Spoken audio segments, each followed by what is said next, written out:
Good afternoon, ladies and gentlemen. Excuse me clearing my throat there.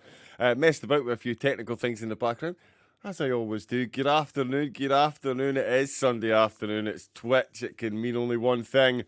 It is the return of the SOP Endurance Series. It's the GT Challenge World Endurance Championship. It's round number 4. We're here at Silverstone. Oh, yeah. If this track doesn't lend itself to racing, then I don't know what does. It is round number 4. It is the penultimate round. But don't worry, we've got more on the way. Simon and later will maybe divulge a bit of that. We've got round 5 as well, Suzuka. And it is, of course, 7 rounds. As you can see, the drivers at the moment, all in their briefing. There they are, in the pit box at the moment. Leading the way at the moment, it is Race Anywhere Sim Sport, formerly PCDC. I know we've got Till Varner in the chat. Hey, there's Jimothy with a raven head and a let's go. So Till, unable to join us today on track, which will be a big loss, but he's got John Grant Smith and Renato Dornales. I'm going to struggle with that one. I thought I'd practiced it enough. Dornales, yeah. Why did I make that hard? 9K from the UK. How we doing, bud? The man, the myth, the legend. This summer, one man is sim racing. 9K from the UK. Let's go. How we doing, bud? As you can see, it is Race Anywhere Sim Sport. First and third in the championship. Busted, please don't start doing this with a computer with a mouse today. PC, I don't need it. Flat Out Sim Racing are second at the moment with a trip to the podium. Race Anywhere Sim Sport car number 2. And I'm only calling it car number 2 because they do have a higher number. They race under 25 and they are second in the championship. Hopefully those notifications. Why did the notifications for Steam keep coming up when you switch them off? It's the Rookie Monsters who are 4th, winning our last outing at Imola in the Porsche with a truly phenomenal drive. As you can see in the opening there, it was a very, very, very wet indeed. The GTR Masters are 5th with Distinct GG knocking on the door. Will we see them hit the podium today? Dalking and the gang unable to race in the rest of the tournament. Team AB and Butler Pal and SOP Motorsport rounding out the top 10 with Butler Pal and Sea Wolf Net Race just outside the top 10 with the TSE Dakoni currently sitting in 13th position. We've got another SOP esports car in 17th, just behind Crazy Fly Racing and Pulse Sim Sport with Marabia ST taking up 14th. Crazy Fly got another car in 19th at the moment with TFC Dakoni's second car in 20th. X-Car Esports are in there, run DJC, Leon Seeley and the gang.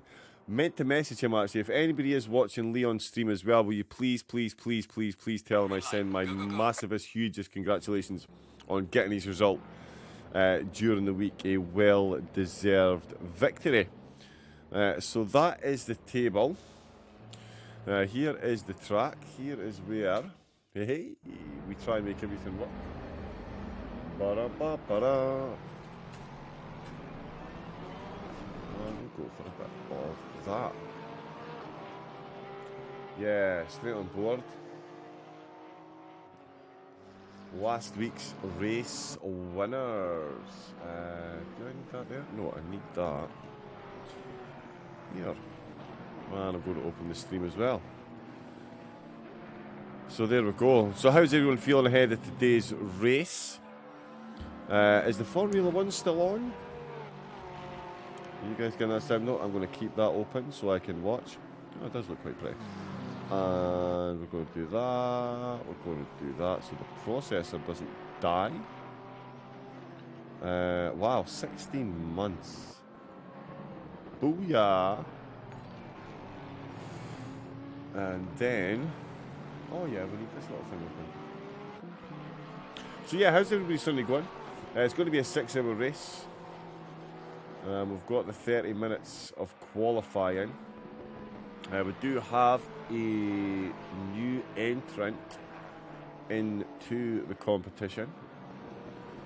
So yeah, Dal King and the gang no longer able to race with us, but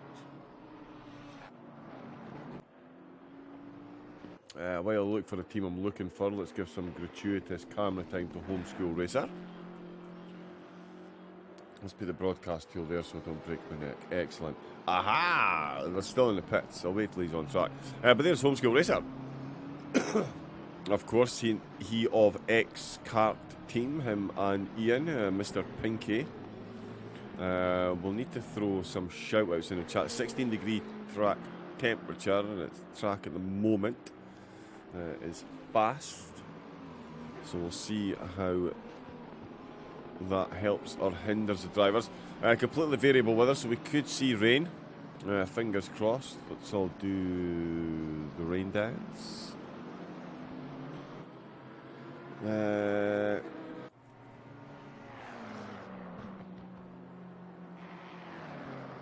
Okay, yep, we're still joining us there. We're still in the pits. There's Liam Page for SOP. As I say, it was Tavernari's team that won last time out. There is Jordan Grant Smith, one of the replacements. Let me just move that. One of the replacement drivers this week. Or sorry, not a replacement driver. He's in the team. He's just Till Vornan can't drive this week. So this is one of the drivers taking his place. I'm sure, given the car and the team that he's in, I seriously doubt he'll be lacking in pace. There is Mike Abrinhosa of Team Abbey. Oh, let's get a close-up. Come on, camera, be nice. There we go. That's as close as we're getting there. Chris Bell's out on track as well. The old Sausage Dodgers. Ba-dum-bum. There we go. In the Sim Cube. Mark Bunyan's out on track as well. I think he's going to be stewarding today as well. Or is it Juzma? I can't remember. It's the whole starting with the Mark thing. There's Justin Dykstra as well. I expect him to feature, this car definitely to feature. Well, this is the car that's third place at the moment in the championship.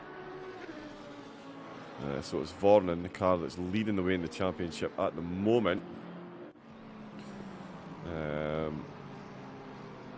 It's not able to race today. There's Andre Messa there. I wonder if he was out qualifying. Well, we're getting some times coming in at the moment. Distinct GG.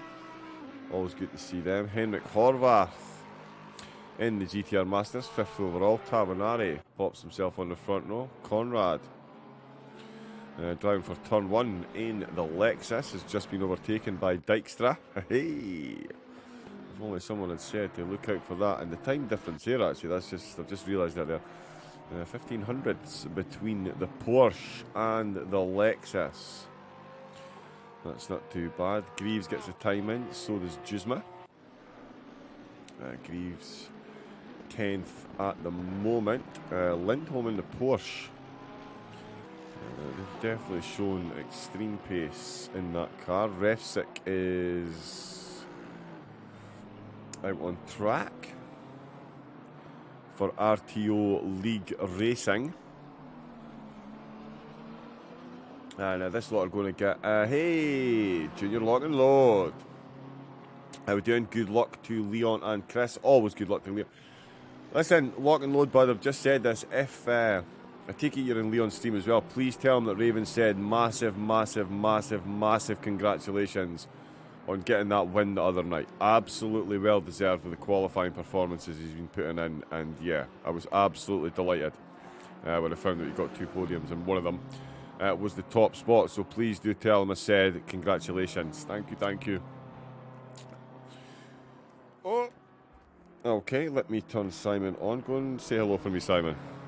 Hello everybody, good afternoon. Hopefully I'm loud and clear now. Yeah, you are. Fancy, fancy technology, mate. It's what you need, fancy microphones. What was I talking about there? I was... Oh, yes. So, brand new to the competition is this team here, RTO League Racing.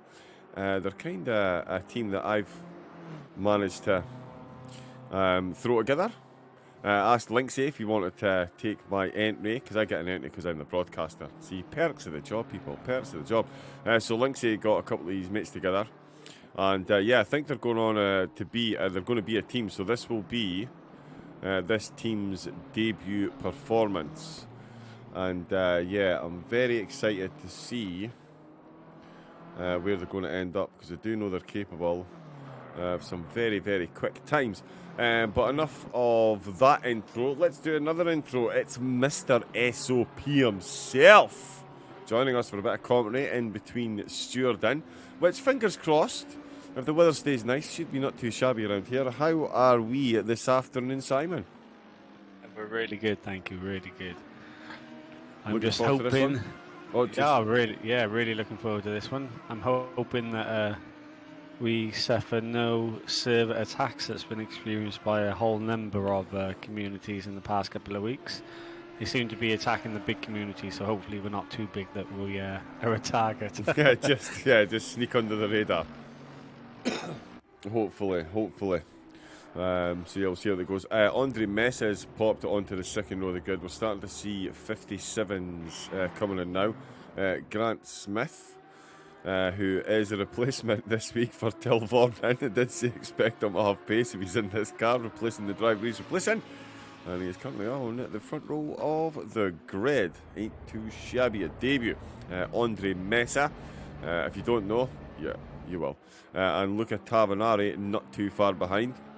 Luca Tavanari, of course, the driver almost got himself 8 wins in a row here at SOP. Oh, 4,700. He was 1,500 behind. And he's now 4,700 behind. Incredible stuff. Wow, these times are coming in nice. Here we've got 11 drivers. And in fact, to tell you what, we'll give Hayden Harter there he is. Let's give Hayden Harter some camera time. Bumsky, one of the TSE Dakota cars. He's got himself The track is still only fast right now as well, John. Yeah. So I am expecting it to turn optimum sometime soon, and I think the times will tumble in. Well, people like Jordan Grant Smith or Tabanari, I'm sure they're going to be getting close to a 56 if the conditions are perfect for those drivers. Yeah, I think so. There's certainly a few drivers making the most. There's Andre in the background warming his tyres behind the temporary pole sitter, the GTR Mastercard. Ooh, Schaefer really warming up the back tyres there. That is definitely yeah, clearly not using any of your brake dragging there, is he? He just light those bad boys up. There's Hayden come across the line. He's got himself up to 9th, 7/10 off. There's Leon Seeley for the Run DJC team. 158.7.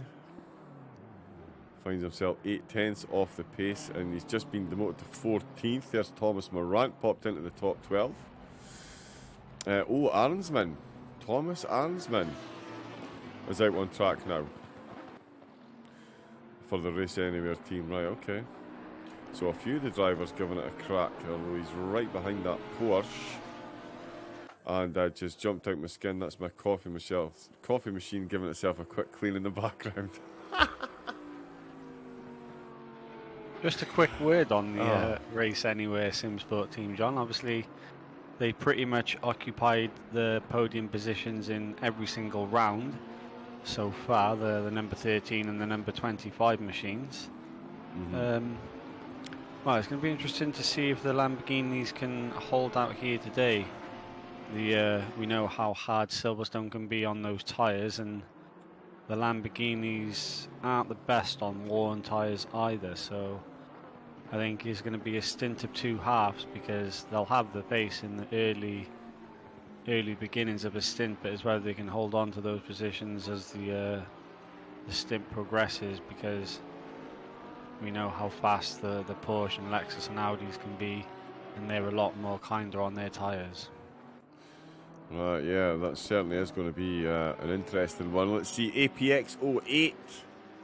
Thank you very much for the follow. Reese as well, if you're watching. Cheers for the follow just before we started. Yeah, so the Lamborghinis, yeah, it will be interesting to see how they hold on to their tyres. Luca Tavernari's in a Porsche. I'm going to be honest, it doesn't matter what you say about the Porsche at whatever track. The rookie monsters will get it onto the podium. That's pretty much it. Yeah, the Porsche doesn't really do well here at Imola. We'll just go and win.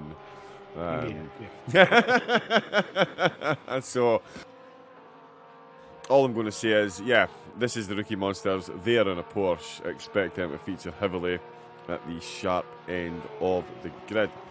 How is Linksy and the gang getting on?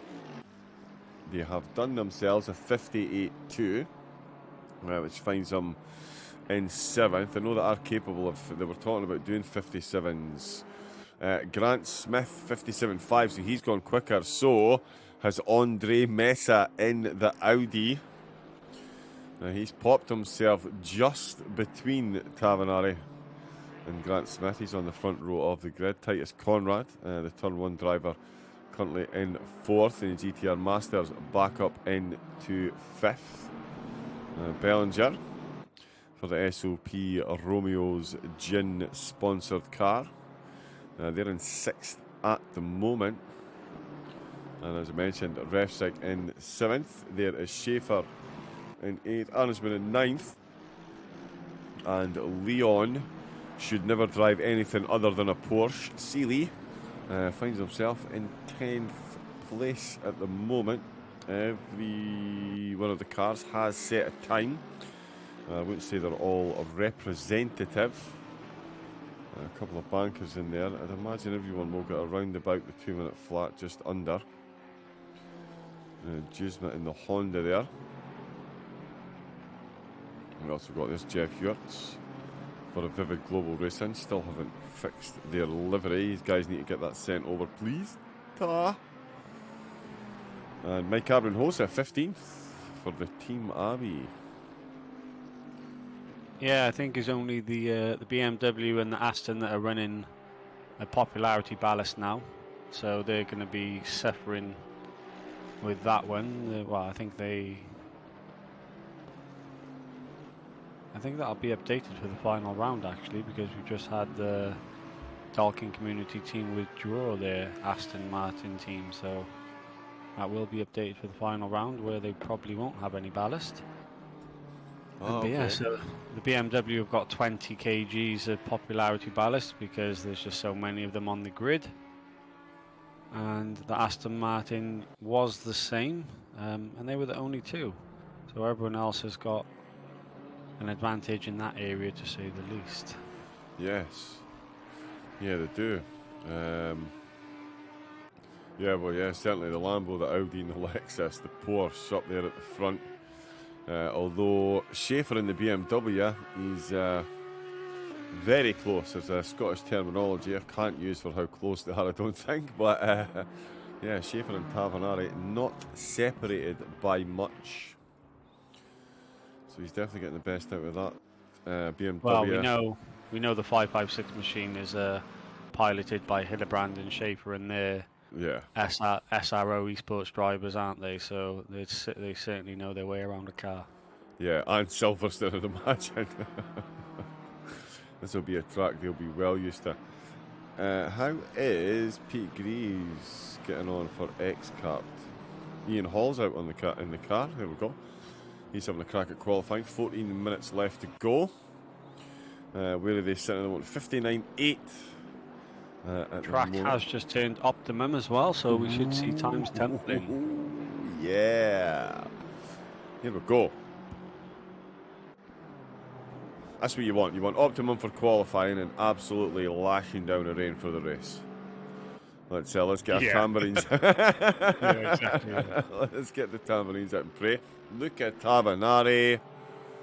Did somebody order a Porsche for the front row of the grid? It has just arrived, delivered by Luca Tavanari once again. Just coming out of Marcus and Beckles and Beckles. Chapel Complex. Let's just leave that one well alone. Oh, Andre Messa. Yeah, you're right. So the times are about to tumble. He has just teleported himself back to the grid from first position. Very close, 3,500s. They keep doing this at the top of the grid, Simon. They'll get two of them separated by 3,500s. and somebody will go a tenth quicker. Mesa. Wow. I Mesa. reckon that they'll lose that half a second there. We'll see 57 Platts now in these Yeah, I final think 10 so. minutes. And Race Anywhere's popped up in the chat. Good afternoon, Marcus. You didn't have Hey. the best of luck in the SRO America sprint races the other day, did you? I saw the car was a bit battered and bruised in that one. Oh, okay, I missed that one. But yeah, how we doing, Leslie's in the Marcus? chat saying Luca, he wants to see Luca doing 56s. We all want to see that. We all want to see somebody. I tell you, if somebody does a 56, I'm absolutely going to lose my on air. Yeah, I don't even know what my quickest time around here is. I don't know what my quickest time around here is. I think I was going to stick to Gran Turismo 7. I've got no pace on here, I'm looking. I'm not putting pressure on him in Discord at all. Of course you're not. Absolutely, definitely, of course you're not. Moving swiftly on? Okay. But yeah. Oh, he's got to within a tenth. So he needs 6/10 to get himself a 57. Well, I've noticed the second Race Anywhere team have swapped drivers for the final 12 minutes. So a second driver's going out to see if they can pull any more time from the car. Arnsman. He was out originally, so yeah, so Arnsman started their quality session. And then he's coming back out. I'm doing good, mate. I'm doing good. How are you? Are you looking forward to racing today? Are you doing a rain dance like we are? How are you, Simon? Beastie's asking. Oh, right, yeah, really good. Looking forward to today's action. I'm sure this 6 hours of Silverstone is going to produce some fantastic racing. And as you can see currently, the top 5 cars are all different manufacturers. And hopefully it stays like that during the race. Yeah, that would be good. I always jump to the one in the pits, don't I? Yeah, definitely a good mix of cars up at the top there. Oh, Grant Smith. Still very close. Looking with that 10th. 10 minutes, so you're probably looking at about 4 laps left. 29 cars. I did think they'd all get to around the 2 minutes, potentially under 2 minutes. It is Michael Taylor in 29th at the moment. Finds himself with a 2-minute .3. And yeah, with the track improvement in the closing 10 minutes. Oh, we've seen some changes there. Was that Page overtaking Arnsman? I think it was. He's just done a 58.2. So all the teams finding some time. Rev 6 just crossed the line. He's found themselves a good 2/10 in that corner. Well, in turn 1, definitely needs to carry that. Jeff Ewert's looking good. Matt Leclerc on a time. Nathan Samba is on a time. Sasha Gaiman-Hart is on a time as well for the Fun Liga team. There's Nathan there for the Elite Racing team, of course. I'm just riding on board with Jordan Grant Smith, John. He's currently a 10th up on his best. So he would take provisional pole if he can keep that positive delta. Yeah, he would, yeah. Beast in the chat. I'm well, feeling good today. Car's feeling strong, and I'm glad to be racing again. I'm enjoying SOP a lot. Superb. That's what we like to hear. Why is that added to there? We have random audio sources, Simon. Where is that coming from? Let us get rid of that immediately.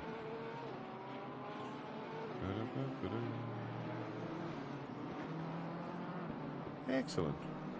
On up to 2/10. He's on a flyer, that is for sure. Yeah, Mesa and Tavanari both on flyers as well. And I tell ya, Refsig is pulling some time here. I mean, he's really pulling some time. Right, we're going to see Grant Smith crossed first. I'll tell you what, RevSig is absolutely booting it. That's the technical term, by the way. 8 minutes to go. We're going to see Grant Smith cross the line.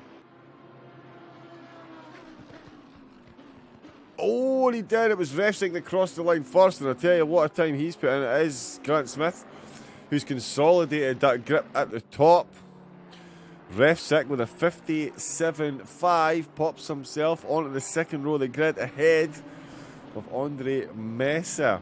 4 cars within 3/10. The lead car, though, almost 3/10 ahead of everyone else. 57.2. Right, quick poll in the chat. Get yourself involved, people. Times keep tumbling. Times keep tumbling. Will we see a 56?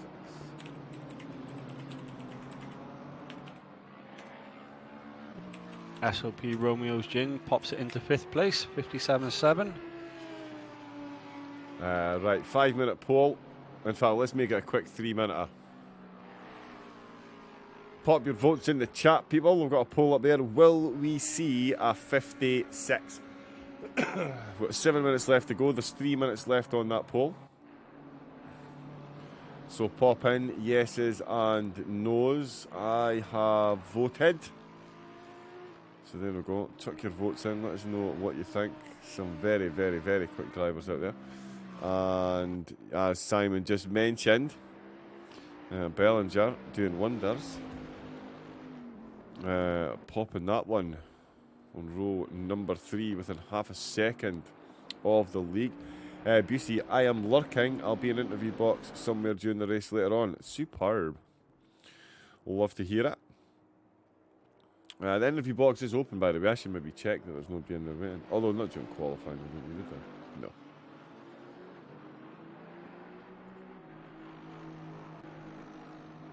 That reminded me, I need to open I just got your message here. That would be useful. That would be useful. Oh, RevSig, second. RevSig's gone quicker again. He's put 9 thousandths. 8 thousandths. 8 thousandths of a second separate RevSig from Luca Tavanari. So still just over 2.5 tenths separating Grant Smith, from the rest of the field. Well, the RTO League Racing team are certainly making their debut with a bang. Still 5 minutes to go. Look at Tavanari. Oh, tell you what, he's on a lap. Look at Tavanari is on. Let's. Oh no, that's not what I'm looking for.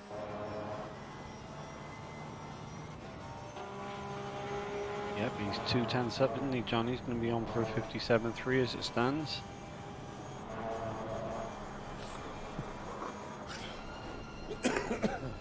Titus Conrad, Henrik Horvath. Got 3 tenths up on his Delta. Yeah, Horvath is up as well. Matt Bunyan's a good 3 tenths up on his time too.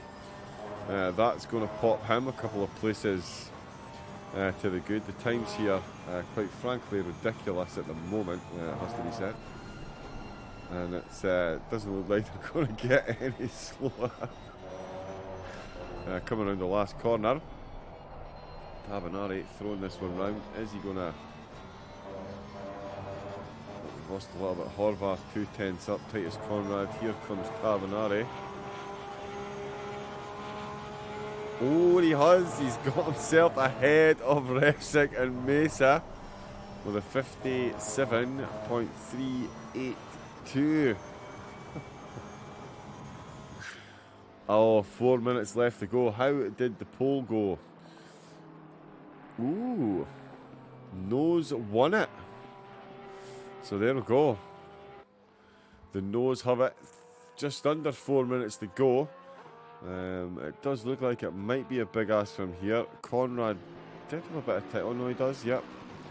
Conrad's still juggling a tenth or so if he can carry that. Right, here we go, John. Grant Smith's just started another flyer. He's already a tenth up on his best. Coming through Mags and Beckett's. A lot of He grass. gets it on that grass. Yeah, he's really pushing it. There's Leon Seeley in the background. How is he getting on, actually? He's in the top 10 with a 57.9. 57.980, and Liam Page has got a 57.987. Not much separating those BMWs there. Yeah, and they're in different teams today, John, but they do race together in the Coach Dave Academy Super Sprint Series, so they know each other's strengths and weaknesses in this BMW. Yeah, they do. You know what's just occurred to me, Simon? Ref Sig's got 20 kilograms of ballast that he won't have next race. Lovely. Wow. Yeah, that is incredible. Incredible stuff. No, why won't he? He's in the BMW. Yeah, they're still going to have ballast in the final round. Oh, they still... Oh, okay. Who's it that's getting... I thought... We're Dalking that... Yeah.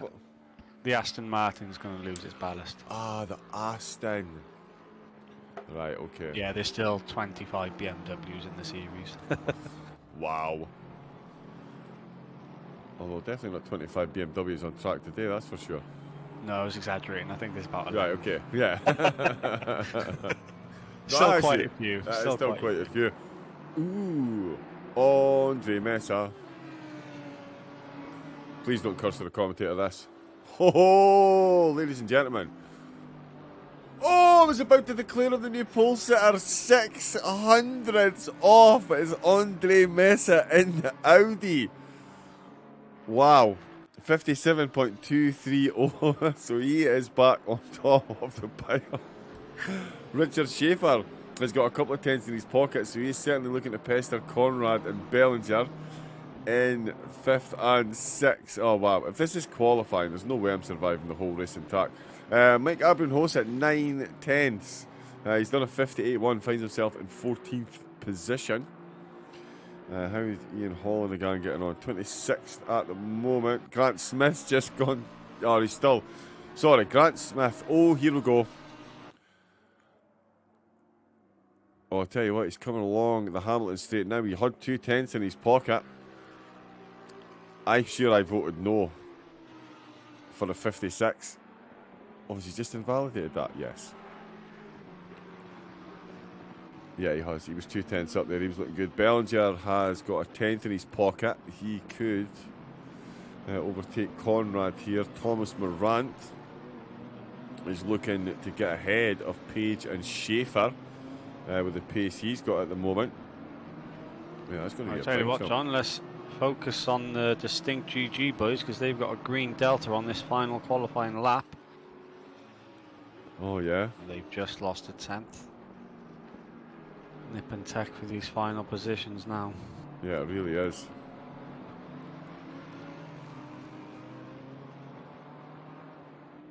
Oh, is he being...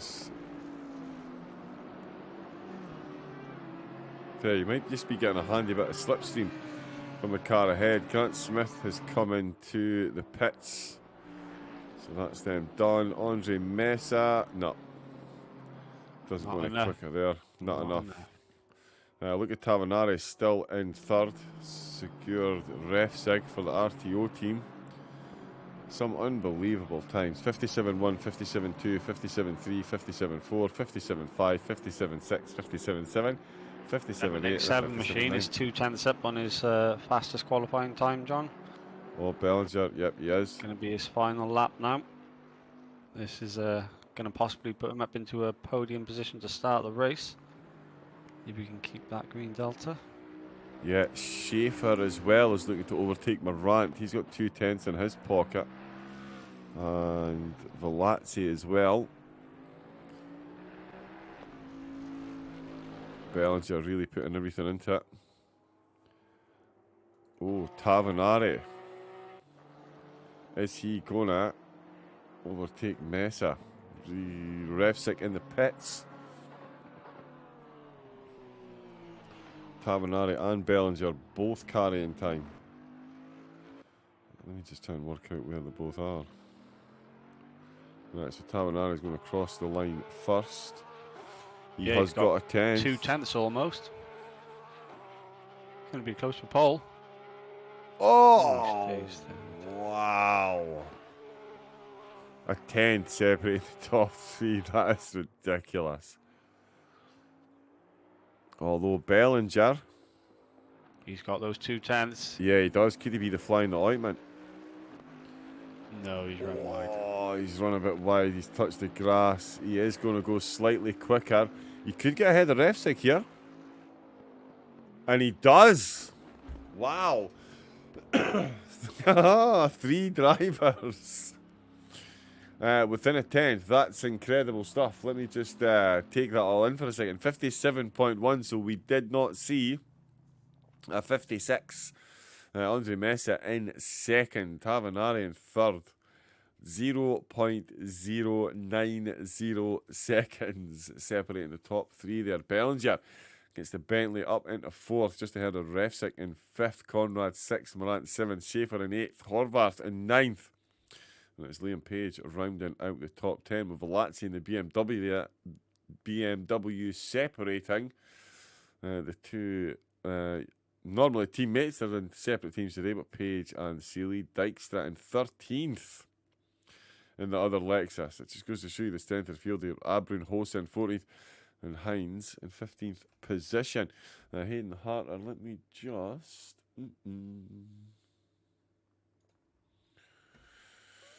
there we go. Yeah, we just got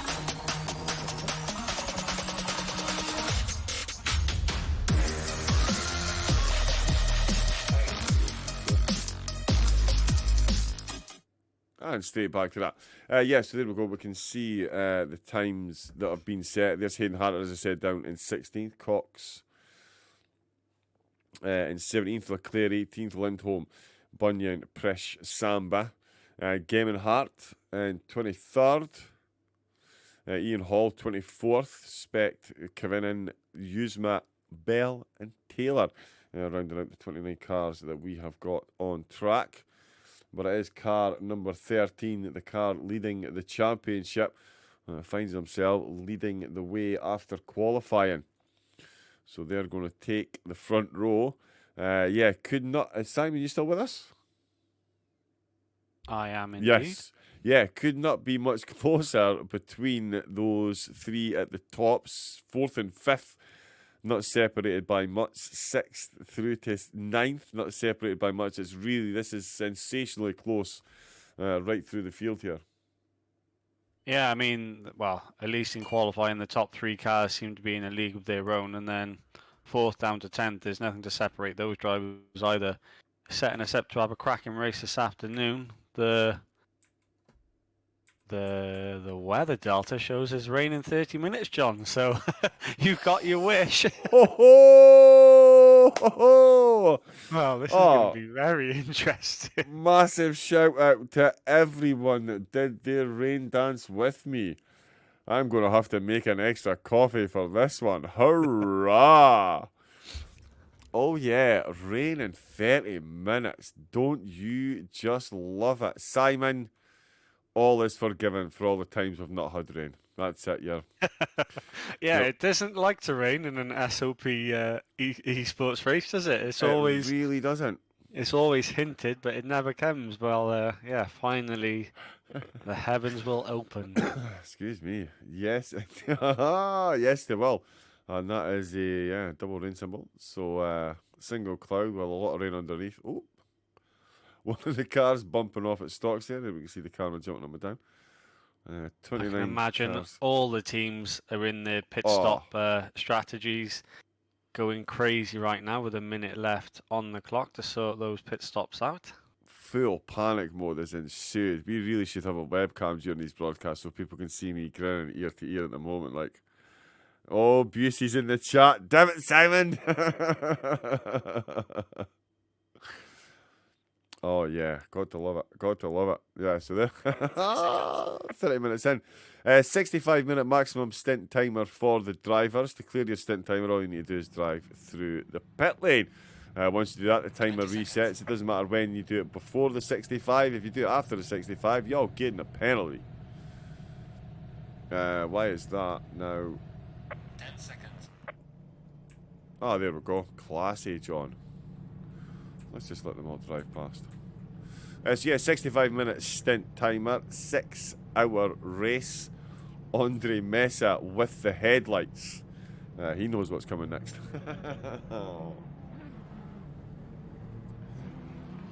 So the drivers will start their formation lap. Let me just, where it is. There we go. So we've got the formation lap to come. And then it will be, as I say, 6 hours. First 30 minutes will be massively enjoyable for everyone. The ensuing 5.5 hours with all the rain. Yeah, have fun, Simon. Well,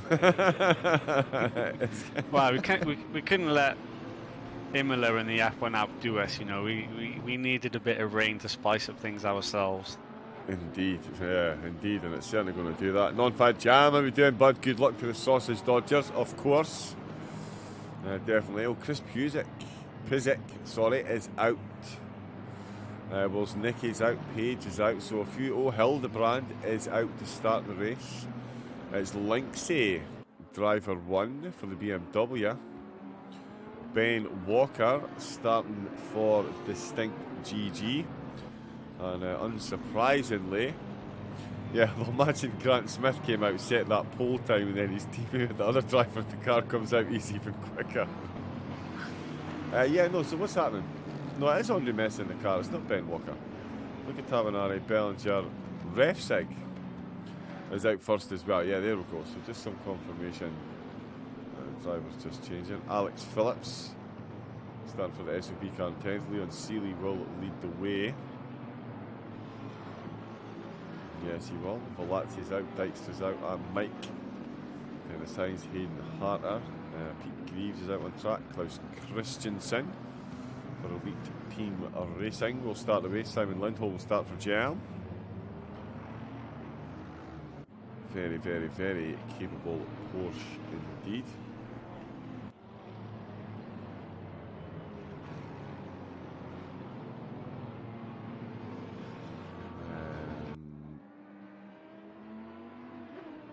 Yeah, there we go. So yeah, coming into Abbey. This is going to be good. Wow, rain in 30 minutes. Sorry, the excitement and the track temperature is quite cold as well. So it's going to be a case of trying to overheat your tyres till then. Do you come out on... Well, do you run wet tyres for 30 minutes? I don't think so. I think everyone's going to be out on dries. I think it's a pretty safe bet at the moment. Although panic stations will definitely be setting in for some of the teams. Oh yeah, this is going to be a fun one. How do you think this helps? Did you think this helps or hinders the Lambo, Simon? You were saying about tyre wear and stuff with the Lamborghini. Do we think a bit of rain helps or hinders that? Well, they're certainly not going to be worrying about tyre degradation on these dry tyres. That's for sure. So these drivers will know rain's coming in 30 minutes. The clouds are appearing. They don't need to try and nurse these tyres whatsoever. They just need to go hell to leather for the next 30 minutes and make sure they get into the pits at the right time. Yeah. Who knows? We only see for the next 30 minutes. This might only be a quick downpour and then the clouds disappear. So we'll see what happens as this race unfolds, John. I'll let you take it away. Yeah, here we go then. Just coming round Luffield. It's going to be Grant Smith leading the way for the race anyway. Our SimSport team, Distinct GG, joining them on the front row of the grid. With SOP tucked in there as well, right next to the rookie monsters. We're going to see a green light any second now, and away we go for 6 hours of racing here at Silverstone, and it's the Lambo that has definitely not got himself bogged down. The Audi having a look on the outside, keeps it between the Mayo and the Mustard. And look at Tavanari, got a good run out with turn 1 as well. He could well be having a look. Speaking of good runs, Refsick in the BMW, all over the back of the Bentley. Titus Conrad in close attention as well. Oh, we've got Richard Schaefer having a little off-track excursion. That is Leon Seeley. Looks like he's made himself up a couple of places there. Oh, Alex Phillips, snap oversteer on the exit there. And that was very nearly good night Vienna. Leon Seeley's made himself up quite a few places there. As the timing board updates, let's just have a look and see how he made that move there. Into Magnussen Beckett's. Okay, so the BMW runs wide. So does Alex Phillips, and Leon Seeley sneaks his way through there. Makes up a couple of very, very, very handy positions indeed. The two other BMWs. Oh, snaps oversteer there. And away they go. Leon coming into Chapel, getting that position done as the leaders tear off into the distance. You can see the Bentley. Had a look up the inside of Luca Tavanari. Nothing doing there. Refsick still in 5th. Conrad in 6th. It's Morant in 7th. Horvath in 8th. Schaefer 9th. Leon Seeley just behind up to 10th. Dykstra made up a couple of places, but Alex Phillips dropping down the order with the BMW, getting more than just a bit lively. Speaking of a bit lively, looking all very close here. That was not the car I'm looking for. Klaus Christensen there. Finds himself a Mark Bunyan just behind Pete Greaves, making up a couple of positions as well. Watching the battle unfold just in front of him. That's what I'm looking for. Oh, and that is a Mercedes down. That is a Mercedes gone full sideways. That's Sasha Gemmenhart, I believe. What a recovery that was, by the way. We can see Sasha there. Everyone looking as you were. Oh, the McLaren really using every inch of the track. Pete Greaves watching this battle there. You can see in the background. Oh, and he's I'll be back in a minute. I'm jumping in the steward's box. Yeah, I've got a feeling I know where you're going to be going first. McLaren on Mercedes action. I'll hopefully see you soon, Simon. There we go then. Podcast time for racing. Dirt Destroyer, afternoon, Raven and Co. Just as the and Co leave to go and jump in the box. Sigurd is up into 4th. Oh yeah, no, he started 4th. That's right. It's Grant Smith still leading the way. Andre Messa in 2nd. Look at Tavanari 3rd. Refsick in 4th. Conrad in 5th. Very, very, very close indeed. The Lexus certainly looking to make the most of that slipstream. Excuse me. There we can see the BMW come flying through. Leon Seeley still holding on to that 10th place at the moment. Dennis Hines looking to find his way past Mike Abrenhosa for Team Abbey. Christensen as well, by the look of it, has made it up a place or two. Still got Bunyan behind them. Simon Lindholm trying to get past Mark Leclerc for the Coney Racing team. So definitely very close in that middle section of middle pack of cars. But still, oh, and the Lambos had a moment there. That looked like a run wide. Definitely took a lot more of that curve than he planned. Refsick still got Titus Conrad close. Although it's Tavanari that's closest to Messa at the moment as they come along the start-finish straight. Not much separating these drivers at the front at all. Which I love to see. The pace absolutely phenomenal, and the precision going through these high-speed corners while being afforded so much slipstream. Definitely not easy. Cloudy, and in fact, the race calendar may have lied to us. We're only 5 minutes into the race, and then we're going to get rain in 10 minutes. Oh, Refsick having a look round the outside of Chapel then. Is there a move there to be made?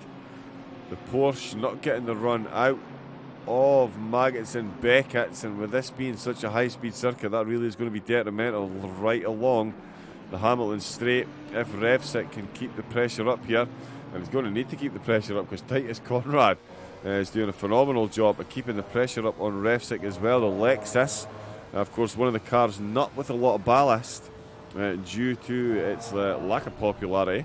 Because it's a popularity ballast, it's the only way I can phrase that. I'm sorry to any Lexus lovers out there. But the Lexus light on ballast as we're coming through Chaba. Look how close. So this is the Abbey Complex. I'm getting myself well and truly ahead of myself. Village Complex. Wow. I'm all over the place. This is far too close. For my comfort, it's going to be a long 6 hours if this lot keep this up. And it is an SOP race, so you can expect that to be the case. Remember, if you do want to get involved in the race... Oh, no, it's doing this with the mouse again. Wow. Oh, I don't need to do that. I can do... this.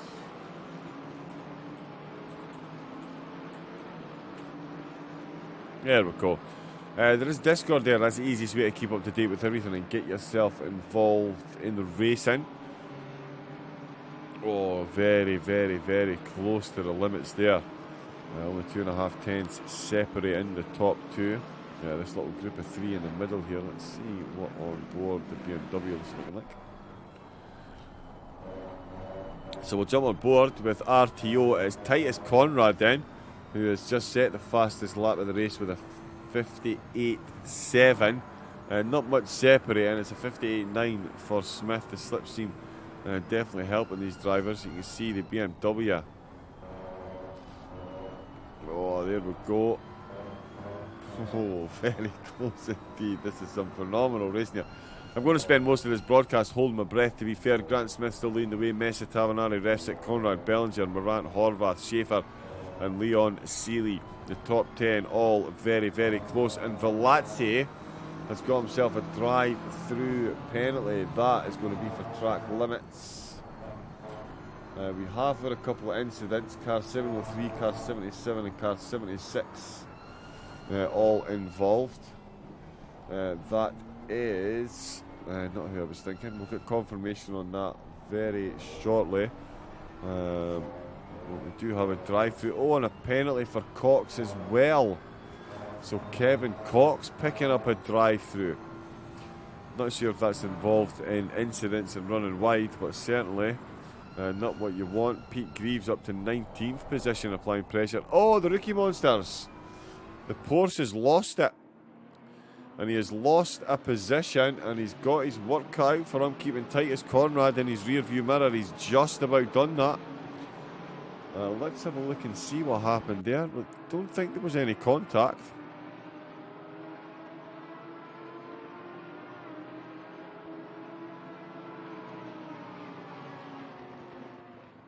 No, he's just braked while touching the curb. No place near any other car. And the Porsche has just lost it.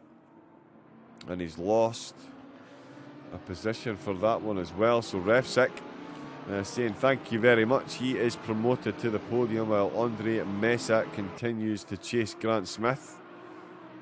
And I tell you, he has succumbed then. So Titus Conrad has taken the position round the outside at turn 1. Oh, a bit of a wiggle there from the Porsche on the way in. Yeah, so he's definitely... Let me just turn it down so I stop shouting a bit. Excellent.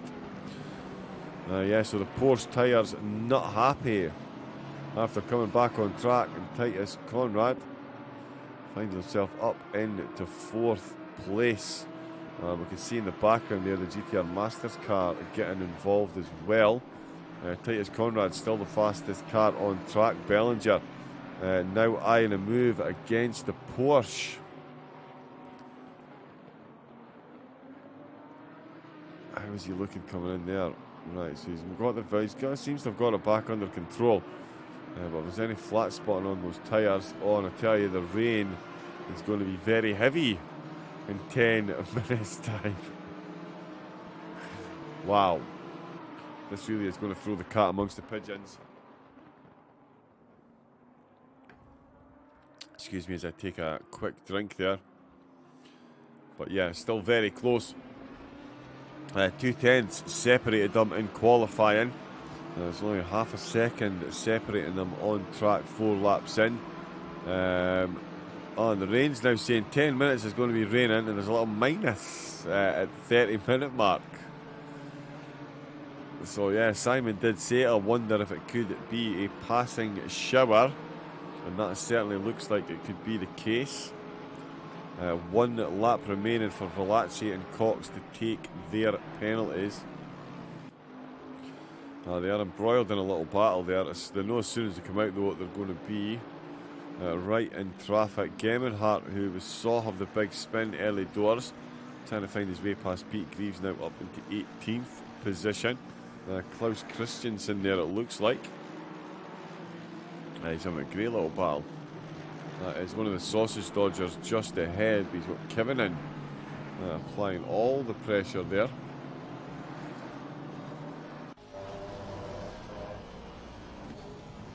Oh, Kivinen through Maggots and Beckett's really is using every millimetre of the track.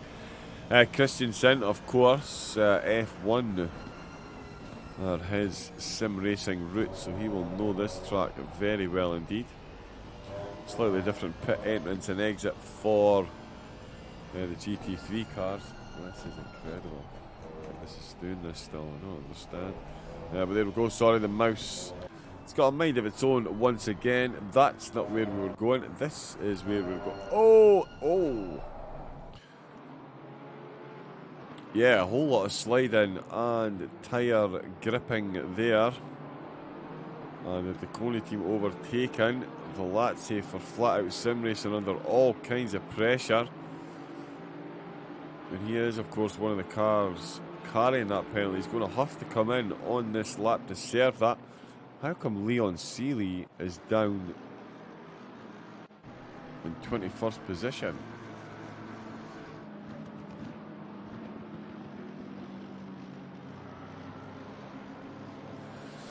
Let's have a look here and see what's going on with Leon.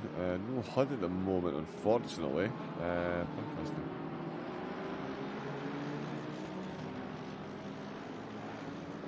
Oh, we had a bit of a wiggle there in the BMW.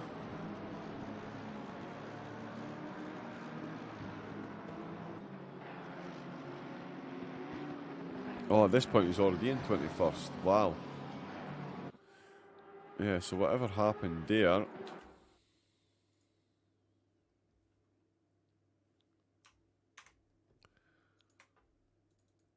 happened a while ago.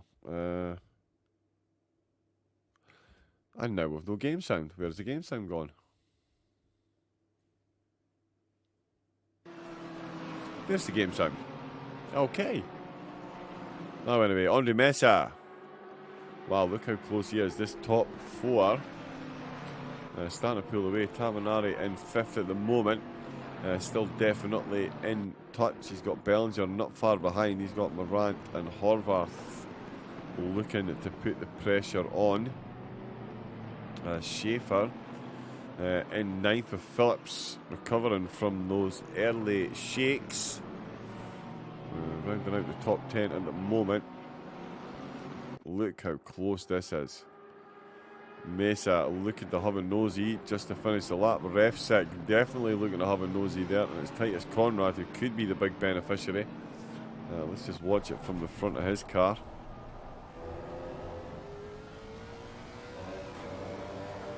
And it certainly is a case. Oh, there's the rain.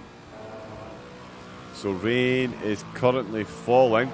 It's going to get heavier in 10 minutes and then it's going to be off again in 30. So, here we go.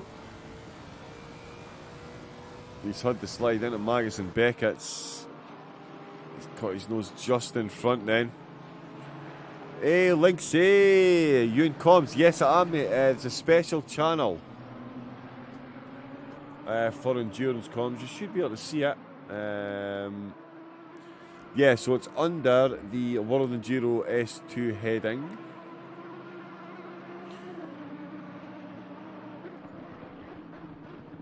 In fact, oh, you're in iRacing chat. Wait a minute, let me see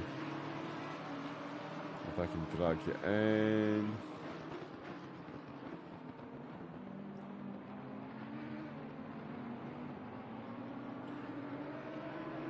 I can't make the screen big enough. 2 6. I don't care what your new mentions, not me.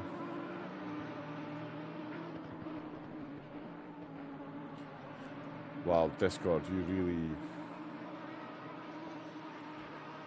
are not massively fit for purpose, are you?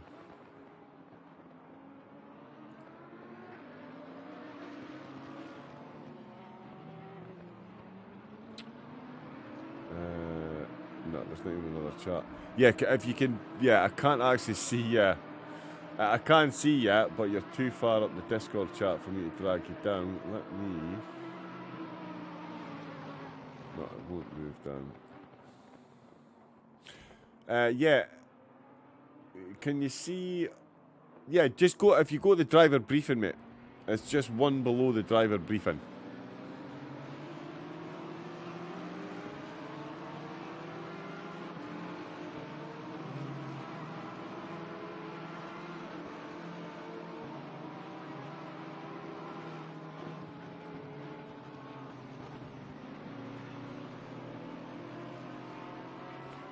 Why won't it let me drag you into the comms box?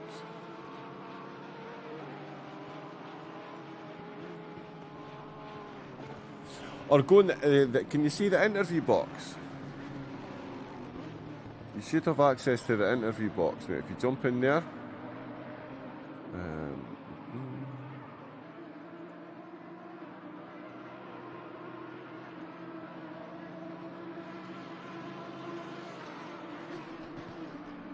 There we go. And you've got your microphone and headset muted. But once you get that sorted out, we will be able to hear you. Hello. Hello, hello, hello. Let me just make sure you can hear me. How are you doing, big fella? I'm good. How are you, sir? Yeah, I'm good, I'm good. It's been, and we're watching a spicier start to the race that's involved your team again. There we go, Titus Corner. Oh, he's disappeared.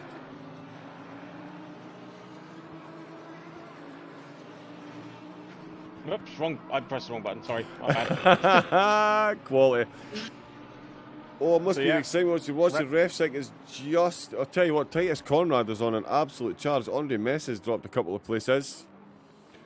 Oh, and he's coming right back at it, though. This battle up at the front, mate, it's just insane at the moment. But your gang are doing not too badly at all. You're currently third at the moment, but the big wiggle by Tavanari. Oh, and the Porsche. Wow, these conditions. I don't even know where to start, Lindsay. But it's Lindsay, Mr. Joe Boyle, joining us. His team, RTO, as I mentioned. I was looking for a team to take up my entry, and they've answered the call and doing it quite magnificently at the moment, mate. It's quite the opening. This rain really is a bit of a spanner in the works. Old Conrad's come into the pits. Don't even know where to start. Grant Smith. Oh, they've gone into pits as well, but your guys have stayed out.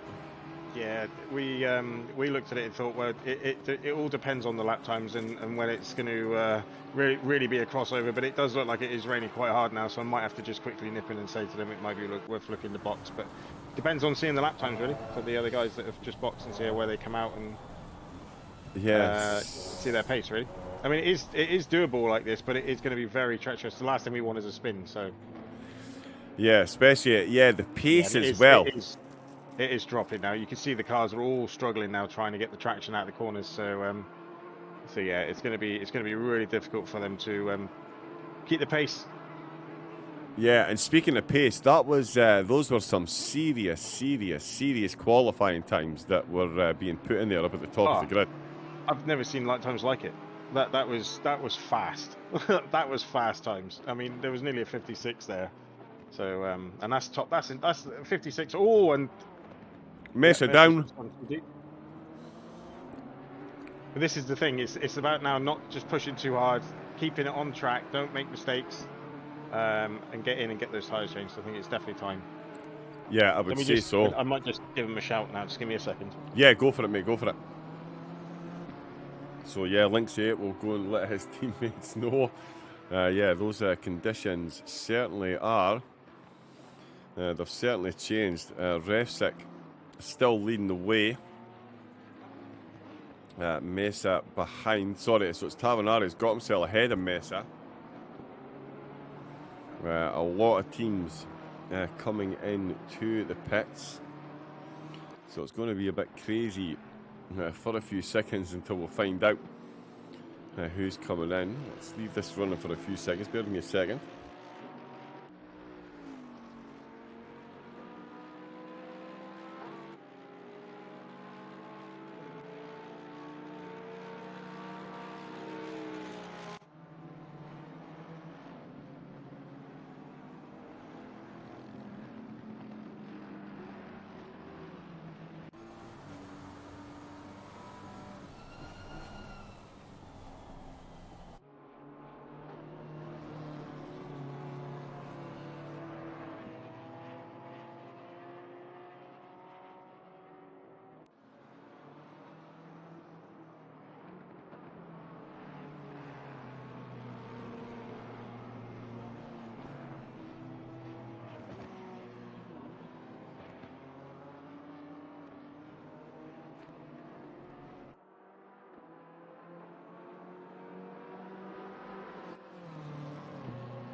Sorry, apologies for the quick break there.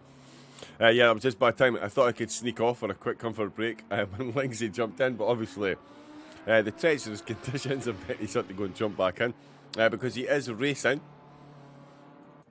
as part of the RTO League Racing team. As I mentioned, it was him that I approached to see if he wanted to put a team in. Sorry about that. There we go. He is back again. We are pitting now. we were discussing whether it's worth sticking, but because it's going to get heavier, I said don't. And besides, if we pit now, it's gonna dry out in like 30-40 minutes, whatever. Anyway, so we got a chance of doing the driver swap then. So. Yes, and again, because, so it's going to, it really does play havoc now with my calculations for figuring out who's going to be doing the driver stint swaps.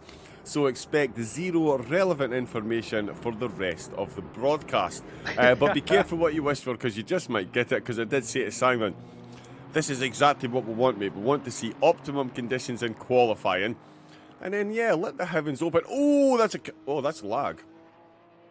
Oh, what? What just happened there? That was a Mercedes. That was... No, that was Phillips in the BMW. Oh, wow. Did he actually have... Let's have a look and see. Well, I'm not sure if that was netcode, if he actually just... I think he lost it going into the first turn, I think. Oh, okay. Right, okay, so a bit of both. Yes, he lost it in turn one. Yeah, but that's bad netcoding, that is. What the hell happened there? That is strange. That is really bizarre. Okay, refs is back out on the track. Popped out in P5. Luca Tavanari is the guy in the lead. Did Tavanari pit to wets? He did, didn't he? No.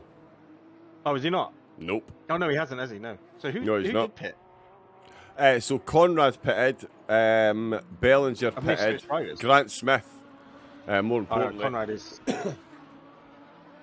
race leader, Grant Smith. Conrad, who had set the fastest lap, not by much, to be fair, only a couple of tenths. Sorry, excuse me. So he did come in and pit as well. So Grant Smith, the two on-track leaders, they did come in. So did Andre Mesa, who's still having himself a bit of a wiggle there. He really is pushing. So yourselves in the Beamer. There we go. Just straightening out. So it is pretty much as you were for the top drivers, with Grant Smith leading the way. Conrad, who got himself up into second. Andre Mesa, unless the timing boards are lying to me. Yeah, Mesa's got back in front of us after mistake. Yeah. So but Rest is catching him. Well, he's got a good chance of catching him, so... Yeah, I would say so. And depending on the conditions, if it stays like this, because it's reset the stint timer, it's another 65 minutes that he gets to fly out in the car. Let's just have a look down. Mark Leclerc. I thought you could only do 65 minutes total, and then you have to switch over. Is that not how it works? No. So if you come into the pits and then drive back out again, that resets your timer, and away you go. Oh, okay. We didn't know that. Okay. Oh, yes. Yeah, so the way we looked at it, the next two races is for us to get used to this as a team, and then we can then, if you're doing another one, we'll enter that one and be a bit more, obviously try and be a bit more competitive. We're just trying to have some fun in this one, and obviously not get involved in any title scraps and cause anyone to go off or anything like that. Yeah. Well, no. So basically, if you want to have, because some of the teams have only, like X-Kart have only got two drivers. So, yeah. I did see an Audi. Yeah, is it just him and Pinky? Yes. Oh, right, okay. Yeah, I'm sure it is.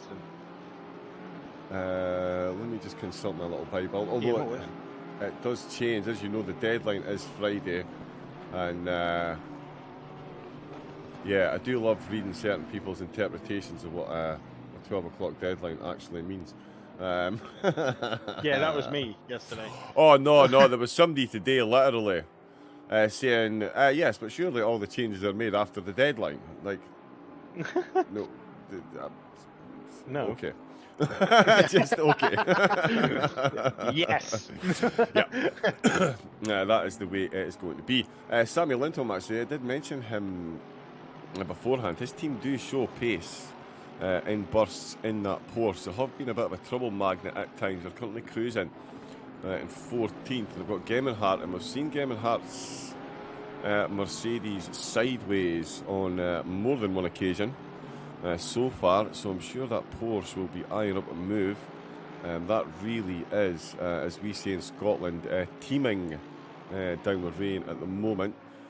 Aaron's Min, the car third in the championship, down in 16th position at the moment.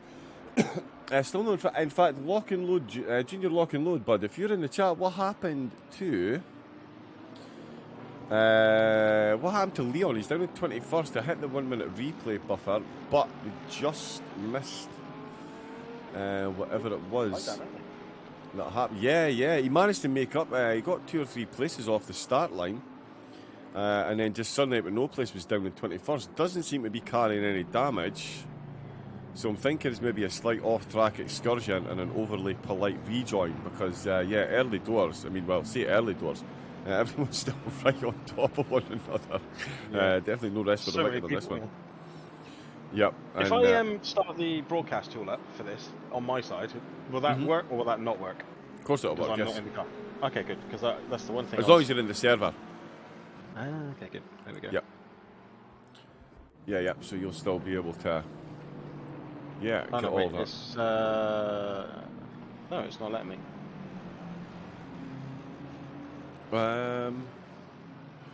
Oh, right, okay, Is there a because of the password? whole... Is it because there's a password for the yeah, let podcast me... side?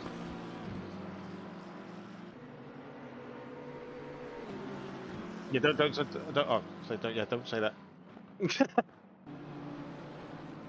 Oh, okay, good. Right, so all higher case for the all okay.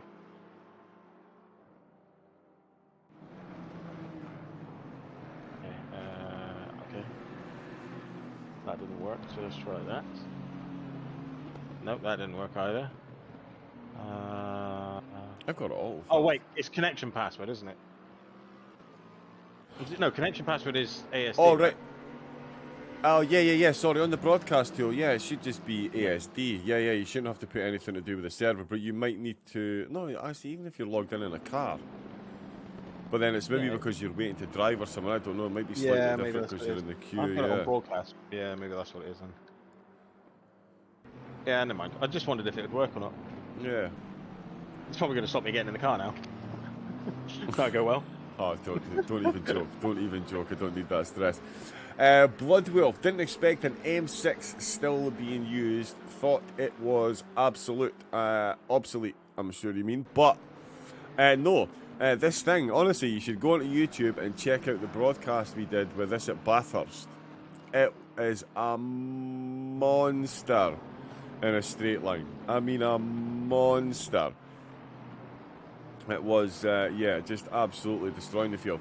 Let's have a look. I'm looking at refs closing in on Phillips. Phillips looks like he's up a place there. Tavanari still the on-track leader. Grant Smith just got himself past Mike Abram-Hosa to retake second on track. Tavanari really is pushing it at the moment on these dry tyres. His lap times are way down. 2 minute 19 his last lap. Compared to Grant Smith with a 2 minute 11. So that 16-second gap is going to vanish very quickly. Yeah. So That is going to be interesting. That's SOP, baby. It's The what thing we is- do. The thing is, if it's because it's now hard over the rain, isn't it? So if he can keep that on track between now and when it starts easing off, he will then only make one stop. But it'll probably end up being back roughly where he was in the first place, I think. Yeah, because of the time he's losing at the moment. Yeah. Yeah, because he is There's gonna losing be at at least hand over another- fist. Yeah, there's going to be at least another, 5 laps or so like this. So I would say. Yeah. I can't see the weather on my screen at the minute, so I don't know when it's going to change. Well, it's saying in 10 minutes the rain's going to get lighter, and in 30 minutes it's going to be double clouds. So- Info enabled. What do I need to enable for that? Pit info, driver's tyres, lights. It should be session info, yeah. Maybe it's because... Hey, Princess, how we doing? How are you? What did you cook last night when you got home? Busey saying, let's hope it will be drying up fast. Yeah, Busey, that is some testicular fortitude to be out rattling that Porsche around in these conditions. Like, that is incredible. His traction and ABS must be through the roof.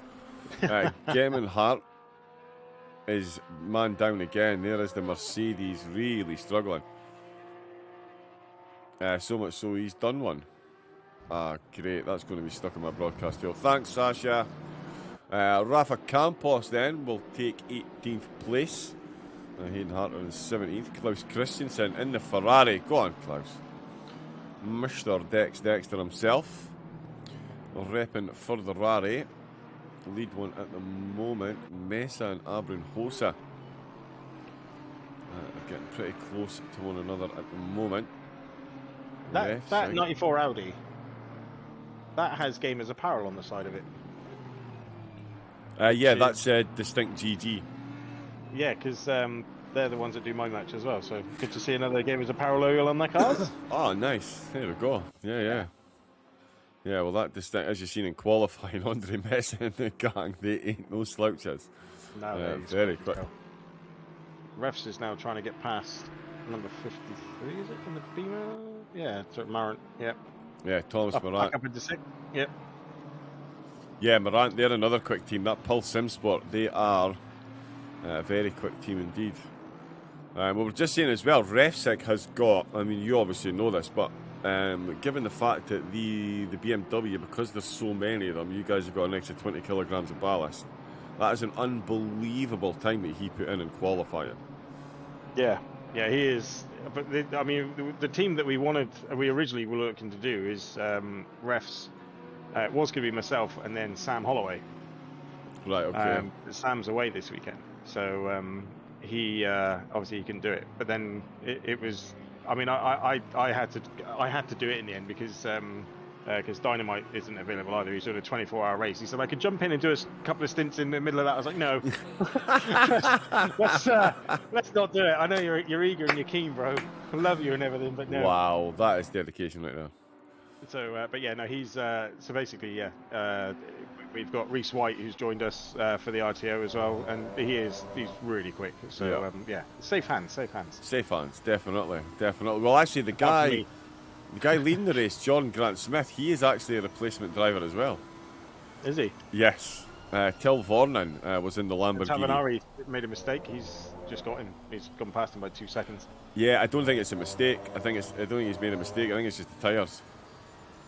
Because Tavanari is currently 10 seconds a lap slower than Grant Smith with a difference in the tyres. So I think he has literally cruised past him. So at this stage, I think the rookie monsters might be sweating a bit. 10 minutes and we'll have Cloud. Yeah, so they were behind us as we went into the pits. Yeah, so if I mean, we're probably 10 seconds behind at the minute, something like that.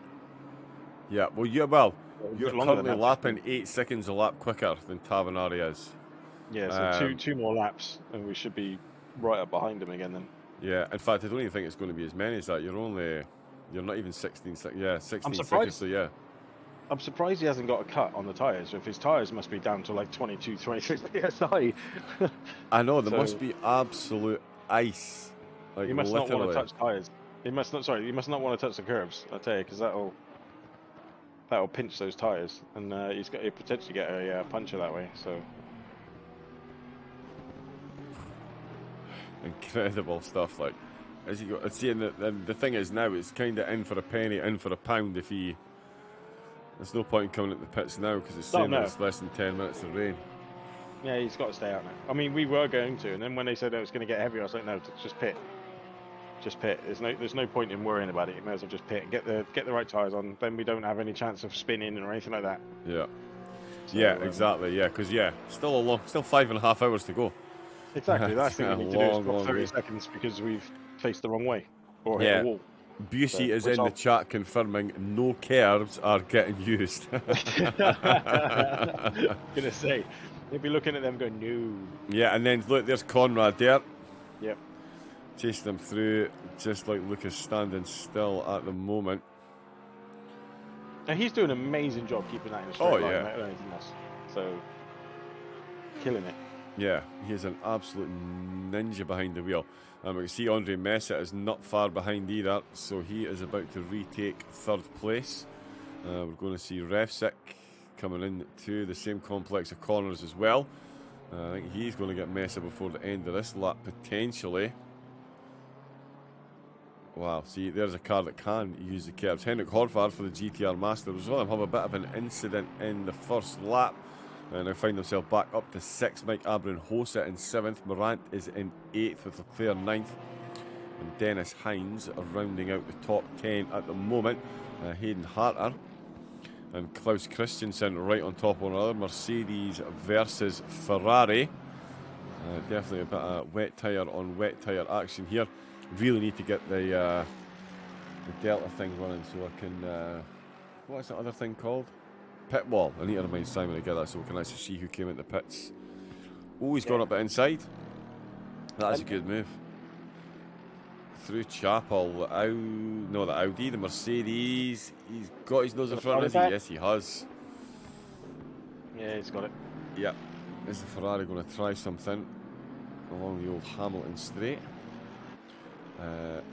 Let's go see how wet the track. Wow, okay, that's a wet track. Yeah, it's a tad moist. It is a tad moist. Not a hot track, so it's not gonna. It's certainly not going to dry out quick. Double cloud cover, so it's certainly going to stay wet for a fair bit of time. Yeah. And yeah, it won't dry up too quick. That's the thing. So yeah, it's definitely going to be. Mesa's. How are they going to run this one? Sorry, not Mesa. Tavanari. Tavanari. Because Mesa's just got past. So Tavanari. There's now only 3 seconds between himself and Refsig. So Refsig. In fact, there you go. You can see him right behind Tavanari. yeah. And again, through at the end of the hangar straight, maybe here, I think. Yep. Hines looks like he's got a move on the cards as well. There he is on Marc Leclerc. As he keeps saying, no relation to the Formula 1 driver. Got the Seawolf Netted team. I think it is the first time Hines has raced for Seawolf. Putting in a good performance in that particular Porsche. Porsche on wet tyres. Doing the 2-minute 11s as opposed to Tavanari currently doing 2-minute 20s. So that really is. We just have to move out of the way. 15-second penalty for car 29. They have disconnected. Oh no, they're still out on track. 15-second penalty. They're coming through from the stewards. Car 29 got disconnected. Team was able to rejoin, but they've lost 2 laps. Right, okay. Oh, so that's the Fun Liga team that Gemminschaert was driving. So they did get disconnected and they've rejoined. Hopefully we don't have too many instances of that happen. Nate Specht is in 25th. Looking like he's trying to get past Juzma in the Honda. That Honda just hanging on in there.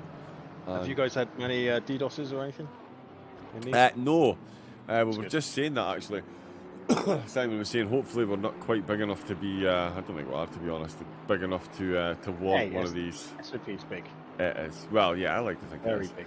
But, it's huge. Yes. Growing. Well, apparently not big enough to get a DDoS attack. So when we get one, that's when we know we've made it. So yeah, we'll just... Trust me, I don't think we want that. No, definitely not. No. And that's the thing I don't get.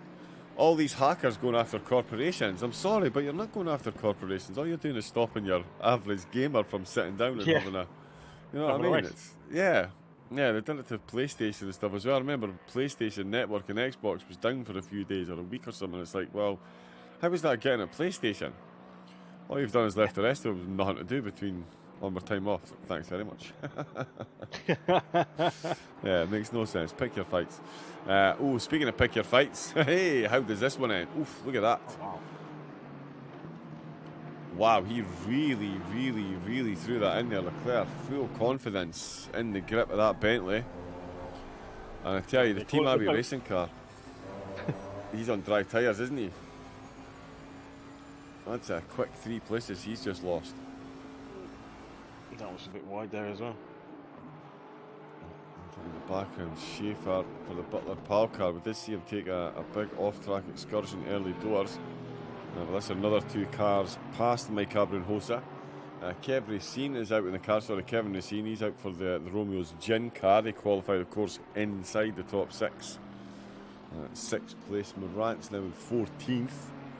So it's certainly been all changed. Hey, Mr. Death Zone, how we doing, bud? Welcome. Look at Tavanari has just been overtaken again. Henrik Horvath, the driver, making his way through. Track definitely still wet, and the rain is definitely still falling. Doesn't seem to be falling quite as heavily as it was, but certainly enough to still be adding to the puddles that are forming on the track. Fascinating little group in the middle here. As I say, Hines first out in here. He's out in the Porsche for the Seawolf Net Race team. He's got Leclerc just ahead of him. There's Schaefer from Butler Pal. 556 just behind. How's my pal doing, Mr. Juzma? Yeah, doing okay in the Honda. He's just been overtaken by Nate Specht. But doing not too bad at all considering the conditions. 23rd he's in at the moment. Sealy on Campos. That's going to be close. Schaefer and Hines though, still very close in there. 10.3 between Refsik and Mesa. 4.7 between Mesa and Conrad. 7.4 between Conrad and Smith. Tavanari really does need this to start drying up, so the rain is officially... hey John, Joe and chat, hope everyone's good. You're working, so we'll be lurking. Hey, cheers very much, Raw. Thank you for tuning in. Yeah, I'm doing good. I'm sure Linksy was doing fine until he got on the start line and saw there was going to be rain in 30 minutes. How was that, the start there, Linksy? You do the bone dry qualifying, optimum track to finish quali, and then you jump on the start line, and 30 minutes into a 6-hour race you're going to get rain. That must have been, yeah, some fun strategy planning right there on the spot. Don't bother me, I'm not in the rain. Ah! I planned this one. I saw that rain and went, nah, I'm good. Nah. I've just remembered I need to be somewhere for the next hour. I've left my iron on and the oven's on, and I need to go and, yeah, the light switch can't, yeah, price of electricity these days. That's what it is, yeah. Blame that Raven guy. He is a nightmare. Honestly, that guy. He does my face in. Yeah, we are having to pull the tyres down now because the rain stopped. So we are hunting at the moment. I can see it now down the Wellington Straight. We were hunting for some cool air. Oh, sorry. No, a little bit of contact there. Hines just made his way through. A little bit of contact with Claire and Schaefer. Schaefer eyeballing that one up big time. Was that a bit of a wiggle there for Refsik? No, I meant for you guys. For us. Yeah, right, okay, yeah, we're watching that, yeah, and that was a bit, very much close. That contact certainly could have ended badly.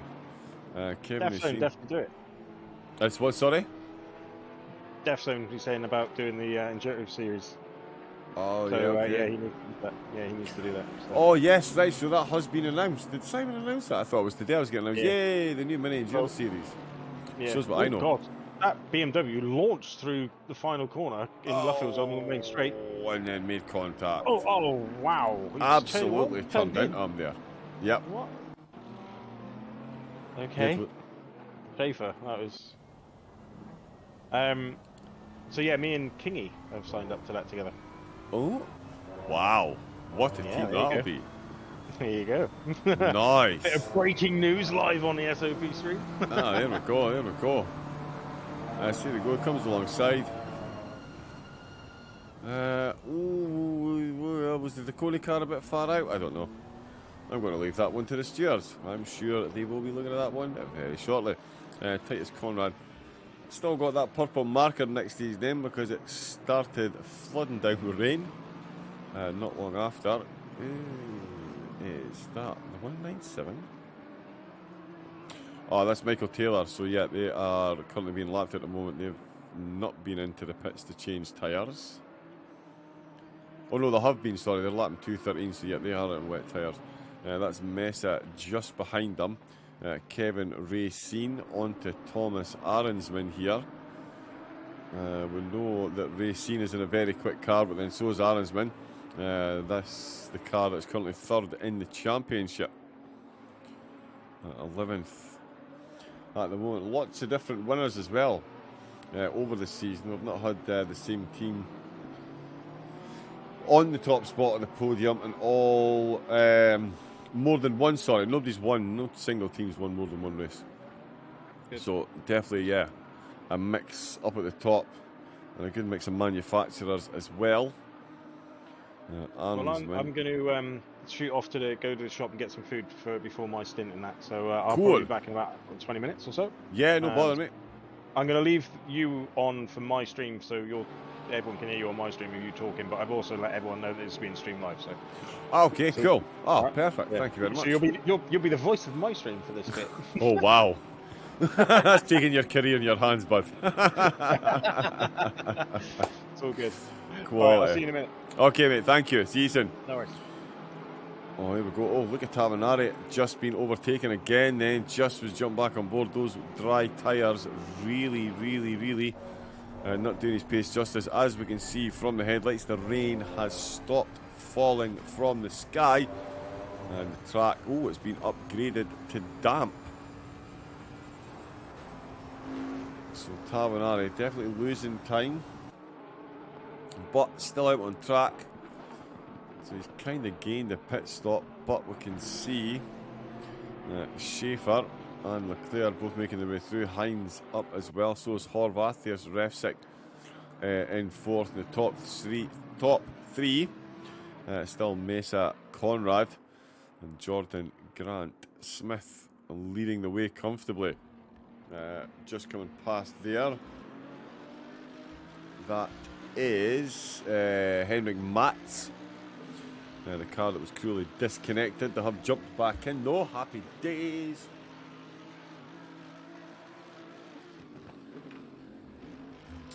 Linksy and two. He's got Reese White and Sigurd Refsik in the car for this round. So yeah, they are going to be very quick indeed. Very quick indeed. Oh, Tavanari losing more places. That's Lindholm on his way through as well. Is Arnsman going to add to the woes here as well? Double clouds, so for the next 30 minutes at least, no more rain falling from the sky. Oh, wrong camera. There we go.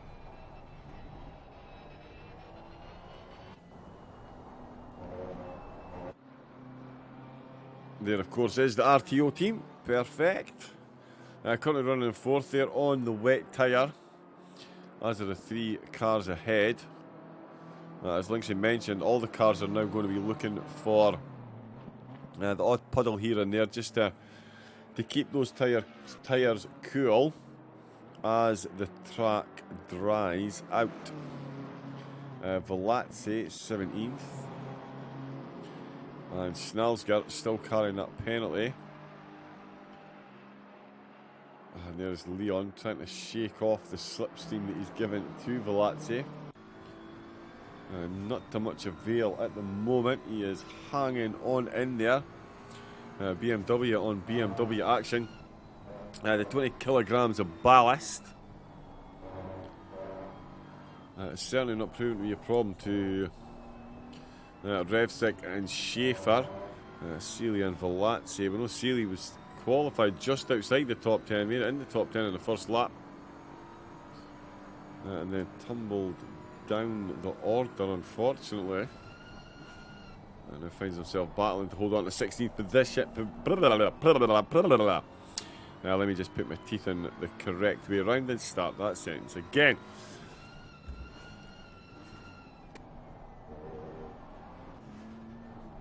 There we go. So the two BMWs there, Sealy and Velazzi, battling out Campos and Morant. Either side of Nate Speck. In fact, Speck is very close indeed to Campos, as you can see. Wow, look at the run he's got onto the Hamilton straight. Coming into the Village Complex, and he backs right out of it then.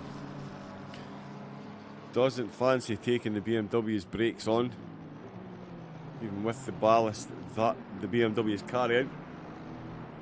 It's still a monstrously wide car to try and get past. It is not a small piece of engineering, as you can see next to the McLaren.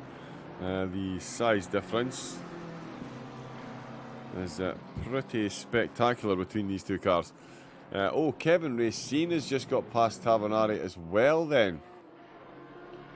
Oh, that's not the button we want. So Tavanari losing more places. Klaus Christensen on Abrun Hosa.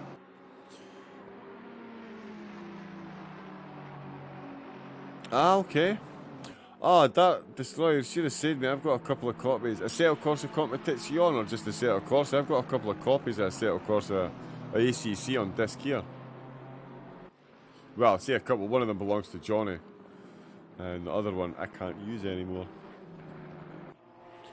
But yeah, ACC is decent on the console, mate. Just watching Schaefer, he's got his way back into the top 10. Adding to the cars that have gone past. Look at Tavanari. The track still damp. But we've got a little sun symbol poking its head out from the clouds.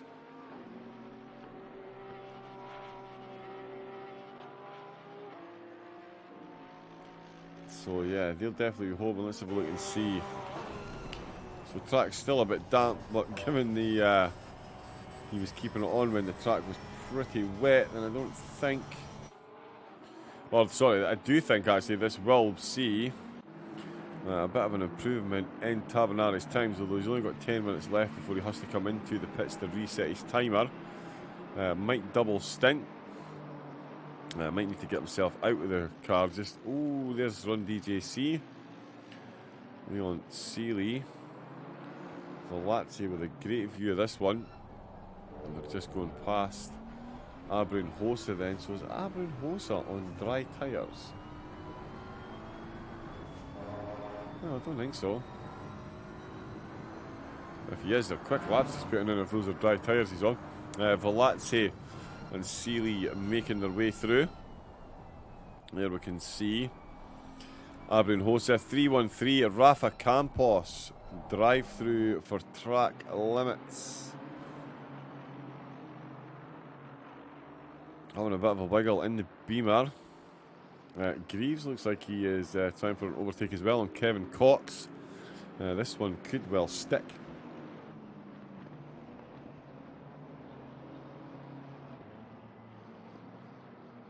That old... there's Campos straight into the pits to take his penalty. Greaves in the old M6 at BMW. Cox is coming into the pits as well. And he nearly hit the wall. So that's put Greaves back up a position. Sunlight now behind the clouds. So I think we're very quickly going to see drivers coming in to take their pit stop. And get some dry tyres on. Definitely need to make sure you're on the optimum tyre, as we can see. We'll look at Tavanari on the podium to start the race. Now finds himself in 12th position, but his tyres should now be okay. On board with the green Lambo, please. I think we could do that. Which one of the green Lambos? You get two of them. Chase cam's good. I don't usually do chase cam, but I do like the sound that comes out the back of these cars.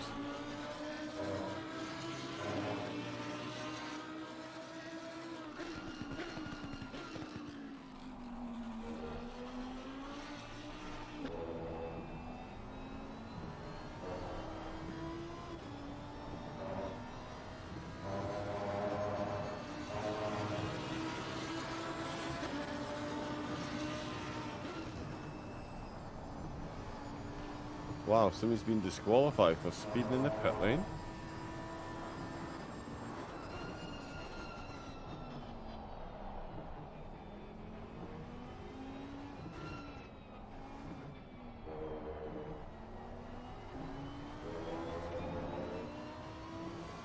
Is that Kevin Cox? Have they been fully disqualified?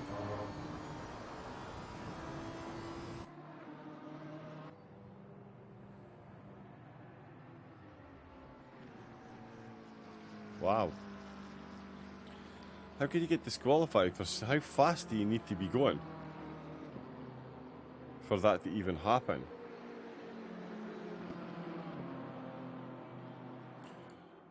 Oh, Mr. Pitbox and drove backwards. Wow. That is harsh.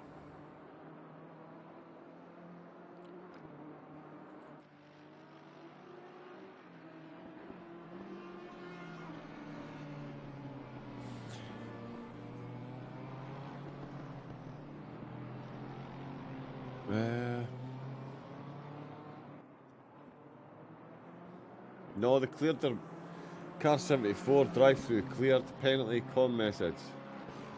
Drive-through cleared, car 74, same lap as car 99. Cleared theirs.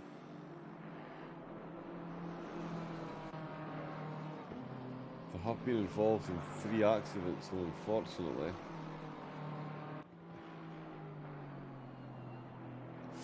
Yeah, it's certainly been an interesting few laps for Cox and the gang.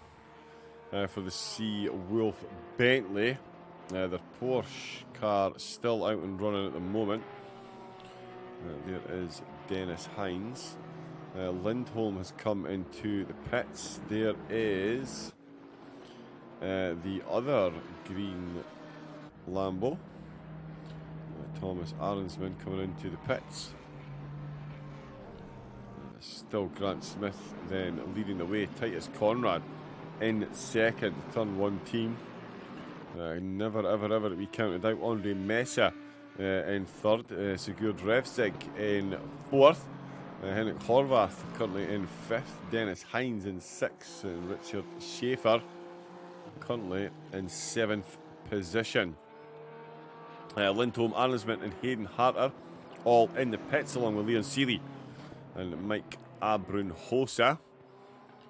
So this will be the first official round of pit stops. You'll see drivers swapping and getting their times cleared. Eric Albright's come out for the Sausage Dodgers. Marcus Juiceman still out on track in the Honda. Michael Taylor and Matthias Sarimpa out on track. Matthias now driving for Team Blacksnow. So there you go. New team. Nathan Sambas taking over from Klaus Christensen. Campos has just been lapped by second place. Mr. Spaguter. I like that. Mr. Spaguter 34. ISMC McLaren. Let's go. The ISMC McLaren.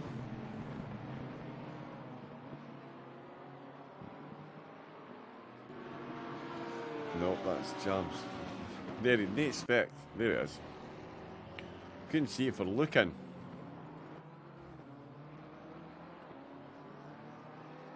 Revsig's come into the pits. So has Hines. So has Butler Pals 556 car, Richard Schaefer. You'd think that Smith would, or sorry, Grant Smith, it's his surname, are going to come in soon as well then. They're definitely on wet tyres in that track. Definitely not wet. That is their teammate Dykstra just behind them. There's David Macaretta come out on track. Chris Pizik has taken over from Leon Seeley. Pete Greaves currently up in the 13th position. So going great guns there at the moment as well.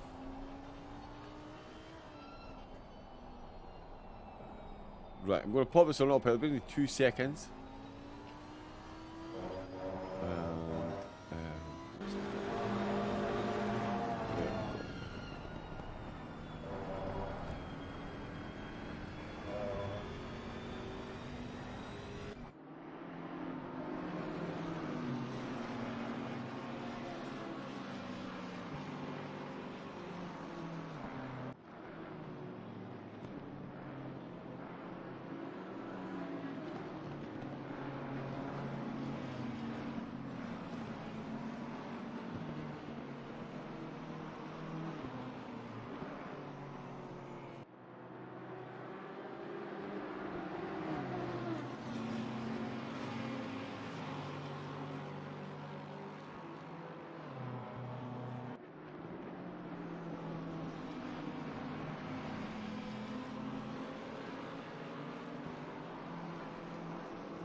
Hello again.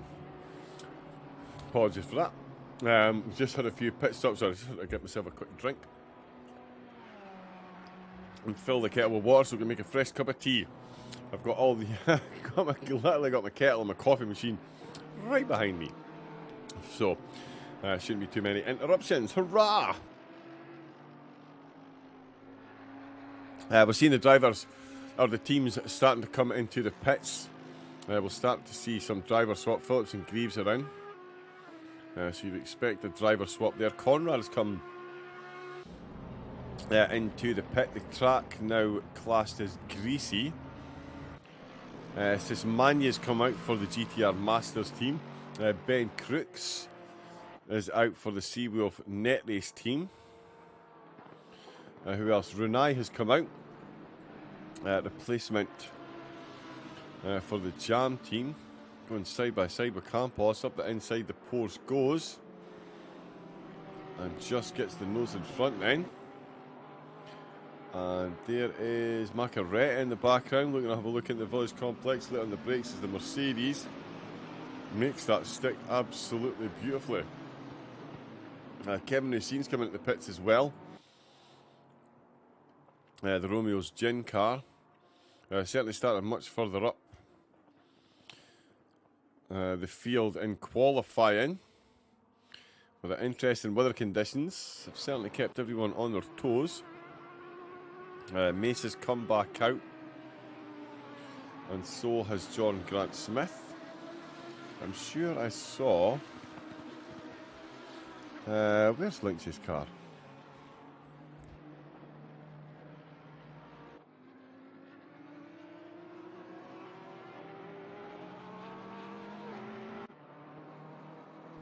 There we go, it's Reese that's out. So there we go, the RTO team. Hello to everyone on Lynx's stream, by the way. How you all doing? I hope you're enjoying the racing so far. There is the car in question. They're in the BMW. Grant Smith and Andre Messa have both come into the pits. Still a long way to go in the lap, although it's just come into the final section now. Actually, this could be close. Well, let's see where Smith and Mesa come back out.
Oh, and I've been on mute this whole time.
That then, a very, very, very, very costly penalty indeed. We can see Crooks and Schaefer.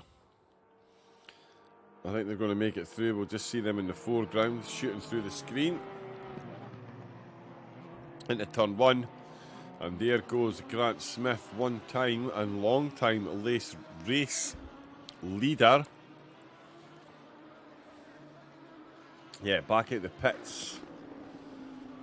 He is going to be ahead of his teammate Dijkstra, but behind Richard Schaefer. So in there in 8th. Or 7th place, sorry. I'm not sure why that's not updated yet. But that's puts Andre Mikel, turn 1, on the top spot. Andre Messa with the Stink GG in 2nd. And Reese White with RTO League Racing in 3rd place. Thomas Sismania for the GTR Masters in 4th. It's Ben Crooks in 5th. Richard Schaefer in 6th. And the Race Anywhere Sim Sport car now finds himself in 7th position.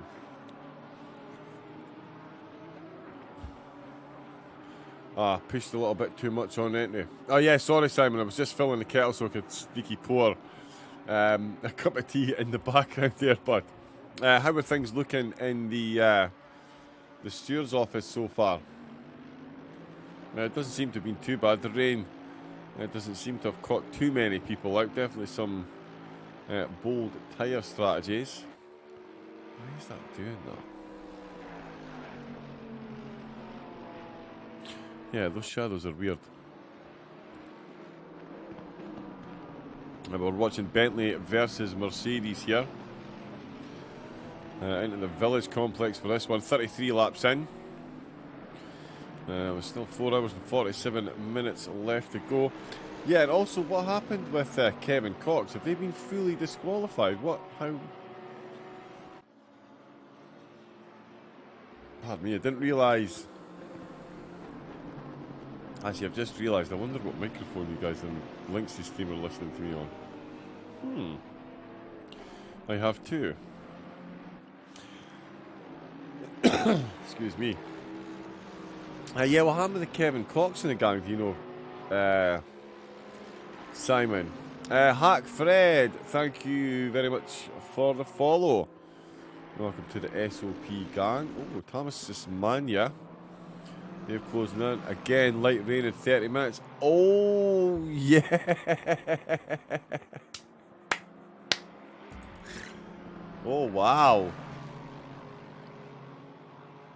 Wow. Yeah, that's an interesting one. No debating in the interview box, so that's fine. I'm not getting myself into trouble. No. That one. Thank you.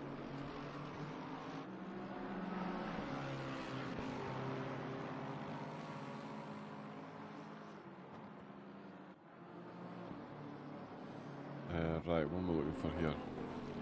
Sismania. Oh yeah, the Lexus is putting in a fairly flying performance at the moment. Let's get some onboards with the Lexus. I'm sure there's a few fans. Damn it, Simon, stop it with the rain. Yeah, no, Busey, that's me. I'm sorry, Yoko. That's me rain dancing. Every time I sneak off, I'm actually doing rain dances, bud. So yeah, I'm going to take this one. No, Simon has finally got the weather variability correct. This is, yes, very, very, very good stuff indeed. 4 hours 45 minutes to go. We're getting rain in half an hour's time. Although it certainly didn't waste any time the last time round. DeMario. Where is he? There he is. DeMario, sorry.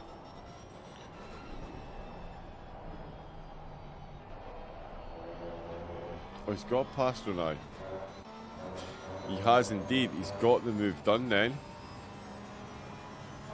Yeah, so D'Amelio.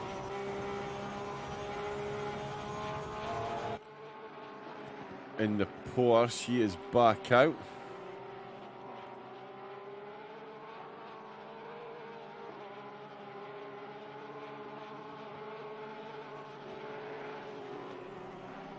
Let's look at NR2. Ah, okay, look at 2. Right, got ya. Tavanari and D'Amelio. Right, okay. Out in 12th. So yeah, that rain is certainly playing havoc there. Grant Smith, with that penalty, finds himself in 7th behind Crooks. And Sismania still trying to find his way past Reese White.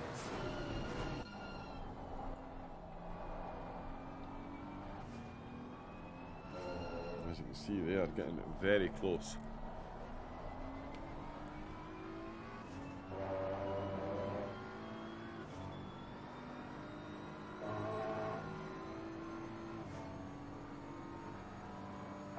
Nothing doing along the Hamilton Straight though. The BMW is showing the Lexus a clean pair of legs, even with that 20 kilograms of popularity ballast.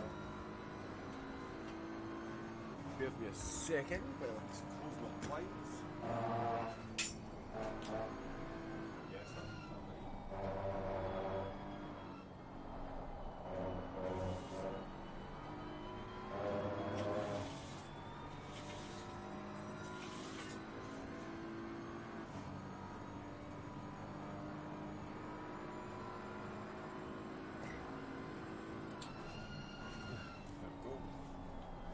sorry, the joys of having a westerly facing house. The sun suddenly comes thundering through the windows, but there we go. I am back once again. We're still on board with Reese White. He's got the Lexus. Still trying to find his way past Grant Smith. On Ben Crooks up the inside.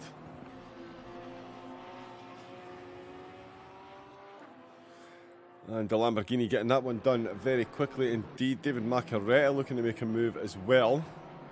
But it is D'Amelio that he's chasing, the rookie monster's car. So that is going to be a big ask. Ian Hall, ex-karts racer, as you can see, homeschool on one side. And Ian on the other. Great livery, that's Ian out for his one of his stints, 6-hour race. Did he have an... That's what I was going to check actually. Did they have a third driver?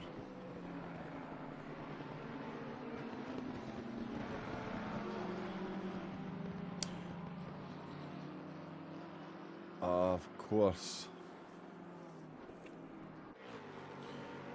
Was it Brown or Haskell?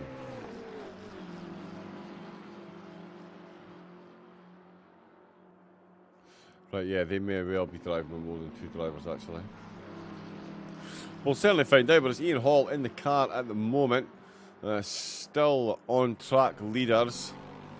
And yeah, leaders officially. It is turn 1 in the Lexus. Andre Mesa in the Audi for distinct GG. Just making his way past Mark Bunyan there. 16 seconds down on the turn 1 car. Those pit stops really played out beautifully by that team. And it is Reese White still finding himself under all kinds of pressure from Thomas Sismania. What do we prefer? Do we like that, or do we want... Yeah. Oh, listen to that engine.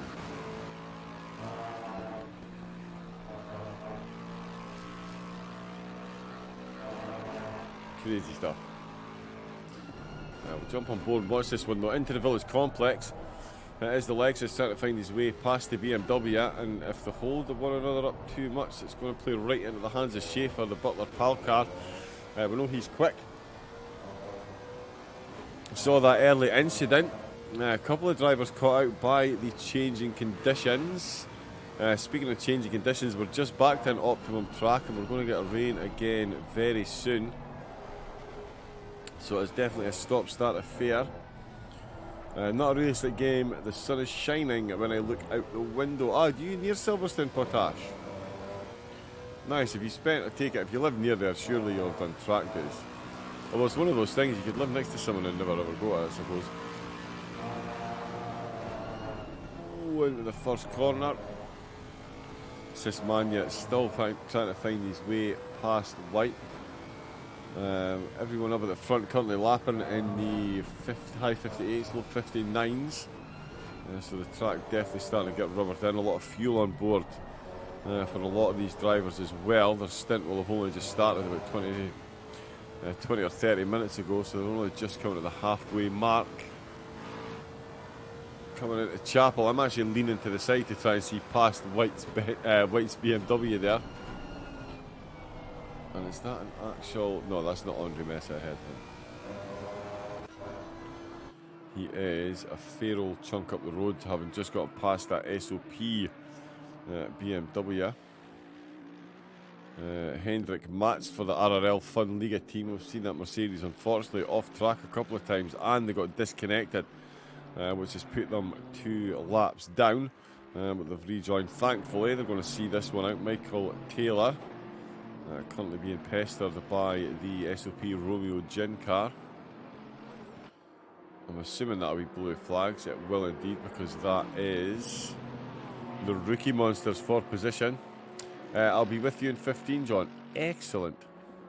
No, I live in the Netherlands, but if the sun shines here, it shines everywhere, right? Right? Correct. Yep, that's how it works. Well, the sun's shining when I look out the window. Oh, look at it. Oh, that's a blue flag. TF Twitch. TF Twitch. Or is that TF Witch?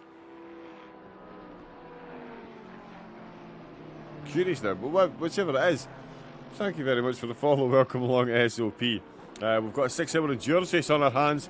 4 hours, 38 minutes still to go. And we've seen our pole sitter and long-time race leader get a stop-go 30-second penalty for speeding in the pit lane.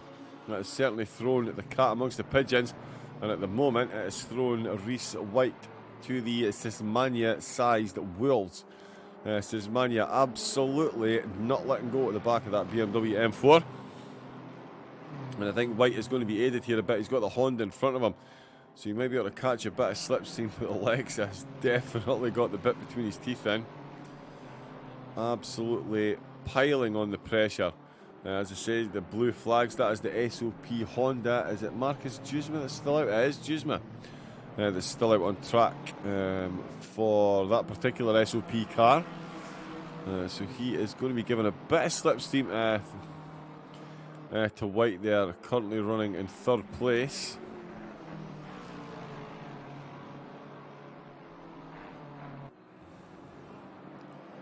He just pops himself out the way. The Lexus keeping a nice tight line on the way into the Village Complex, so Rhys did that absolutely perfectly there. Through entry they come, into the final section of corners at the end of this straight here. The old Wellington. D'Amelio is looking very quick indeed, just behind Kevin Racine. We know Racine is very quick, and I'm guessing D'Amelio's quick because he's piloting a Rookie Monsters car. But yeah, no, we've seen Kevin Racine out a few times, so we know he's got pace. Bentley versus Porsche. Right smack on the top 10 spot. Of course, points make internet prizes. There is prize money up for grabs in this series as well. Team formerly known as PCDC, of course, now Race Anywhere Sim Sport. They are looking pretty odds-on favourite to do well overall. Distinct GG with that 14th in race 2. That could certainly be a big deciding factor in the overall championship, given that they are currently second in the race in turn 1, who haven't had the season I was expecting, to be honest. To find themselves in 24th overall. They weren't able to make the last race, and they actually had a 39th the race before due to a couple of incidents. So yeah, they look like they're on the way to, they're leading the race at the moment. We're only 4 hours and 35 minutes in, so nobody's on their way to doing anything other than another 4.5 hours. But yeah, they're leading the way at the moment. But I don't think they're going to be in the hunt for the title come the end of the season with that one missing race. And that, 39th place, certainly a massively out of character result for a team showing the pace that they're showing. They're leading the way, no slouches. Sismania still trying to get his way past Reese White at the moment. Reese doing some absolutely epic defending to keep Sismania in his rear view mirrors. All playing into the hands. I am back. Hey, I'm front. Hey! I thought it was the pantomime. Is this the pantomime horse again? I mean, Because I was the back last year, and quite frankly, no thanks. We've just been watching. It has been going, well, it depends. If you're anyone other than Reese White's teammates, this has been phenomenal. If you're one of Reese White's teammates, you are clenching everything because Thomas Sismania is piled on that pressure. There has been no more than 4/10 between them since you left. Yeah, Reese has been. To be fair, Reese he's just said he's just keeping it cool. He's keeping on the track. Well, that is the beauty of these races. You know that Sismania is in no way, shape or form going to try any type of crazy lunge or move. And he's certainly not quite getting to within range. So Reese is, putting the car exactly where he needs to put it. And, he's putting in some phenomenal laps and he's holding on to third place. Tell you what else we did see. Jordan Grant Smith, the Race Anywhere SimSport team. Bit hot into the pits. Stop, go, 30-second penalty applied. We've come back out in 6th position. And I will tell you that car ahead of him, Richard Schaefer in the Butler Pal car, that's not an easy overtaking proposition. Those Butler Pal boys, they are quick. Very quick. That's an SRO team. So, Grant Smith has definitely got his work cut out for him. And we've seen someone disqualified for speeding backwards in the pit lane. What? How have you got... We're assuming that's what it is. We think he might have had a penalty and then reversed back, missed his pit box and reversed. I didn't say anything there, sorry. No, you're right. No, so... I know. That's strange. It is. That is a very strange one, yeah. So Kevin Cox, the Seawolf Bentley, they are out. The Seawolf Porsche is still racing. Flat out sim racing. Okay, they've got a new driver at the helm. Christian Holm. Morant's down in 19th. Sanapat 18th. Chris Pizik has come out for the Run DJC team. He's taken over from Leon Seeley. They're back up to 17th. I'm not sure what was going on with Mike Abramhosa. We've usually got one of the boys in the chat. He seems to have dropped down the order, so I'm not sure if he stayed out on dry tyres like the Rookie Monsters did, but it's D'Amelio that's taken over from Tavanari. They're currently running in 10th. The TSE Deconi team are in 9th. You've got the Race Anywhere SimSport team, car number 25. So Dykstra, he's made it back in to the top 10. He's now in 8th, just behind Crooks. As I mentioned, the Seawolf Porsche, he's 7th. Grant Smith, one-time and long-time race leader, now in 6th, with Schaefer just ahead of him. Sismania in 4th. As you know, Reese on the podium in 3rd at the moment. Andre Mesa in 2nd position. And it is Andre Mikel leading the way at the moment, and definitely leading by example. 7/10, quicker than anyone else on track on that last lap. So certainly, I'm sitting here wondering myself, did this penalty actually make any difference? Because like I say, Andre Mikel at the moment is lapping as quick as, if not quicker than anyone else on the track. So he looks like rapid at the moment, isn't he? Yep, he is. Although Reese has just done a 59.6, which isn't far off, and Sismania 59.6. So they two, right on top of one another, still putting in very quick times indeed. It did look like it was going to rain again. We did get notification that it was going to rain again, but that seems to have just come and gone in a heartbeat. I'm not sure what's happened there. It did threaten for more rain, but it seems to have just vanished. Reese will be happy with it.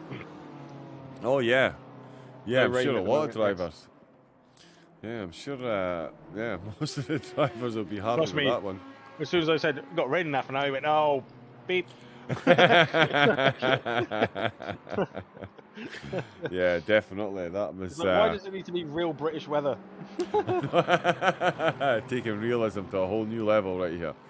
That's exactly what's going on. Keglia, Seglia, the Flaus Sim Racing, trying to get past the Jam Porsche.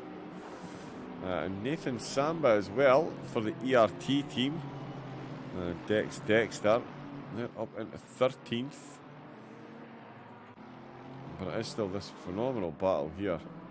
It's this Manion. Right, so when is it you're jumping into the car? What is your... I'm you, next. what is... Oh, you in next?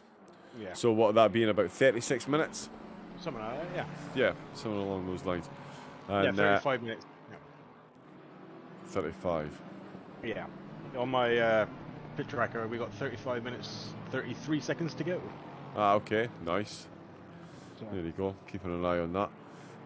Where do you think, how are you feeling? I mean, will rain put you up or down? You've, I mean, Silverstone's second nature to you these days, so surely a bit of rain won't put you up nor the down. BMW is not my car, is it? This is true. Actually, yeah, this No. is true, yeah. I have turned about 6 laps in the BMW around here. I haven't told my team that. They're going to get surprised when they see it later. Yeah, they're getting a surprise now. That's watching the stream. That's just come through on the stream. What? Your name is now Mud in TeamSpeak. Yeah, Nah, so that'll be good watch. To be fair, Refston, he's done so much work on this. You know, we have to thank Refs so much for the work he's done with getting the car set, getting it read up. And then we had Dynamite Alive, who was, like I said earlier, he was going to be part of the team, but he's doing a 24-hour straight a race at the moment. He came in and helped us set the car up as well. So those two guys and Reese as well, they've put in loads of laps. Unfortunately, I just wasn't able to do it over the last few days. So, but it. Oh, rain again in 10 minutes apparently now. That's good. Oh yeah, it's just popped up there. Yeah. So sorry, I was just listening. I had them talking in my ear. Then it was confusing me. But yeah, so I mean, the BMW is pretty good around here. I mean, when I did my laps, I think my fastest was I think on my own it was a 57.8. I think I did with sort of mid fuel. So it wasn't crazy fuel. It wasn't like 100 liters. So I haven't really ran too many with the 100 litre stint. So yeah, it'll be interesting to see. It's guaranteed it'll be pissing it down with rain when I jump in the car, and I'll be like, great. Watch the rain falls, and so does Linksy. Yep. Yeah, the Great British Weather is certainly looking to be the star attraction in the race here today. We'll see how it goes. Oh, bit of lag there as we jumped on board with Team Abbey. Mike Abrun Hosel looking to get a couple of places back. Keglia and Renai just ahead of him. So it's going to be Aston, BMW and Porsche. I think the Aston Martin, I've been told, will be losing its popularity ballast for the next race because there is a team dropped out. Dalking's YouTube team no longer in the competition, which then brings the number of Aston Martin entrants to under. We've got very close there. This is the battle I was talking about. Yeah, so the Aston Martin will be lighter for Suzuka. Still 3.7 million BMWs entered in this competition. Yeah. So they will, of course, still have the 20 kilograms come next week. Here is Jordan Grant Smith. He took pole position. He took the lead of the race by the scruff of the neck, and he took a bit of a liberty with the entrance speed into the pits. Oh, there's somebody kicking up some dust ahead of him. That's an SOP Porsche. Or it's an SOP car anyway. He now finds himself trying to get past Richard Schaefer, the 556 car, of course, one of the Butler PAL. The 555, 556 and 557. Three very quick cars. And we can see, I'll tell you, this is going to be much like White and Sismania, I think. Two very quick, clean, consistent drivers that aren't going to do anything silly. Okay. That was a bit of netcode. Oh no, Busey's just said server lagging. I'm seeing cars flying. Yeah, we just seen that on stream. All the cars are getting lag. Everybody. Oh my god. Okay, I'm gonna talk to the guys. Cool. Yeah, you go and jump in. Hey, how we doing, Hayden? Oh yeah, that Lambo is looking twitchy. Let's just have a run down to see how everyone's looking there. Nobody has got. Oh, okay, there's some of the cars. None of the cars have got a server statistic reading next to their name. Oh yeah, there's a bit of stuttering in the background. That's a car going over some bumps. Gas Mario. Hello, John. I'm back, mate. I'm back. Hey, Simon. How you doing? Yeah. Okay. Good. We've got Linksy joining us as well. He's just having a quick word with these guys. It looks like we're having a couple of server lag issues. Yeah, he was saying that that Mercedes they've just gone past now was lagging all over the place, like real bad. Yeah. The thing is, I'm looking at the broadcast. I hope it's not what I think it is. Is this hosted on SimGrid? It is. Well, no. We're not using their servers. It's our own server. Right. Okay. A completely different server host, but I can't imagine that they haven't found a way to get into any type of server, considering 6 different communities were hacked. So. Yeah, I was talking to the guys that run simracing.gp, where I host my league on, and at the moment, fingers crossed, they've been left alone. But they have had a couple of people mention there's been a few things in the last couple of days. So, I mean, what are they getting out of this? Yeah, absolutely nothing. I know. They're certainly not getting Christmas cards or presents from me. That's for sure. Yep, straight off that list. Yep, unless I start posting out Anthrax again. But to be fair, the server stats at the minute seem to be pretty stable. Yeah. With the CPU latency, ping, and all that. So hopefully this is just a moment. Hopefully this is just a momentary thing. Yeah. I know the RCI race the other day, they had to deal with a server hack for about an hour, but they didn't stop. They didn't stop the race. They let it continue with the issues, and then it eventually went away. Oh, no, okay. Obviously not ideal in any situation, but I suppose they didn't give in, so maybe they won't go back there. Fingers crossed. Fingers crossed to leave us alone as well. There is. That's one of the sausage dodgers. Ian Hall's coming to the pits. Alex Phillips down in 22nd. So another start he'd be looking for. The sausage dodger just pops himself out the way. That is still Schaefer and Grant Smith. 20 seconds is the gap between Mesa and Mikel. 14 seconds is the gap between Mesa and White. And still less than a second separates Reese White and Thomas Sismania. The battle for third. That battle for third is going to continue between White and Sismania as long as Schaefer can hold Grant Smith in his arrears. And we can see there's 3 views behind the car in this passenger seat, and it is just full of, all 3 are just permanently, look at that, full of green Lamborghini. How has the incident box been looking today, Simon? Yeah, to be fair, actually, I think the weather played its part in spreading drivers out, and so it hasn't been too hectic. Even in the first hour, it seems to be quite calm considering how the other rounds went. So yeah, it's all good at the minute. There's just one outstanding incident that I'm reviewing now, and everyone's good to go. Nice. Obviously, nice. We had a couple of drive-through incidents at the beginning of the race for lap one incidents, which is how we always do things. So they weren't track limits. That was for being naughty boys. Yeah, bits okay. and bobs to clean up after that. So all in all, not too bad from the drivers this afternoon. Yeah, I do like that rule, I have to say. lap 1 incidents get a drive-through. Minimum drive-through.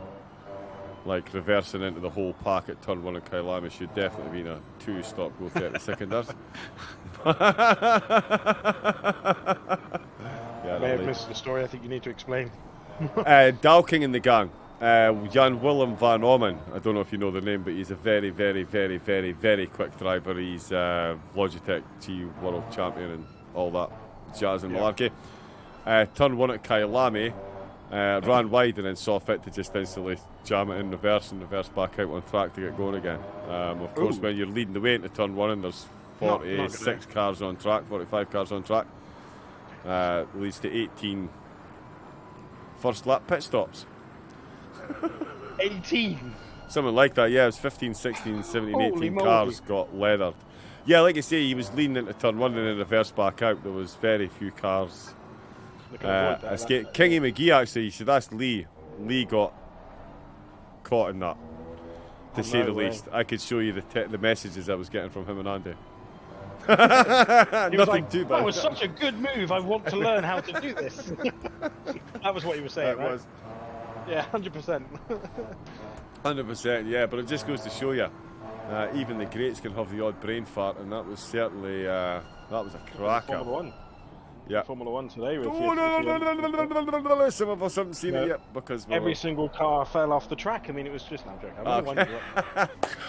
You know what? I'm only hoping today was really, really good because my brother's actually out there. I mean, I saw the rainy qualifying. I thought, Oh, he's out at Imola? my brother's at Imola, yeah. Oh, from wow, Birmingham. amazing. Yeah, him and his mates went across there. He loves his Formula 1. He loves it. And since he moved to Birmingham, he goes to Silverstone and stuff as often as he can. But yeah, he's away too. I won't say anything, mate. To Imola, so yeah, I'm looking I forward know to how watching horrible that that is.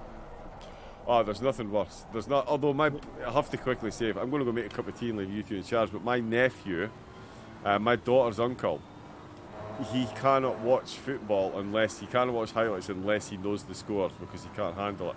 So I would come and see. I would get to Saturday and I would have to leave the house and go and avoid him for hours on end because he would just burst out the scores to make sure I knew what they were, so I wasn't surprised or horrified during the highlights. Is that, mate? I don't think you're getting how this works. But yeah, so yeah, definitely no spoilers. Definitely no spoilers. Yeah, yeah, we've still got a race on while you, Simon, and I have been flirting away in the comms box, and that race, it's now moister than an oyster's pocket once again. The track is raining. It's going to get heavier for the next 10 minutes, and in 30 minutes it's going to be back to cloudy. So we've got a greasy track once again. Decisions. 20 minutes, Linksy, until you jump into the car. I'm guessing you're coming back out on dry tyres. I'm going to stay, and I'm going to say I think you should stay in for another hour. I'm a team player. He's obviously got it under control. Don't want to ruin that consistency that he's got. No, it depends on what it is. I mean, if it means extending this a little bit, if we can, then we will. But up until the max, obviously, not over the limit. Yeah. But it just depends on what the weather's going to do. Yeah, it certainly doesn't want to make its mind up. There's remind me, what is your name in the race? Sorry, I'm so terrible. Everyone's got a different name on Twitch and Steam. But who's that? Bralor? Oh. I gained 10 positions in that one turn that race. Hey, there you go. So yeah, out of the 40 odd cars, there was a few cars made it through. There you go, 10 positions in one turn at Kyalami. What are you complaining at? Yeah, he's definitely not complaining. Yeah, let's do that again. Oh, look at these two. Right, I'm going to quickly boil the kettle. I'll leave it on board with these guys a minute as well for a second. Yeah, and Simon, could you? Yeah, you guys. You've changed your name again, Chris. Chris has changed his name. I'm sure you lot do that deliberately. You realise I'm old and forgetful, right? Don't do this to me. Come on, I'm in my 40s. What's going on? Yeah. Honestly, cruelty. It's like Bailey earlier on. It's like, right, B folder will be all the British maps except Silverstone, and then A will be all the maps including Silverstone. Right, Bailey. And then he goes and loses Silverstone. I'm like, go send it to us. Like, okay, I've sent it, and he puts it in folder B. Bailey. B's meant to be the British tax without. Oh yeah, but I thought I'd change it because it makes more sense. Cheers, Bailey. Oh, he's got it done, he's got it done. Oh, a little bit of contact, but he's got it done inside. Oh, Butler Pal going to put that in 15 seconds for 3-2-1 for causing a collision. Mike Abram-Hosa in the bad books, and Grant Smith getting that job done. I'll put it on autopilot, Simon. I'll stop talking and go and make myself a cup of coffee, yeah? Yep, indeed. No Cool. worries, no worries. See you Catch you back in a minute, John. Thank you. So we still have 4 hours and 15 minutes remaining, ladies and gentlemen. And it is Andre Mikel leading the way for turn 1. The 100 machine have completed 50 laps. They've got a 22-second cushion from Distinct GG and Andre Messer, who just has to avoid a back marker. So they are running comfortably in second place right now. And it's Reese White holding on to the RTO team, the new entry in for the final 2 rounds of this championship. That is the top 3 as things stand. As we do ride on board with Andre Messer, he's just having to deal with some back markers and blue flags. And it is the RTO League Racing Reese White holding on to that 3rd place position. He's got 14 seconds back to the Lexus machine, with Jordan Grant Smith now moving back up through the field, back up into 5th place position, and he has got 8 seconds to close back up to the top 4. It has started raining again. I wonder how that is going to play into the hands of some drivers. I can't imagine anybody coming into the pits for wet tyres at this stage. Are just going to let this damp weather play out, as they do stay out on those dry tyres, because the stint timers will be ticking over very, very shortly. You should see drivers coming in within the next 10 to 15 minutes, so I can't imagine anybody coming in at this point of the race.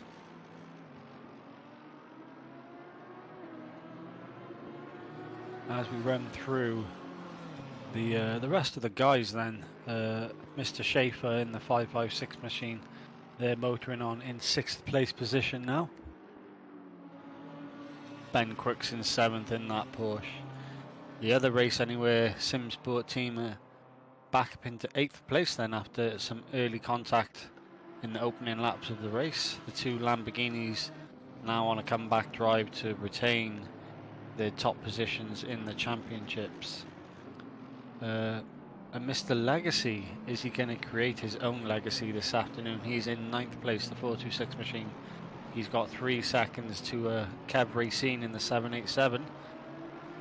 Qualified really well, did the 787, up into the top 5. He's just dropped down the order ever so slightly, and I think that was the case for most of the drivers. As we see Kev Racine then, oh, he's just lost the rear of that Bentley on those slippery curbs from 10th place. You won't see that on the stream, unfortunately, but hopefully when John comes back we can see a replay of that.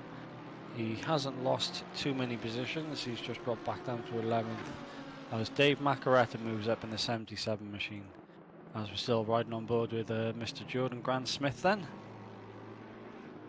Server freeze, no server freezes for us, Mr. Busink. I think that's on your end this time.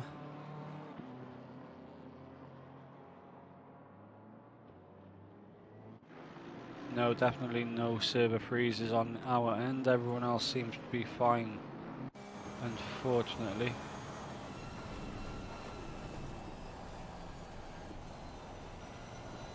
As the number 7 machine then gets disconnected, the rookie monsters. That is not what they wanted to endure this weekend, I'm sure of it. Qualified right at the front of the field. Yeah, sad times indeed, unfortunately, for the rookie monsters. Hopefully they can get back into the server and get back out racing without too much time lost. Still just over 4 hours remaining, so plenty of time to make up some positions in the race. As we just look outside the top 11 then, we got Samba in the number 12 machine. That'll be the ERT team. They're running well in 12th then. Abrinhosa with that 15-second penalty for a earlier collision. As the 99 machine, Keglia is running in 14th and Pusic is running in 15th. That's the top 15 as riding on board with Matthias Saranpa now for Team Black Snow Racing. 10 seconds adrift of the top 15 places are that team, with Rene in 17th, Alex Phillips back up into 18th, then the 222 machine. Another team that has dropped down the order, unfortunately. They were running in the top 10, found themselves outside of the top 20, but slowly making a comeback through the field, 15 seconds adrift of the 36 machine. And then the rest of the runners and riders, you got Ewitts, Holmes, Bennion, Albright, D'Amelio, Taylor, Morant and Reed Mueller bringing up the rear of the field. It's not often you see a Mr. Thomas Morant near the rear of the field in the 53 BMW. 4 laps down, I'm not sure what's happened with them. But they're not having the best of times this afternoon either. As we are back on board with Schaefer, Mr. Schaefer in 6th place for the 556 machine. So just to touch on the Butler Powell Motorsport teams then, as John was talking about earlier, they do usually have 3 or 4 squads racing in this endurance championship, but unfortunately the 555 machine,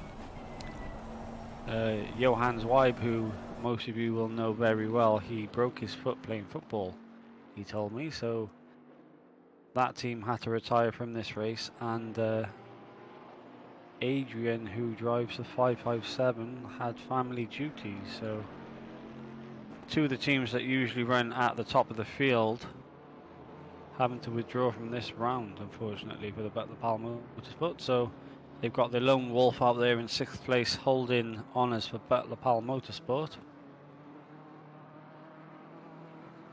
And they're doing a great job of it indeed. As Kev Racine comes into the pits then, that'll be for a driver change. We'll see who's taking over from them for stint number 3 as we approach the 2-hour mark of the 6-hour race.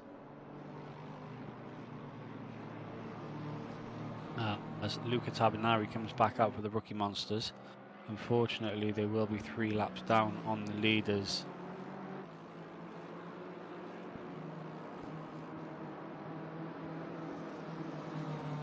And these conditions are damp conditions now. The weather seems to change once again.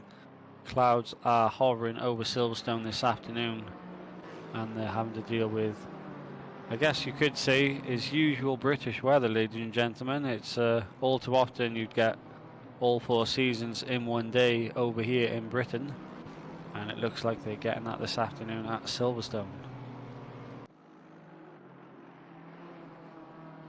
As riding on board with the 315 running in 14th position.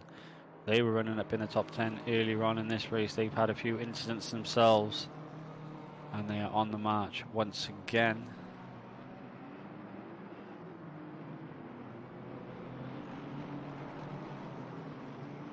As that rear end is a bit tail happy on that machine, but they still motor on in these damp conditions. Obviously all these drivers now out on track will be on that dry compound tyre, so it's not going to be doing them any favours at the minute. They just need to survive these damp conditions before the rain clears away once again. Indeed, it's been fun, Simon. Extra gold stars.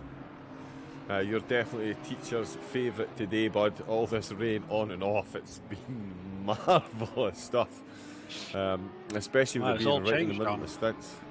It's all changed whilst we were away. The Rookie Monsters suffered a disconnect, so they've dropped out of the running order. They're down in 23rd place now.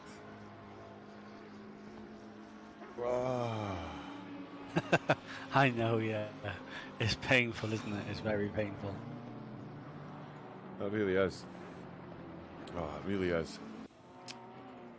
Such a shame. Yeah, is Ian Hall and us homeschool disconnected as well? They've just reconnected. They've just reconnected 7. So those bottom 5 teams have all suffered disconnects this afternoon. Right, well, Uncle Raven says you'll all get bonus points for joining back in. I'll bully the owner. Points. Bonus points. You'll all get bonus points. Yeah, you I can. can't just give out bonus points. Yes, we can. Of course we can. Uncle Raven's handing out bonus points. Congratulations. It's like giving a gold medal to all the kids who finish a race in their sports day at school, even though they finish last, they get a medal. Don't do that. No, if they fall over and break their ankle and then get up and finish the race, then yeah. Give them the bonus points. Give them bonus points. But for anybody else that's out there and gets into sim racing and stuff, this is how it's done, by the way. Right? Don't let anything set you back. Make it to the end of the race. Guys are getting disconnected from the server, reconnecting and getting themselves. And that's the other thing as well. You got to remember, getting disconnected from the server is one thing. There's a reason Ian Hall still sat there, right? He still sat there because when you rejoin the server, you get a 2-minute penalty for that as well. So there we go. Nelson, we didn't deserve the 15-second penalty. Squeezed us. Tried to appeal them. Took it open appeal. Yeah. Chuck it in the appeal, bud. And we will get someone to look at it quickly, hopefully. Because he'll be coming at the pits pretty soon. But yeah, if you've got an appeal, mate, chuck it in there, definitely. I'm pressed up. 53 disconnected as well, yep. So yeah. Couple of cars disconnected. The rookie monsters, a particularly painful loss, given that they were battling up near the front for the race win. It's certainly. I mean, we do have provisions if teams disconnect after, I think, is 97 or 98% of the race complete, where we can look at it and reinstate positions, you know. And we do try our best to cater for these types of situations, but being so early on in the race, unfortunately, is just one of those things that we can't change or help. Yeah, we do have provisions if drivers and teams have completed more than, I think it's either 96 or 97% of a race, where we can always look at possible reinstatements depending on their positions out on track and if they were ever going to be challenged for a position, or you know, they had 20 seconds lead over everybody else and a win was looking certain. You know, there's always those types of circumstances, and we do our best to accommodate. But yeah, but the race is literally still in its infancy, isn't it? We've still got 4 hours to go. There's still exactly. so much of this race to go. But it's good to see those teams have joined back in. Even if it does mean most of them are now going to appear twice in my broadcasting too. So if I do get overexcited about cars being close together and they're not, then that's why. It's because, yeah, they're all appearing twice now, so it's going to be fun. Certainly, it's an ill wind that blows no one some good, and those 5 disconnects mean that quite a few drivers have been promoted quite a few places in some instances. The full 5. So it's going to change up the running order in the mid-pack. Up at the front, though. Still Andre Mikel for turn 1, leading the way. Distinct GG's Andre Mesa. Still doing his thing. Track is now damp. It's Reese White in the BMW.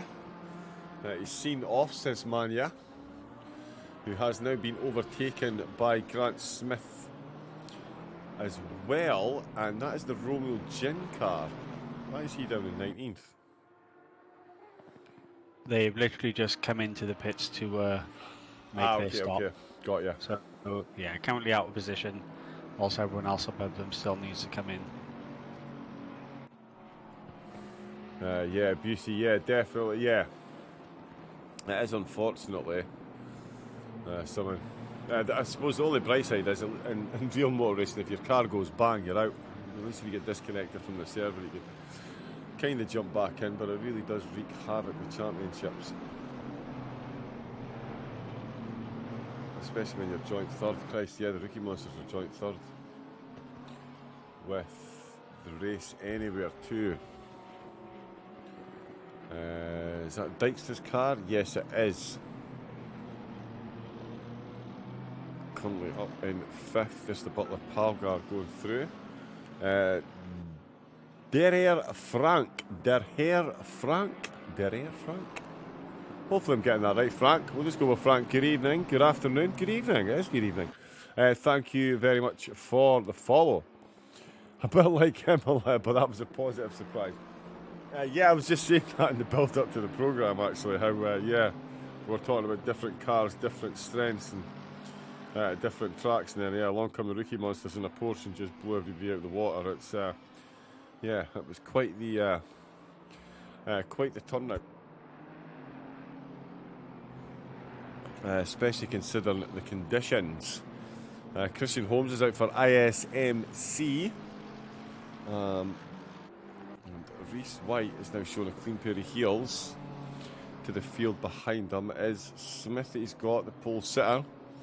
Now closing them down. Sismani has dropped off the order. Lagasse has come in to the pits for the Decone car, which means their other car is going to make his way through and take that position. 9th and 10th are running at the moment. We'll see how far down, if at all, the order to drop. Nathan Samba up to 10th place. He's at 25th trying to unlap himself. That's one of the teams that got disconnected. Jonathan Saville, yep, he was up and around the 5th through to 10th. So yeah, some of these teams, they could definitely see them up unlapping themselves. Rennie Rudmuller is out for the Fun Liga team. Michael Taylor in the sand. Ian Hall still in the pits. I wonder if they're having a problem getting their drivers connected. I haven't seen any improvement on the fastest lap since the opening of the race, given the changeable conditions. Not really a massive surprise. Mikel's the fastest lap of the race by this car. It was Titus Conrad that set it 1 minute 58.5, currently lapping 2 minutes and 10 seconds, 15 seconds slower. So it just goes to show you the effect that the conditions have. With this being such a high-speed circuit, you really do have to watch what you're doing in these high-speed corners, because if that car lets go, it's gone. End of story. Especially if you're on the wrong tyres. Ben Crooks closing up on Dykstra at the moment then. Both lapping at roughly the same pace. Dykstra slightly quicker, but Crooks certainly pushing him onwards. Schaefer trying to get past Sismani, and I do apologise, he's just actually gotten his way past. Let's have a quick look at this one from Helicam. Has a bit of a wiggle there through Maggots and Beckett's. Still manages to gather it up on the exit. So it's full slipstream mode engaged. There is the Romeo Gin car in the background. The SOP car takes the inside line, hammers on the brakes through the pedal, lets the back end go a bit to get rotation on the car. The Lexus avoiding the contact, and Butler Pal car, piloted by Richard Schaefer, makes it up to 5th position. Samba's come into the pits for ERT, and Chris Pizik has come in for the Run DJC team as well. Alex Phillips will nip up a couple of places there. Still as you were up at the front. Oh, back of the Lexus looking lively. Oh, and who was that in the background there? I'm actually squinting like I'm going to be able to see that from this distance. I know that's the Jam Porsche. So who is that? That's the ISMC car. How was it I'm left in charge of this stuff? Where's the Jam Porsche? Which is the Jam Porsche? Oh, it is Lindholm. It's Simon Lindholm that's back out. There you go, 21st position. Yeah. Ah, okay, so yeah, that red and black BMW, yeah. Looking a bit lively, but I think they're one of the teams that's just reconnected.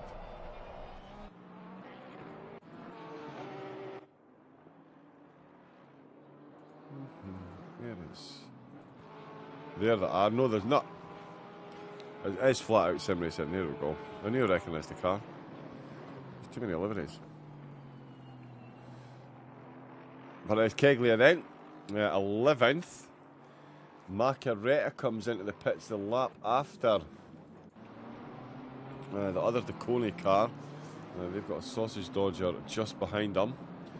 Crooks and Dykes. There's Abrun Hosa into the pits. A lot of change in there. Sarenpa, Bunyan, Ewerts, Lindholm, all swapping places with the pit stops. Kegley has just come in for the flat out racing team. Leclerc looks like he's going to get past. That's Ben Crooks. That's the Seawolf team. There's David Macaretta there, so you're looking for. And yep, there goes Leclerc. So he'll retake the position from his teammate. Oh no, sorry, here they come now. Here they come now. I was looking at the wrong car. There is Ian Hall's car moving, and there is the other DeConey car moving. So Macaretta is off and running. It's Hayden Harter that is at the wheel of the car. No one is waiting to interview.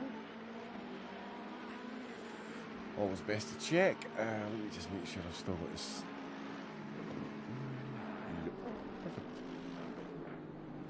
There we go. So, yeah, Macaretta. Schaefer is going to come into the pits. 3 hours and 53, so almost an hour to go until we reach the halfway mark. Now, I'm not sure, John, when Jordan Grant Smith is going to come in, but it must be sometime soon, unless he's, because he came in for those wet tyres, he would have reset his stint timer. So I'm not sure how long he can actually go, but he's right on the tail of second place right now. He was over 30 seconds adrift. He's now only 1 second adrift because the top two have had to come in and make their pit stops. And those three are miles ahead of the rest of the field because 4th and 5th are now into the pits. Joe Boyle has gone past the pit, so he now moves up into 4th place. Mr. Linksy. And then, to be fair, everybody outside of the top 6, they're all a lap down already. Yeah, they were, yeah. So Race Anywhere Simsport is leading the field, where he's got Ben Crooks, Alex Phillips, Leclerc, and Mr. Harter in close company. So drivers from 7th to 10th circulating very, very close. Phillips has come into the pits. Forget what I was just saying. They do like to make a fool of us, don't they? I'm sure they just listen to the broadcast. Right, they've just made a really clever analogy. Let's go and make a mess of it. Jump in the pits now. Okay. Yeah. Thanks very much. There's Bunyan then, defendant from Pritch. Oh no, that's the Vivid Global. So that is that Holmes behind him? Oh, so that's a blue flag situation there. As Phillips is in the pits. Nicholas Hildebrand out for the Butler Pal car. As you mentioned, there is Joe Boyle. He's got a greasy track, and it does say he's going to get a little bit of sun for the next 30 minutes at least, although it has told us porky pies already today. So we'll see what happens. It's Mania in 6, Arnsman for the Race Anywhere Lambo, currently in 7th place. And yeah, wow. That shows you how much this has messed things up, because this is a battle we would expect to see. But we wouldn't expect one of these cars to be 7th, one of them to be 1st, and one of them to be 22nd. Because that's what we're looking at. 3 of the quickest cars on track, 1st, 7th, and 22nd. As Luca Tabanari is looking to unlap himself against the race leader, which he's successfully done. He's now going to unlap himself against 7th, which is car number 2 for the Race Anywhere Simsport team. And yeah, the other Simsport car, that is... Oh, where is he?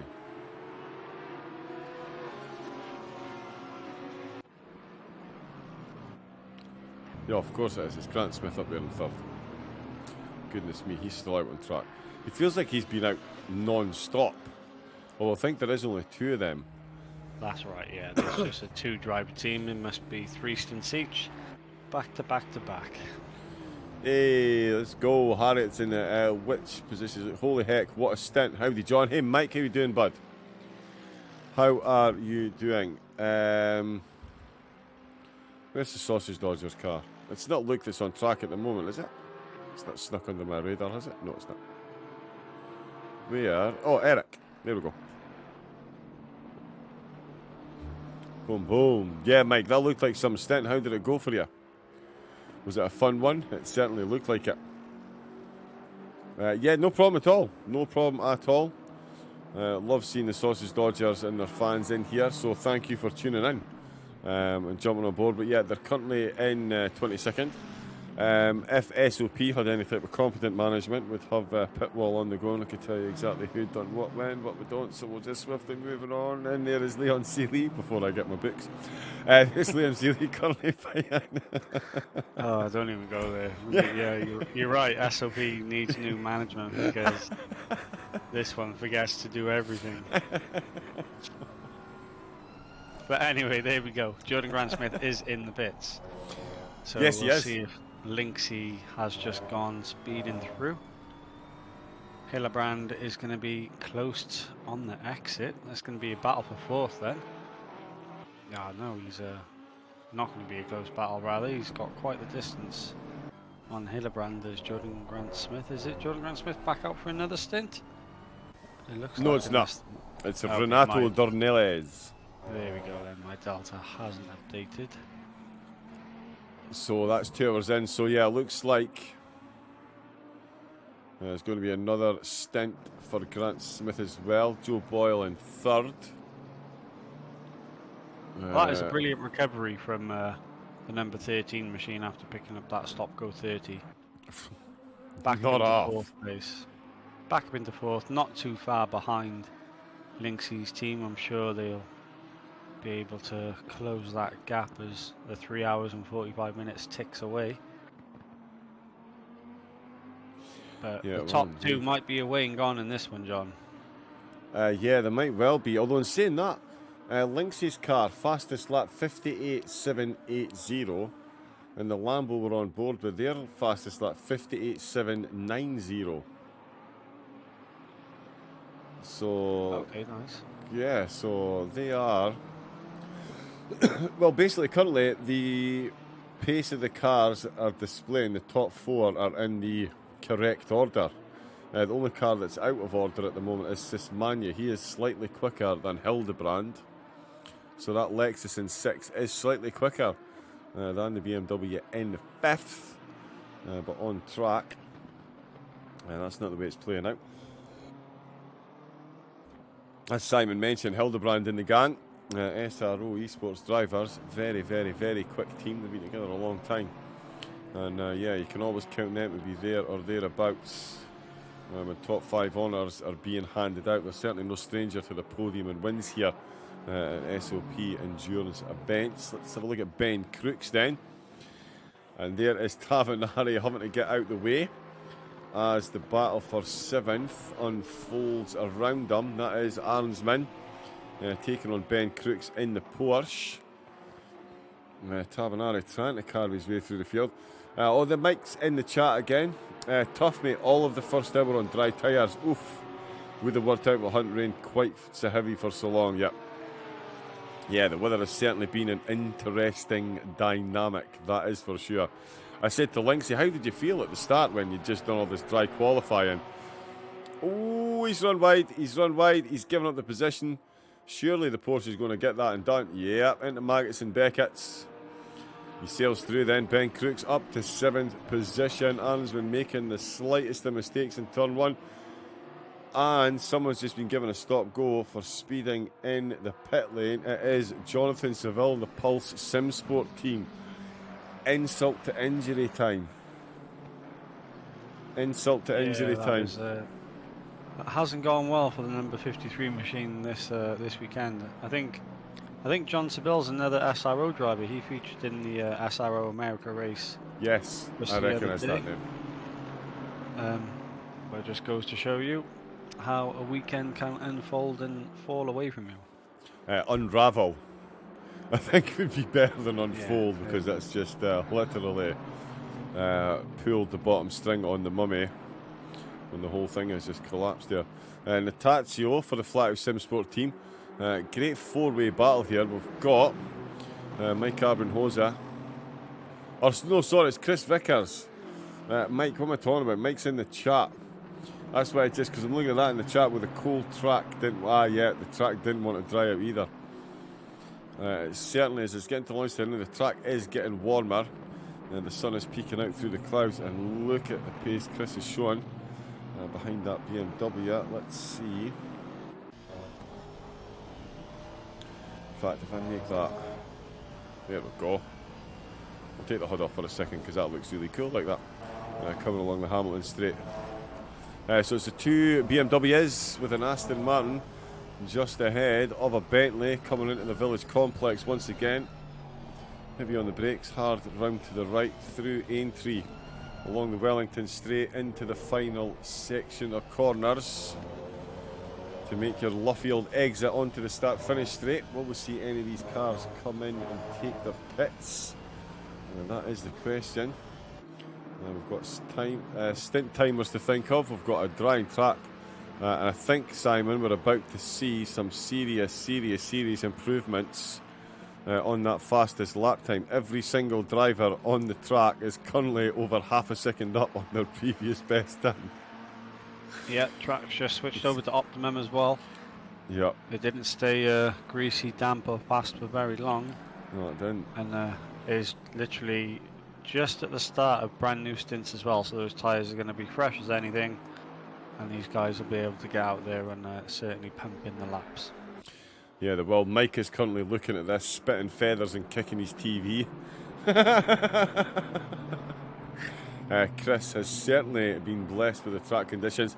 It has to be said, that Mr. Linksay's done 6 laps here in the BMW, so he is certainly ultra grateful that he didn't get a wet track to deal with.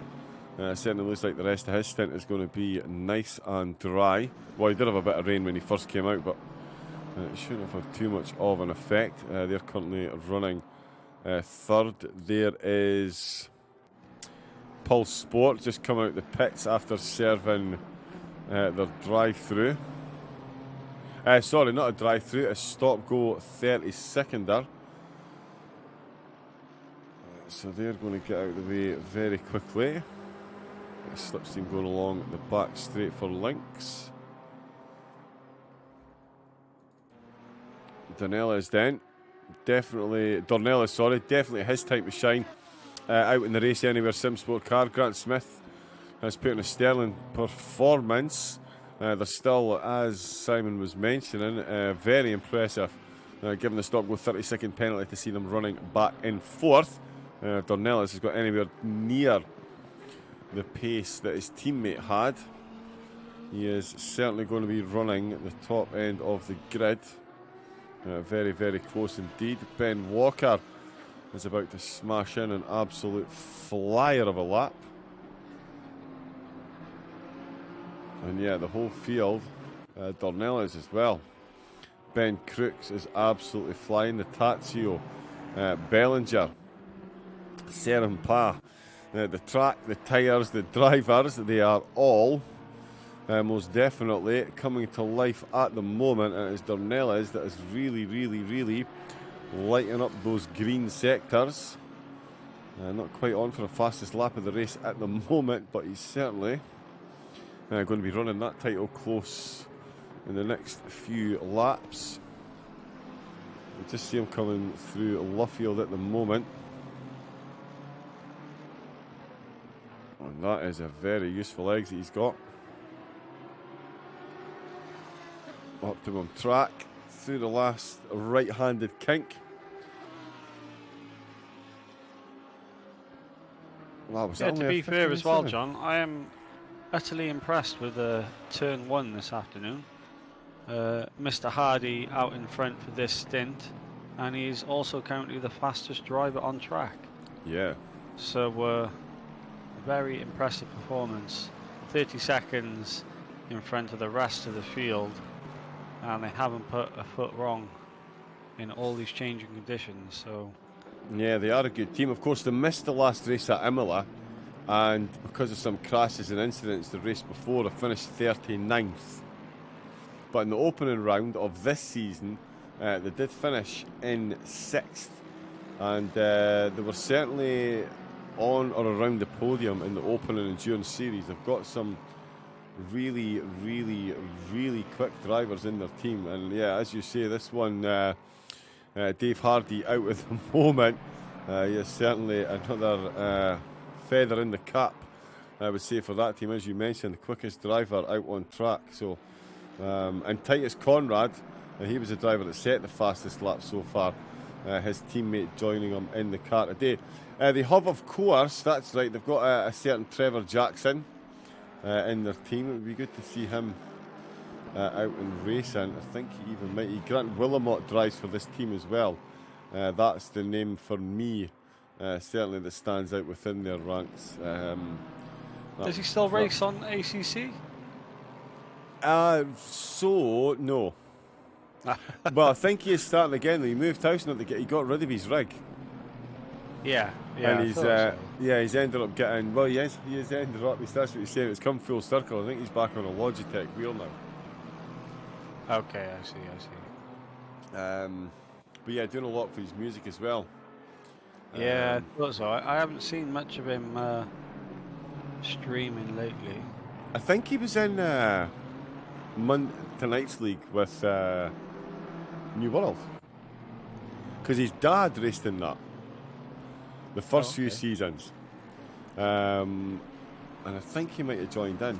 But yeah, his dad races as well, Mr. Jackson Senior, and he's decent as well. He was, divisions ahead of me on track. Like, not that that takes much doing right enough, but yeah, he was.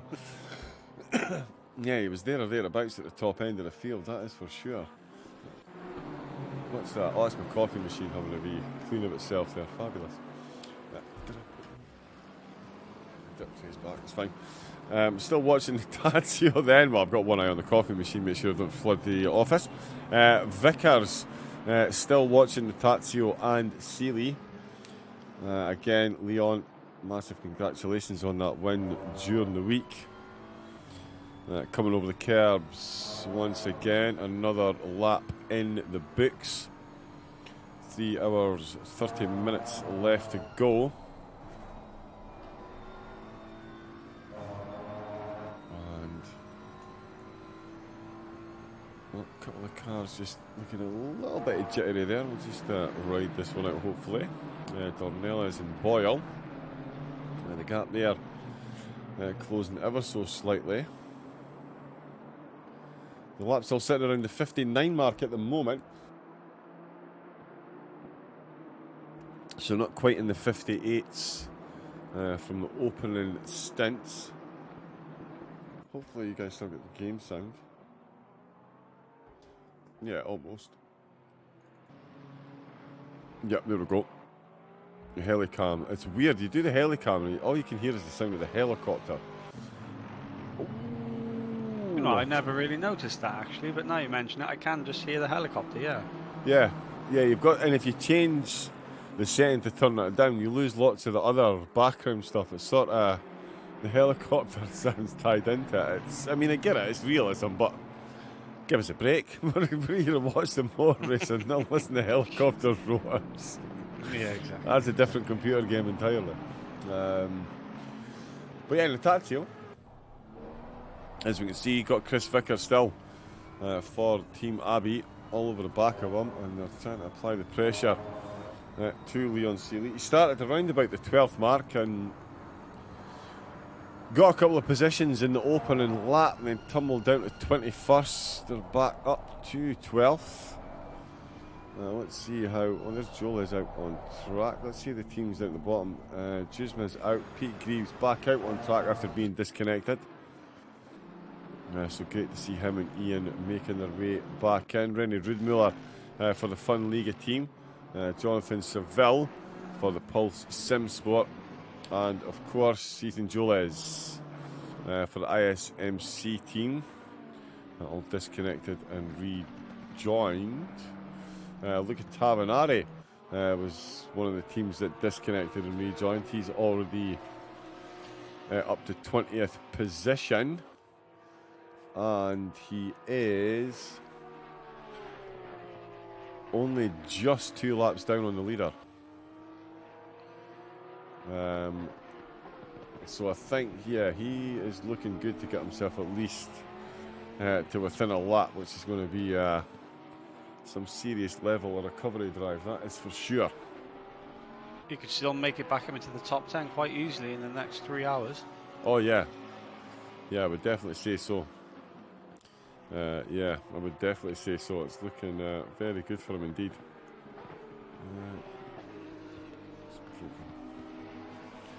But he's going to need to seriously put in some quick lap times. 2:02 for the last one.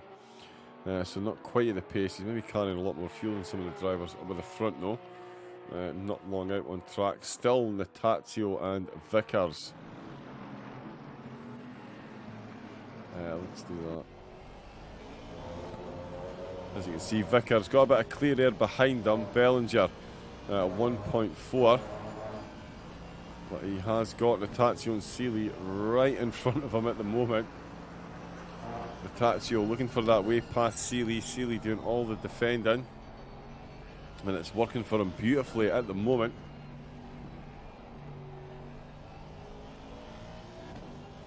I don't think any of the drivers are due to come into the pits quite yet. So there we go. We'll see them all coming past the start-finish line. Sana Pat with a penalty. Page in 11th. Lindholm there in 19th with 22 seconds behind him. A look at Tavanari. Yeah, how far up the field? And we're going to see Luca make it. There is Dave Hardy still. Oh, Ben Walker, sorry. Half a second quicker than him on that last lap. So the Audi really is starting to come alive. Oh, although he's pushed the track limits there a bit. Plenty of dust and dirt on the tyres. Is that going to have an effect onto the braking zone? Double tap of the brakes just to make sure he doesn't lock up. And 3, he successfully comes Joe Boyle. You can see at the moment just coming into Maggots and Beckett's. So not too far back, still hanging on to 3rd position. Dornelles though, he really is flying, although it looks like Linksay only a 2:01 on his last lap. I wonder if he's been caught up in traffic, because that is 1.4 seconds down on Dornelles' time. And Dornelles, as we can see, that gap is massively reduced. It's down to 2.3. Nico Hildebrand coming along with that one as well. So this is all getting very close indeed. That BMW in the background is not Hildebrand. Just behind the Lamborghini there, that is Alan Hartfield. So he is finding himself just in the middle of the battle for top spot honours. That was Hildebrand just going past him there. So as you can see from the bonnet, Hildebrand has now got Dornelles and Boyle just ahead of him. There's Boyle exiting Aintree. There is the Lamborghini of Dornelles, and Hildebrand all on the Wellington straight now, coming into the final corner complex. It's all going to be down to this Luffield exit. How long? I said he would close up, John. You Not really going to did. be long now. Not going to be long now. No, it really isn't. Hey, this Marcus Loris. Come on, Renato, he's saying. Indeed, absolutely flying. Back a little later, chaps. Keep up the good work. Thank you very much, Mr. Death Zone. He's doing well, just finding his rhythm, says Till Vornan. Of course, one of the drivers.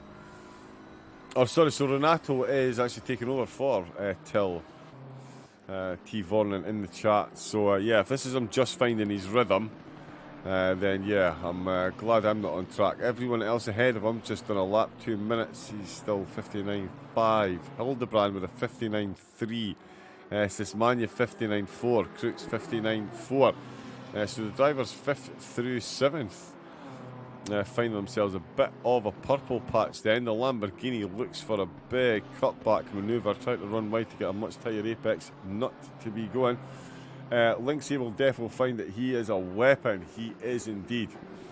Very, very, very quick indeed. He's only done 6 laps here in the BMW prior to this race. And showing some serious pace about it. The slipstream fully engaged to the Lambo along the Hamilton straight, fast turning zone. The BMW throwing it in there, managing to make it stick into the village complex to come. The Lamborghini still looking for a way through. They're going to go side by side. He's not really going to put it around the outside on the entry, is he? No. He's going to say that's hella move if you manage to pull that off. But they do exit entry. It is still as you were then. Boyle in 3rd, Dornelles in 4th, Hildebrand 2.6 seconds. That's over half a second he's made up between the exit to the Hamilton straight and the entrance to the Luffield corner. Linksay leading the way again, still holding his line beautifully at the moment. I tell you, I bet you he is loving this at the minute. This is what these little racers love, getting themselves involved in some serious racing, and that is some serious defending he's doing against the Lamborghini. And it's going to be interesting, as you were saying, Simon. I thought we were looking at getting rain for a lot of the race, but the Lambos towards the end of their tyre stint, they're really going to struggle. So Dornelles, really, if he wants to get this done, he needs to get it done before he gets, say, like 40 minutes into his stint, because the last 20 minutes it's just going to be bread and butter for Linksay to defend in that BMW with the superior tyres. Yeah, well, to be fair, I mean, it's they've been saved so far in the first 3 hours of the race with this rainfall. It means that tyre degradation hasn't been so extreme. As he's looking for a move up the inside, he hasn't quite got the legs this time around, and this is playing into the hands of Hildebrand, who is closing right up on those two now. You can see him visibly there. Probably less than a second is that gap between those two, as Mr. Boyle Linksay is doing a hell of a job defending, making that BMW as wide as it can possibly be. And we're going to have a 3-way battle for 3rd place in the next lap or so, John. Yeah, I would say so. I didn't. Yeah, we mentioned Hildebrand a lap ago. The half a second that he made up, well, he made up another second just as I was handing over to Simon there. So it is 1.6 is the gap. Not the best rear view mirrors in the Lamborghini, or you would see them. You did top right of your corner there, you'll see the white, red and blue BMW just appear every now and again. But again, I tell you, full hats off to Boyle and the gang. We saw Reese White keep Sismania at bay lap after lap after lap until Sismania dropped off. And yeah, Linksay is now going into full defence mode, but Nicholas Hildebrand, yeah, he wants his battle to progress sooner rather than later, and he is going to be getting himself stuck in here as we come through Verstappen's demise. I mean, turn 1. We can see Hildebrand is close to... Hey! Now remember, if you are going to crack jokes about that, they'll have to be jokes and not insulting towards anyone, right? Yeah. Let's go, Renato, says Mark and Altruitt. Good afternoon. Good morning, he says. Come on, it's evening in the civilised world, bud. What are you doing? It's 10 to 6. Come on, get with the programme. How are you getting on anyway, plane? I hope the physio's getting a bit easier and things are healing up nicely for you. Whoa, big wiggle, he's running. Track limits, gone. Bit too much slipstream on the way in. Is that a slap on the wrists? Car number 556, has that popped up on the board? No. No, he didn't. I got a track limit violation for that. What he did get was a whole lot of slipstream along the Hamilton straight. Nicor, how we doing? Let's go 100. That is Hardy, turn 1. It's good to see them back up and around the podium. They're certainly a very quick team. I know their last outing here didn't end well. There was a lot of incidents. There's certainly been podium protagonists in the past. Nico Hildebrand all over the back of Dornelis, is all over the back of Joe Boyle at the moment. It is RTO versus Race Anywhere Simsport versus Butler Pal Motorsport. What's happened there? He's letting both go, John. Why did he do that? I don't know why he did that. Maybe he just thought better of it. Maybe he knew what was coming. Yeah, maybe, yeah. You know what?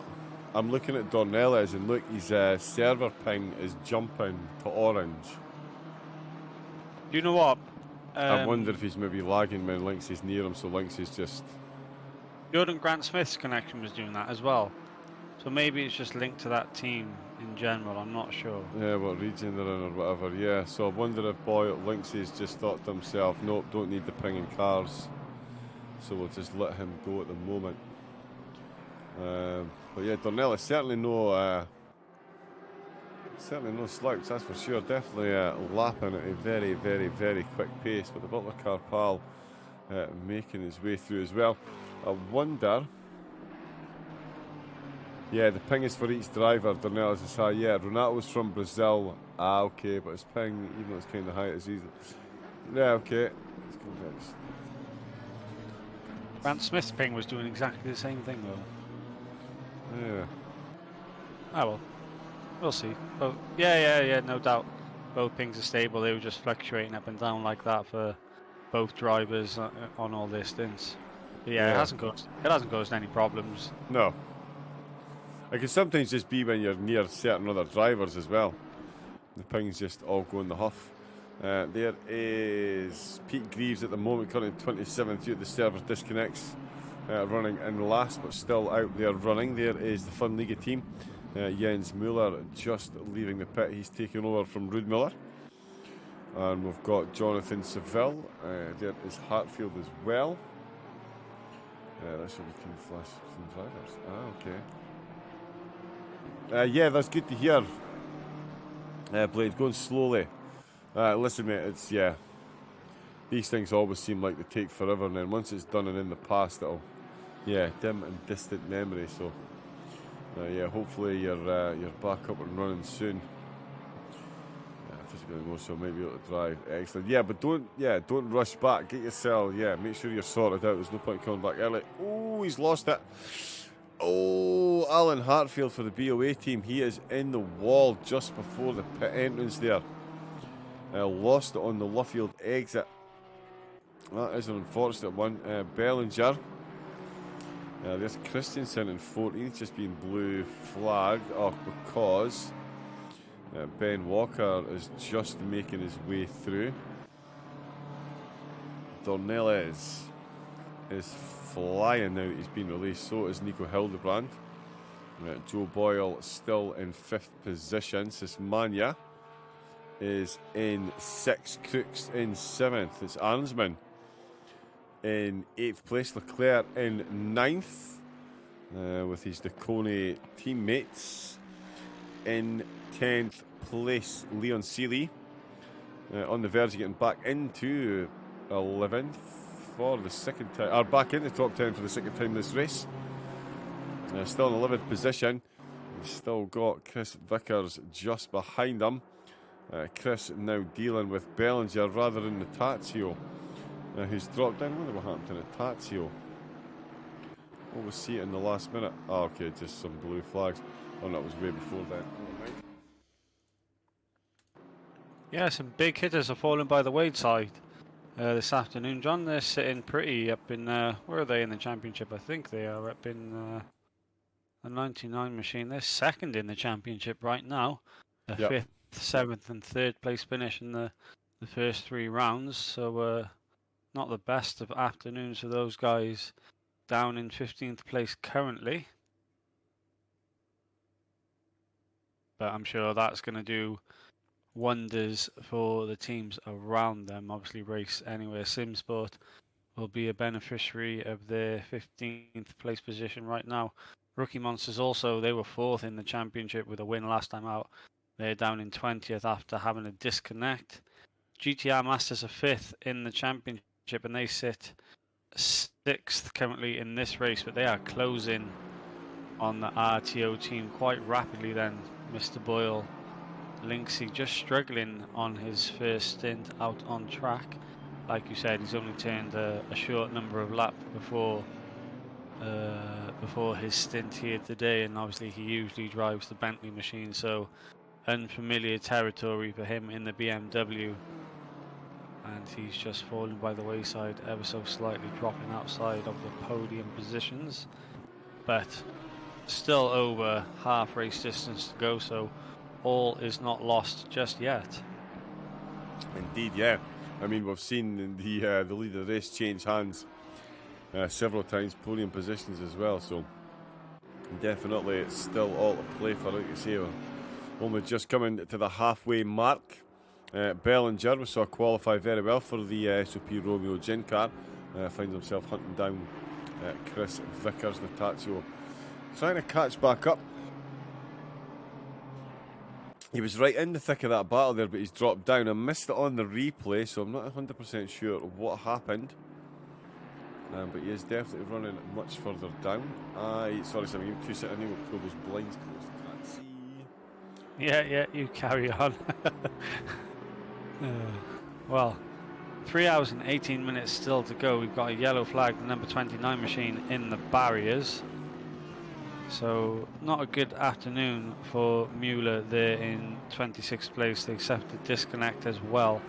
They're 5 laps down on the race leaders, and they've just took a visit into the barriers. So not an afternoon for them that they'll want to remember, as Dan Hardy is coming up to complete lap number 77. No problems on board for him. He's 23 seconds ahead of the rest of the field as Ben Walker holds that 2nd place position for Distinct GG. They're doing a fantastic job in 2nd place, and they've got quite a comfortable gap to Donnells, who's now moved back up into the podiums after they suffered a stop-go 34 speeding in the pit lane. As we're riding on board with the 787 machine, Dave Belanger running in 13th place. They qualified up in the top 5, so they're not having the best of runs this afternoon. Hopefully they can get back into the top 10. They're only 2 seconds behind Mr. Vickers in 12th, who's only 2 seconds behind Mr. Seeley in 11th, and those drivers are 2 laps down on the leaders. So the pace of this top 5 is something to behold. They're over a lap ahead of the rest of the field then, 7th place down, all a lap down on the top 5 runners and riders.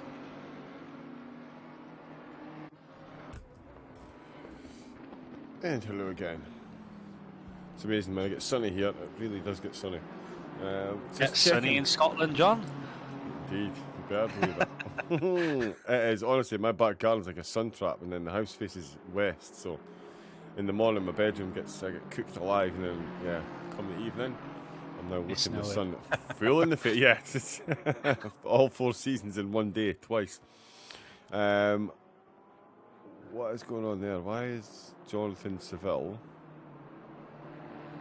Oh no, never mind. He has just done the fastest lap of the race, so it just shows you the type of pace that Pulse Simsport have got after they've been disconnected. Just done a 58.4. So they are the quickest team out on track at the moment. Dave Hardy 58.5.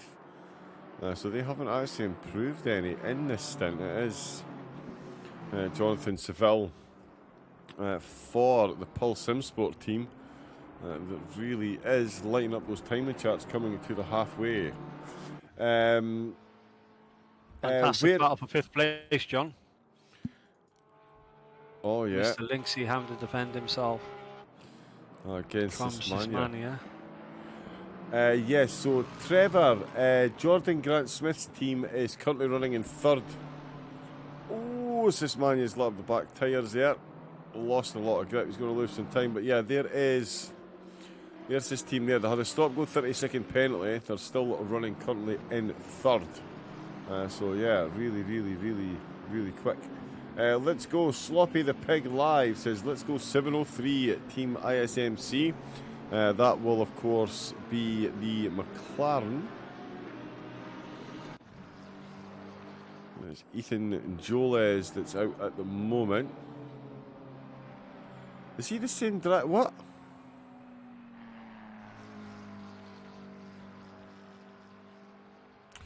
No, is there not a rookie monster by that name? Definitely not. No. I'm getting a bit confused there. Definitely getting a bit confused. But yeah, there we go. Ethan is out on track at the moment. ISMC car currently running 23rd position. Still Sismania having a look to get the Lexus past Linksay. He's definitely in that slipstream. Into turn 1.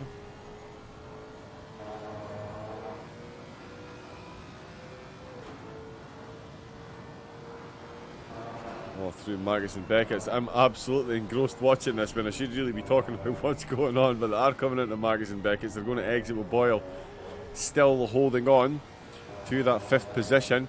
We did see him lose places to Dornelis and Hildebrand. Dornelis showing both of them a clean pair of heels. But Hildebrand now 2 seconds down the road. He's got that Mercedes. It's Jens Muller just behind him. Love the sound of that Mercedes. It's this Manu though. Let's see what's going on here. Onto the Hamilton straight. Both drivers using every millimetre of the track.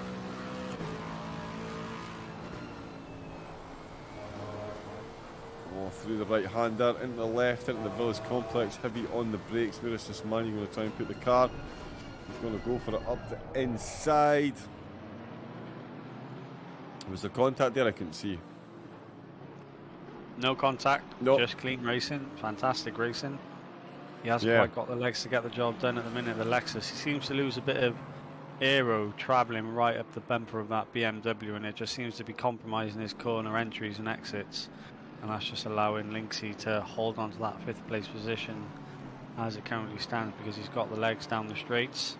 Usually it's the Lexus that seems to have the top speed over everybody else, but not this afternoon. He can't find a way past, so they're going to motor on for another lap, and he's going to have to try and do it some other way, John, because Linksay's not making any mistakes. And as Dornell's had to find out the hard way, certainly defend these positions rather well. He puts that BMW in all the right spots, and there's just no way through. Yeah, no, it definitely does.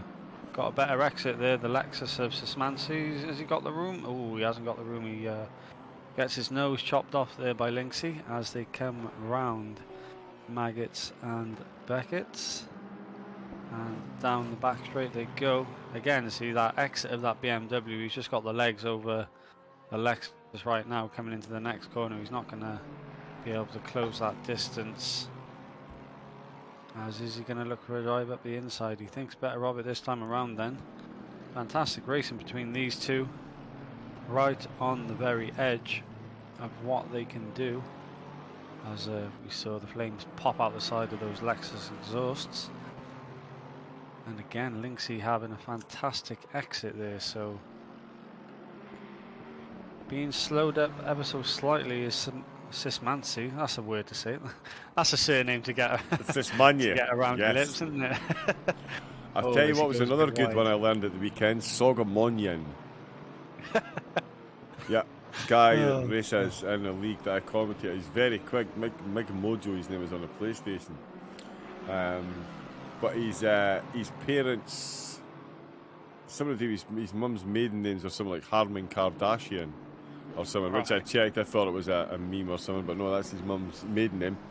And Sogomonian, you should see the spell. It's like Soghomoian. You've lost me. Yeah, it's a cracker. It's a cracker. But yeah, they do like to throw out these surnames to keep us on our toes. The odd tongue twister never goes astray. Sarah Pa still carrying a 5-second penalty, trying to get past Page. Oh, drive through for Speen in the pit lane. There's Homeschool Racer coming into the pits. Oh, and it is Homeschool that's got that penalty. Exit in the pit, sorry. That is a drive through for speeding in the pit lane. No, you would have had a stop go for speeding in the pits. Yeah. That must be track limits then. Track as well. limits, yeah. Another rookie. Oh, yeah, Busey. Sorry, I don't know who I was thinking of there. I was getting those names totally mixed up. But yeah, Busey, best of luck with your stint at the wheel, my man. We will see you out on track, and yeah, hopefully speak to you again in the chat very soon. Ooh, we're nearly at the halfway mark. Nearly at the halfway mark, John, and Ben Walker's doing a fantastic job in closing that gap to Mr. Hardy out in front. It was 25 seconds not too long ago, and that gap has come down to only 16. Yeah, it is, yeah, So, and he is lapping a lot quicker than Davis at the moment. 1.2 seconds he was quicker on that last lap. And in fact, he is, yeah, that last lap is the quickest out of anyone. So he is absolutely hoofing it at the moment. Linksy and Sismanye, unsurprisingly, set almost identical lap times on the last lap. I wonder why that could be, Simon. Could it be because they've been separated by a small bungee cord for the last 17 million laps? I think it might be. Right on top on the BMW and the Lexus. Very much involved, and I think we've got some traffic just ahead of Linksy. We do indeed, a Mercedes. Is he cutting right over there? And as you say, it just puts the car exactly where it needs to go. Dab the brakes, full acceleration on the way out. And yeah, again, the BMW just seems to have it on the corner exit. The Lexus catches up towards the end of the straight. So it's all to very little or no avail. That is the Fun Liga RRL car that was unfortunately disconnected. Excuse me. Just see 5th and 6th going past them into the Chapel complex again. Sismania having a look. Can he get the tighter line to look for the exit? Not to be once again. Linksy hanging on, as you mentioned. Ben Walker up in the front here, closing the gap on the race leader. We've got a car off the track. It is, it's Pete. Has gone off track as well. Not a great race. Nice home track at Silverstone as well. He loves this track. Sneaks his way back on. There is Mueller, just been overtaken. There's Jonathan Seville, owner of the fastest lap. Just goes to show you. Yeah, the rookie monsters and this team both disconnected and having to rejoin. And when you look at the pace that he's shown at this stint of the race, it certainly could have been a whole lot different for them. The BOA car, Alan Hartfield, out and running again after that small incident into the pit wall. Eric Albright of the Sausage Dodgers, currently running in 22nd position. And that beautiful looking Beamer. That is Mark Bunyan in 21st. Look at Tavanari in 20th. It's Bellinger ahead of him. And he's got that gap down to 12 seconds. Bellinger 19th. Lindholm for the Jam Porsche in 18th position. Matthias Prisch in 17th, and Matthias Sarimpa in 16th, carrying that penalty. There's Liam Page in 15th with Klaus Christensen in the lone Ferrari. And then in 14th place, Leonardo Natazio in 13th with Chris Vickers in 12th, Leon Seeley in 11th, Hayden Harter just ahead of Leon and not far behind his team car, or his other team's car, so he's in 10th, and Leclerc in the other TSE Dakota racing car in 9th. Then it is the first of the Race Anywhere Sim Sport cars in 8th position. As we approach the halfway mark, it's Ben Crooks up in 7th. Thomas Sismania still in 6th, still trying to find his way past Mr. Joe Boyle for the RTO League Racing Team. In 5th, Nicholas Hildebrand. Again, what a team these guys are. 4th place at the moment, and finds himself just dropping off slightly, but no shame in that at all, given just how quick Dornellis and the gang are in that Lambo. They're in 3rd at the moment is Ben Walker, who is doing his best to close that gap to Dave Hardy. 14 seconds it is now, so he's closed up again.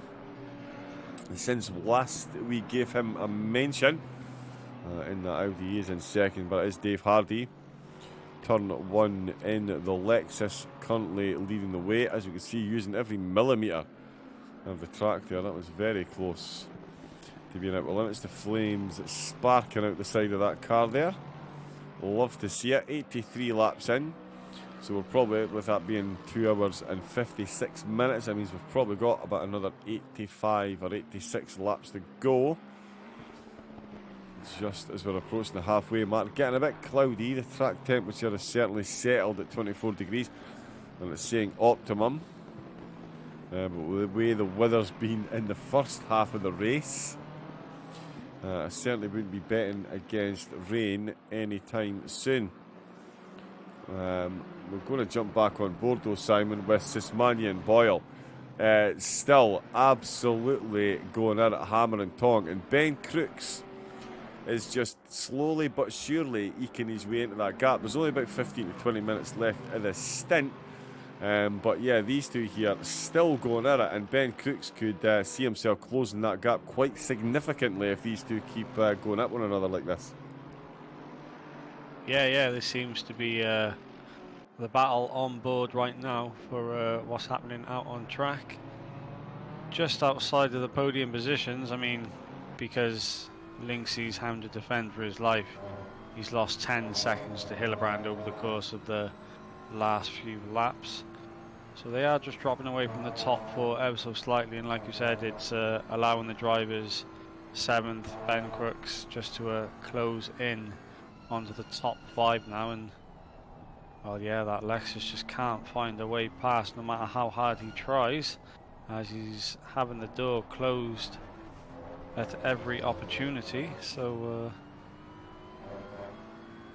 yeah, there's a bit of a cat and mouse battle going on, isn't it? You don't want to try and ruin your race at this point because you've still got 3 hours remaining, but you sort of want to get that position done and dusted and pull away, because you're just losing valuable seconds stuck behind a car like this. Is not what the GTR Masters are going to be wanting at this moment in time.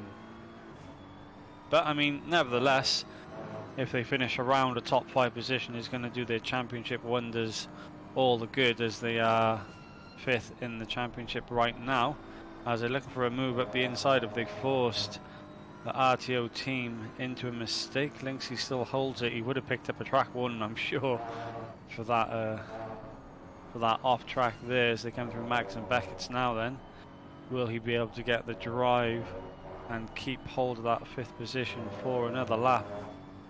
Just always seems to have the legs over that Lexus. I do wonder if he's running a bit of a higher wing setup to be able to get through these corners and get that vital exit needed, because the Lexus just does not have an answer in the corners for that BMW.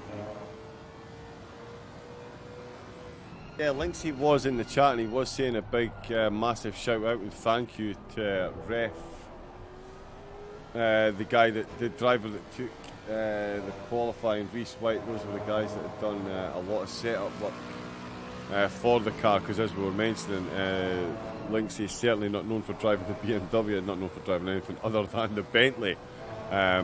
No surprise he's trying to get himself that Bentley wheel. We probably will need to mortgage a few houses to get it. But yes, yeah, Good Revsick is the driver that did a lot of the setup work for the car, and yeah, really, like you say, he's got that thing absolutely dialed in. He's just, yeah, it's doing exactly what it needs to do. We're starting to see more pit stops.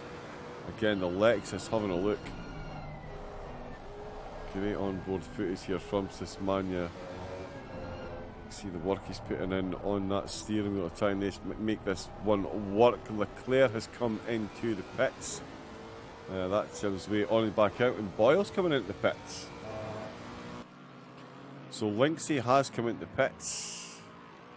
I was literally just about to say, I don't even know where the pit stops are for everybody because of all that rain and all the different pit stop windows that everybody chose to take. Yep. But I was about to say there might be an idea for Sismansi to come into the pits and free himself of that battle, just to give himself some clean air and hopefully jump him in the pit stop window. But he hasn't needed to do that because Linksy's into the pits himself. So yeah, that's certainly going to free the number 80 machine, and we'll see what type of laps they can pump in now. And I'm sure he's going to breathe a sigh of relief because Ben Crooks was closing in at a second a lap, whilst those two were battling hard for 5th and 6th.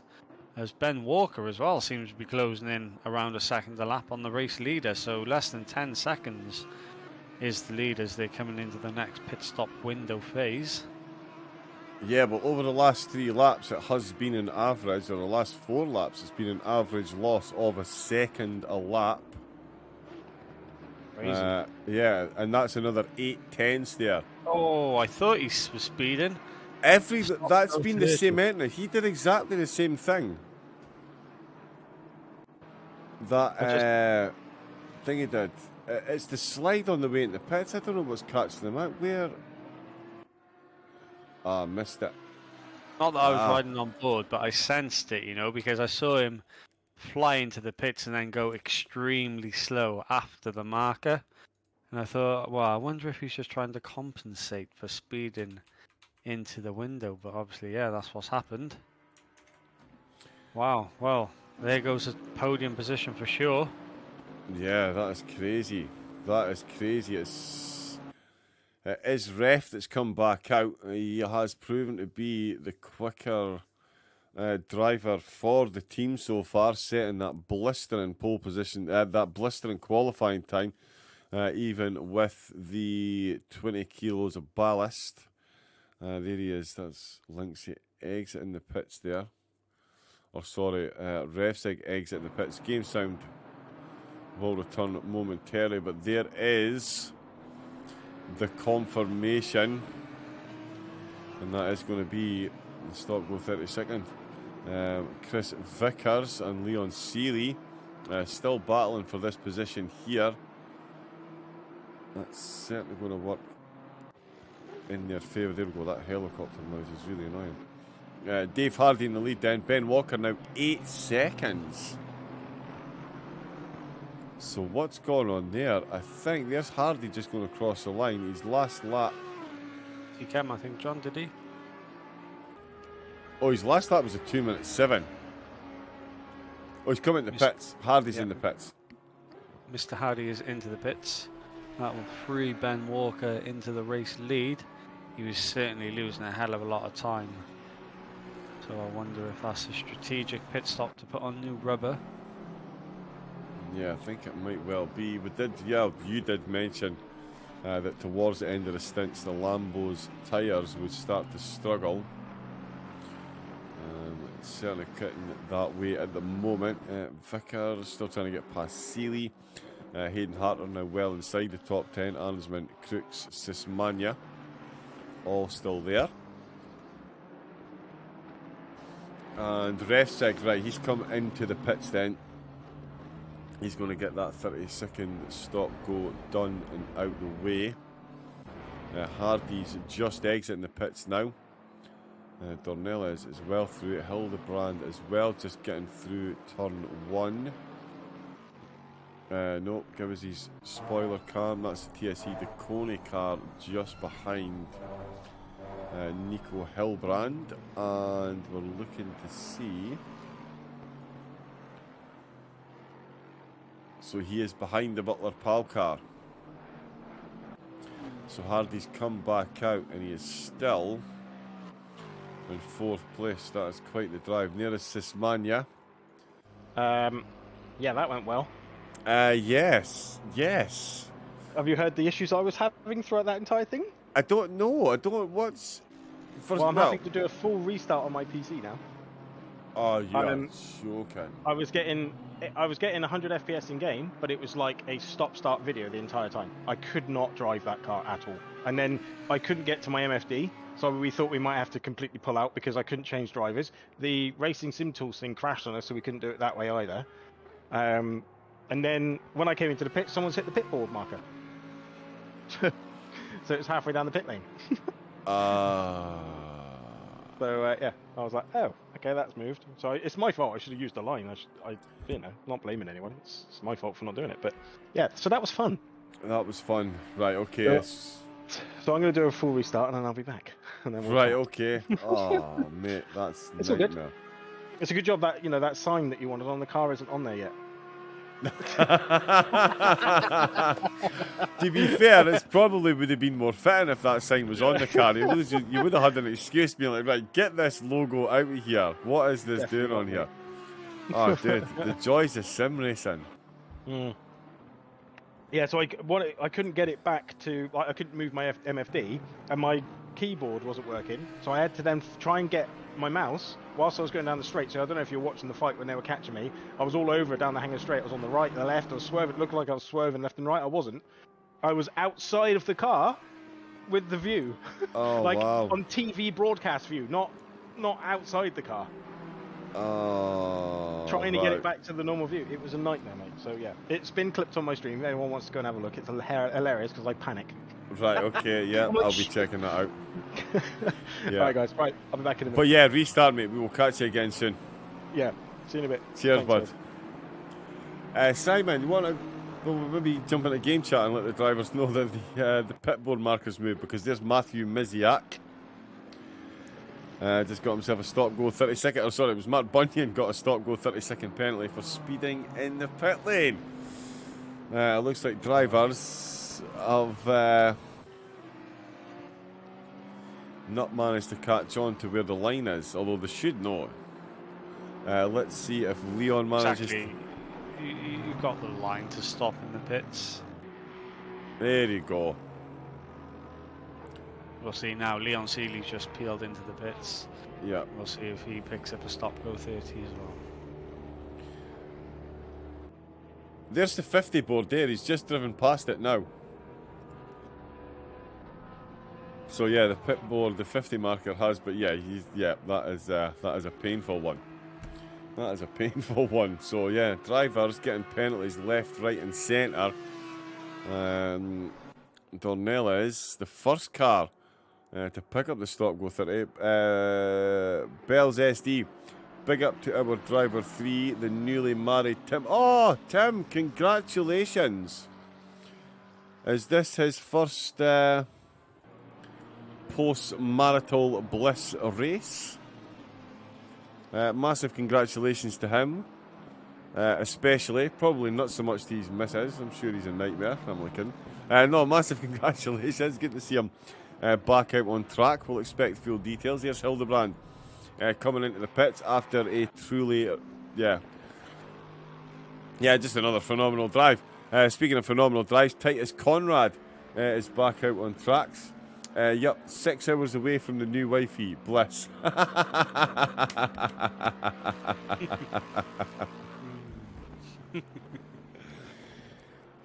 Off. Christensen's got one. That's a noob mistake there. Dexter, what are you doing, lad? Excuse me, he has got himself a stop-go 32nd. Thomas Aronson's got himself a trip into the pits. So Nathan Samba has inherited a present from his teammate. Did watch the replay of Leon Seeley just darting into the pits then. And whilst the 50-metre board has been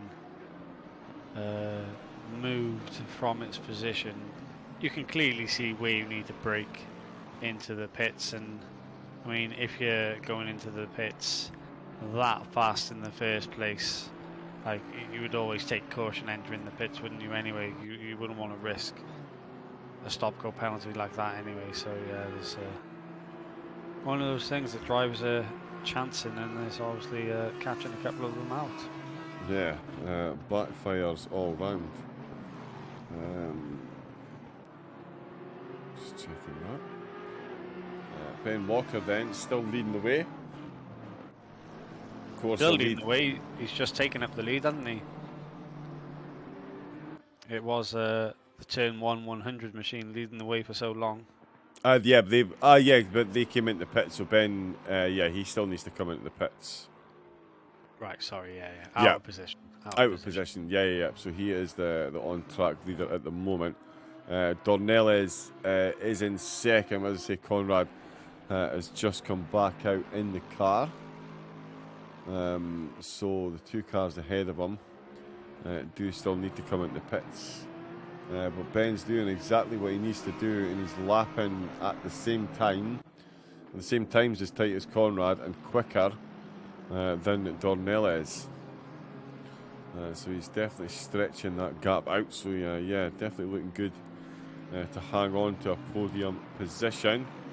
Liam Page has just been given a stop-go 30-second penalty for speeding in the pit lane. Why are these drivers chancing it, speeding into the pits so quickly? I just don't understand. Yeah, I'm missing something on that one. Hayden Harter, he's coming into the pits.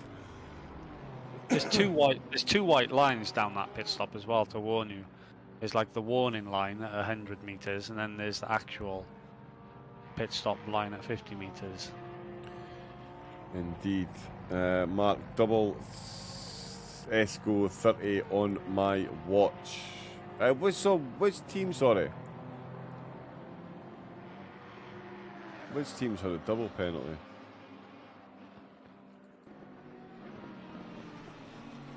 Did Conrad and Dykstra get one? No.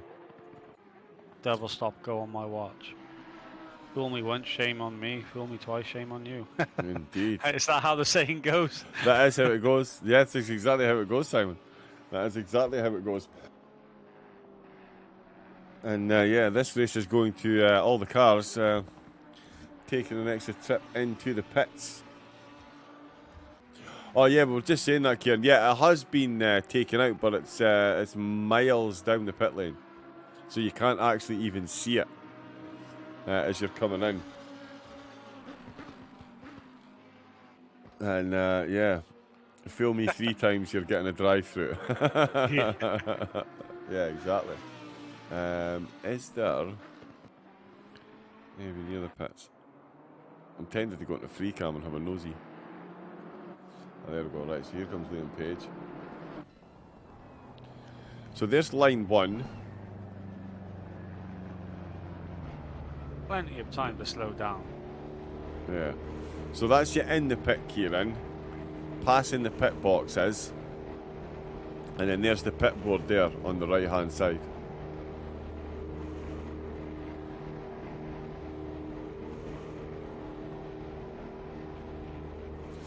Although there is no other markers there. I didn't realise that. There's not even like usually there's like a traffic light looking thing next to that as well. But yeah, you definitely need to be spotting that white line a bit better, that's for sure. And it's certainly caught a few drivers out. There's Page in serving his penalty now. Mika Santonen out for the team Black Snow Racing. Alexander Renai out for the Jam Porsche. And I'll tell you, there's Ilko Busing out on track. They've actually made up another place. Yep, they're only 3 seconds behind P18 now. Yeah, so if the rest of the teams keep getting these stop-go 30-second penalties. Actually, they might have overtaken Page. Yeah, I was going to say they might have overtaken Page because he had that stop-go 30. He's up to 18th.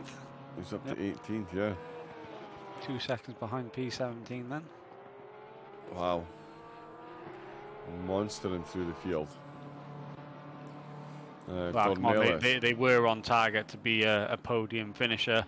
Yep. Or around the top 5 finish at least with their pace. So if the top 5 had been able to lap the rest of the field at least once, if not twice, yeah, they've got the pace to at least get back near the top 10, I would imagine, by the end of the race. Even with a disconnect. Yeah, I would think so.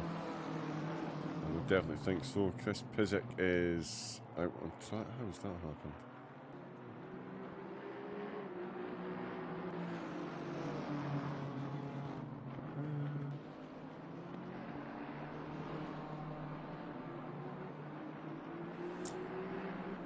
I mean, let's not forget there are points for the top 30 teams as well. So it's not like they're going away empty-handed wherever they finish. Everybody's scoring points this afternoon. So it's all going to matter in the championship, the overall championship. Yeah, there's Ben Walker coming into the pits then. From the on-track lead of the race, Dornelles will take that mantle unless... There we go.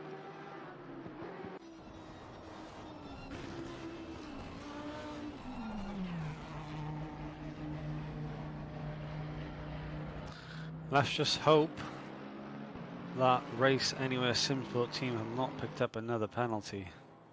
Yeah, no, that entrance looked pretty good there. I jumped on board. MSX, how we doing? He's in the chat. Time for more rain, he says. Yeah, okay. I'm okay with that. I'm sure the drivers would be. Who's that? Yeah, the Honda machine had to retire, unfortunately, the SOP Esports Honda. Okay. Hey, don't jinx it. Commentator curse, go away. It's not a curse to the commentator when you get rain. That's entertainment. IQ 200 is what I'm going to call that. There is the Race Anywhere car. Number 2. Third in the championship at the moment. Still running in 7th place. Titus Conrad has retaken the lead of the race and is looking to retake the mantle of the quickest car on track. Certainly looking at that. I'm okay with rain. I'm not okay with penalties on Race Anywhere cars. Yeah, I definitely don't want penalties. There's been a pit few stops of them. are played out, John. We've got a representative gap. 5 seconds now is the gap between the top 2. So it's definitely heating up for the race win between turn 1 and distinct GG. We've got a couple of back markers, both of them actually, between themselves and some clean track, as Race Anywhere Simsport are now back up into the podium positions, even if they are some 40 plus seconds away from the top 2. They've got a comfortable 10 plus second gap to the Pal Motorsport machine, so it looks like it's going to be a battle for best of the rest between 4th through to 10th, as there's not too much separating any of these teams, considering there's still 2 hours and 40 to go. Yeah, definitely still plenty of racing action to come. But as you mentioned, Conrad and Walker, they are getting closer. Now just under the 6 second mark, Dornelles. Trying to get himself back in touch with his battle. Lusink's just passed Renee for 17th as well. Okay, I did wonder if that was... On that note, John, I will be back shortly. I just need to pop off, I do. No bother, see you in a second. We'll catch Simon very shortly. Oh, that's the wrong button.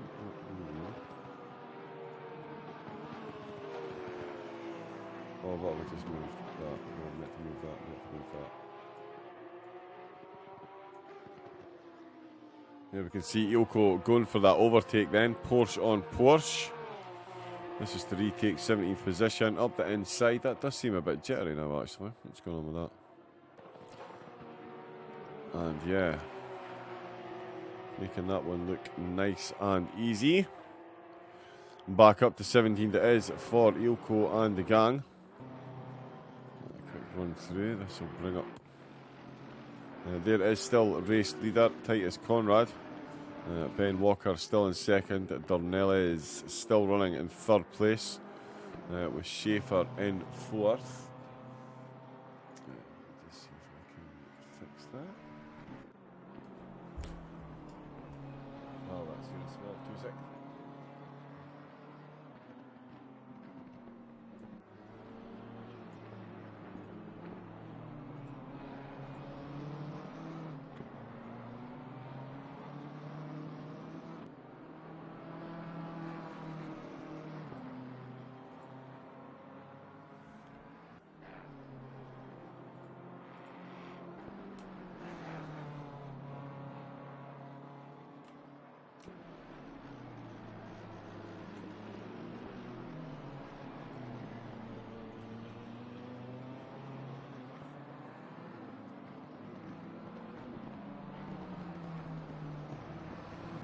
There we go. So, sorry, yep, just checking a few things in the background there. Yes, so we have still got 2 hours 39 minutes to go. It is Titus Conrad for turn 1, still leading the way. A series of unfortunate events has seen Dornelles drop to 3rd, but after a stop-go 32nd penalty, that is quite the comeback. Ben Walker doing his best to close that gap, but Conrad really kicking it into high gear now. 4/10 quicker than Ben on that last lap, as you can see. The gap stretched to just over 6 seconds again. Dornelles, as I mentioned, in 3rd. Schaefer for the Butler Pal team after a heroic effort by Nico Hilbrand as well. They've got the car running in 4th with Henrik Horvath for the GTR Masters team. They've had a good race as well, been involved in a lot of action. There in 5th, Dennis Hines for the Seawolf Net Race Porsche car. Currently in 6th, Justin Dijkstra, the other Race Anywhere car. They're currently running in 7th with Macaretta in 8th and Largy in 9th. Well, there we can see Macaretta in 8th, about to be lapped by the race leader. It just goes to show you the type of pace this lot have got up at the front. Absolutely insane how quick some of these are.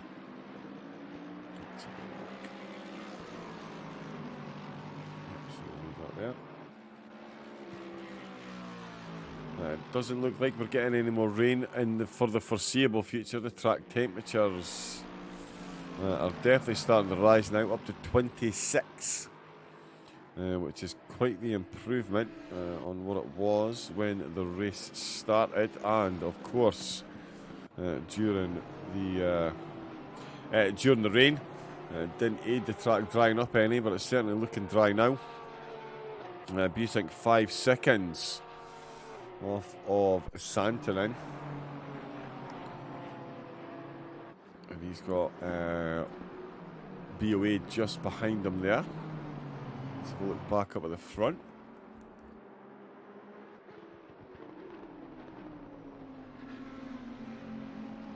Hopefully Lindsay manages to make it back. Bellinger.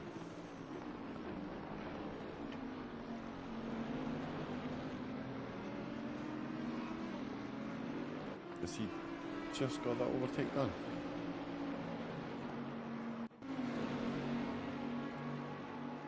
Coming into Chapel then. It is Bentley on Bentley action. It's SOP versus TSE Decone on the Romeo Gin machine. Beautiful move. That is for position. That was to take 9th place then. So the Romeo Gin SOP car making his way back up through the field.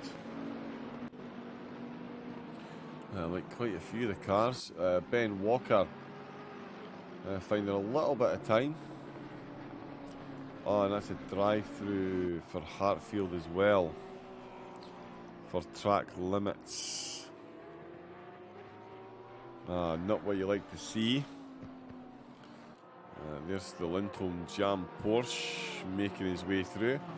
Refsig, after serving that stop-go penalty, finding himself in a lot of traffic.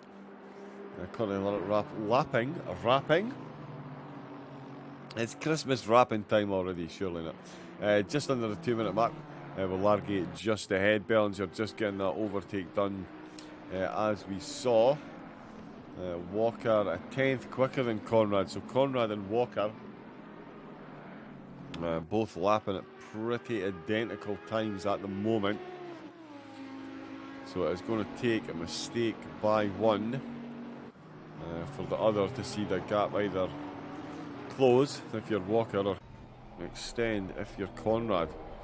That is Joko Busing, in fact, we're on board with Mika Santonen, and yeah, no time has been wasted at all. Joko Busing closing right up there. Nico, nice stint, Dave. Let's go tight this. Great stints by both drivers, Hardy and Conrad. Both had really good starts to the race. Why did that go away? Starting on Busink, and he's got it done, and we missed it. So let's see what happened here then.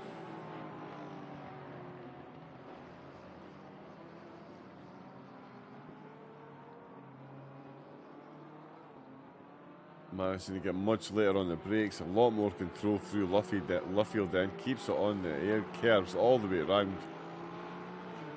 And that is job done. Rookie Monster's back up to 17th.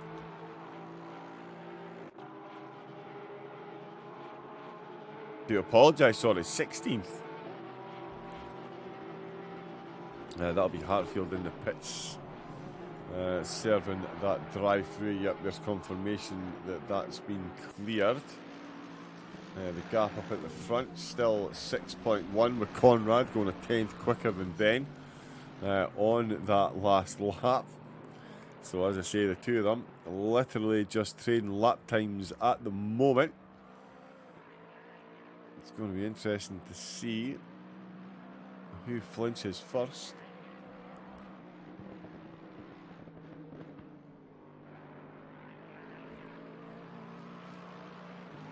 Santonin, is he keeping up with Busink at the moment? I don't think he is. No.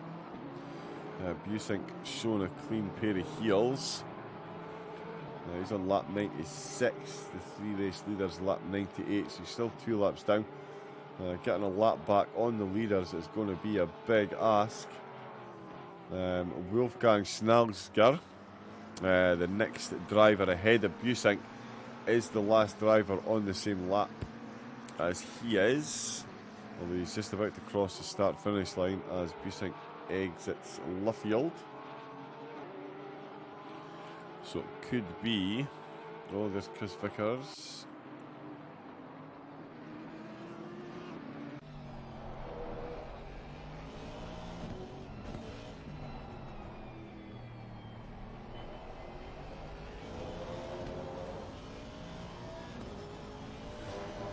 Through 80, there's going to be a lot of slipstream. Team Abbey Carr will be looking to use this. If not here, definitely on the exit and across the start-finish straight. Chris keeping it nice and tight through there.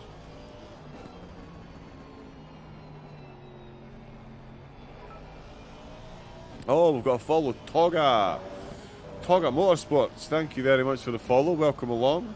We're here for round number 4 of the SOP Endurance Series. I hope your Sunday's going well. Please no F1 spoilers. Just in case, thank you very much. Yeah, we're here watching a 6-hour race. We've got 2 hours 30 minutes to go. We'll have had a couple of server disconnects, but we've still got 27 cars off and running. We do have one off. We've got these 2 running. That was a car in the background. That is the BOA car. Just coming off through Maggots and Beckett's there. And that is Chris Pizik just making his way past as well. Let's go off Helicam.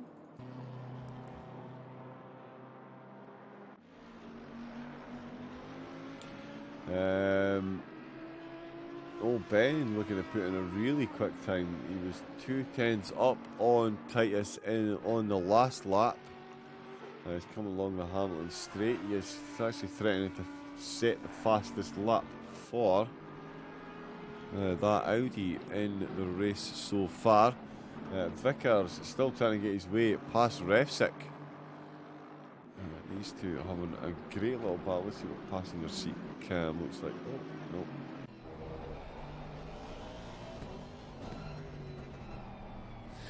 So again, the BMW making their team debut here today, and they've spent a lot of that time defending. We've seen Reese White putting a magnificent job defending. Then Linksay did himself a fair bit of defending until he came into the pits. He was having issues with his frame rate. He's had to completely restart. Had to completely restart his PC. Hopefully he can get back in. And the Refsick, the driver that got them their qualifying lap, is now defending from Chris Vickers in the Aston Martin. Both of these cars have popularity ballast on them, 20 kilograms on each. Toga, I missed the last 10 laps, so don't worry. Yeah, well, you will certainly, there's certainly been a lot happening in the last 10 laps. That is for absolutely sure. So, yeah, there's been loads going on. But we've got, 2.5 hours still to go. So still another 60 odd laps. Somewhere in that region, I think. Titus Conrad leading the way at the moment. The gap between these two drivers now as close as they've ever been. 5.6 separating them as they're coming across the line. Matthias WR. I'm going to go with Matthias on that one. Good evening, good afternoon, depending on which part of this massive blue planet you call home. Time differences, let's not even get started. Why did they do it to me? UTC, UBST, GMT, it's all just craziness. But thank you, Matthias, for the follow. If anyone is just following in for the first time and you want to get involved in the racing, it's all ACC and it's on PlayStation 4 or 5 and on the PC. As you can see, easiest way to get involved is the Discord. All the information that you need is in there.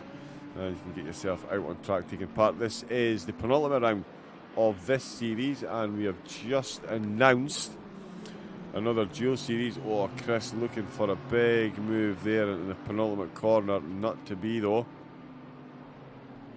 Aston Martin definitely seemingly the quicker of the two. He's definitely hanging on the back of that BMW at will, it would appear.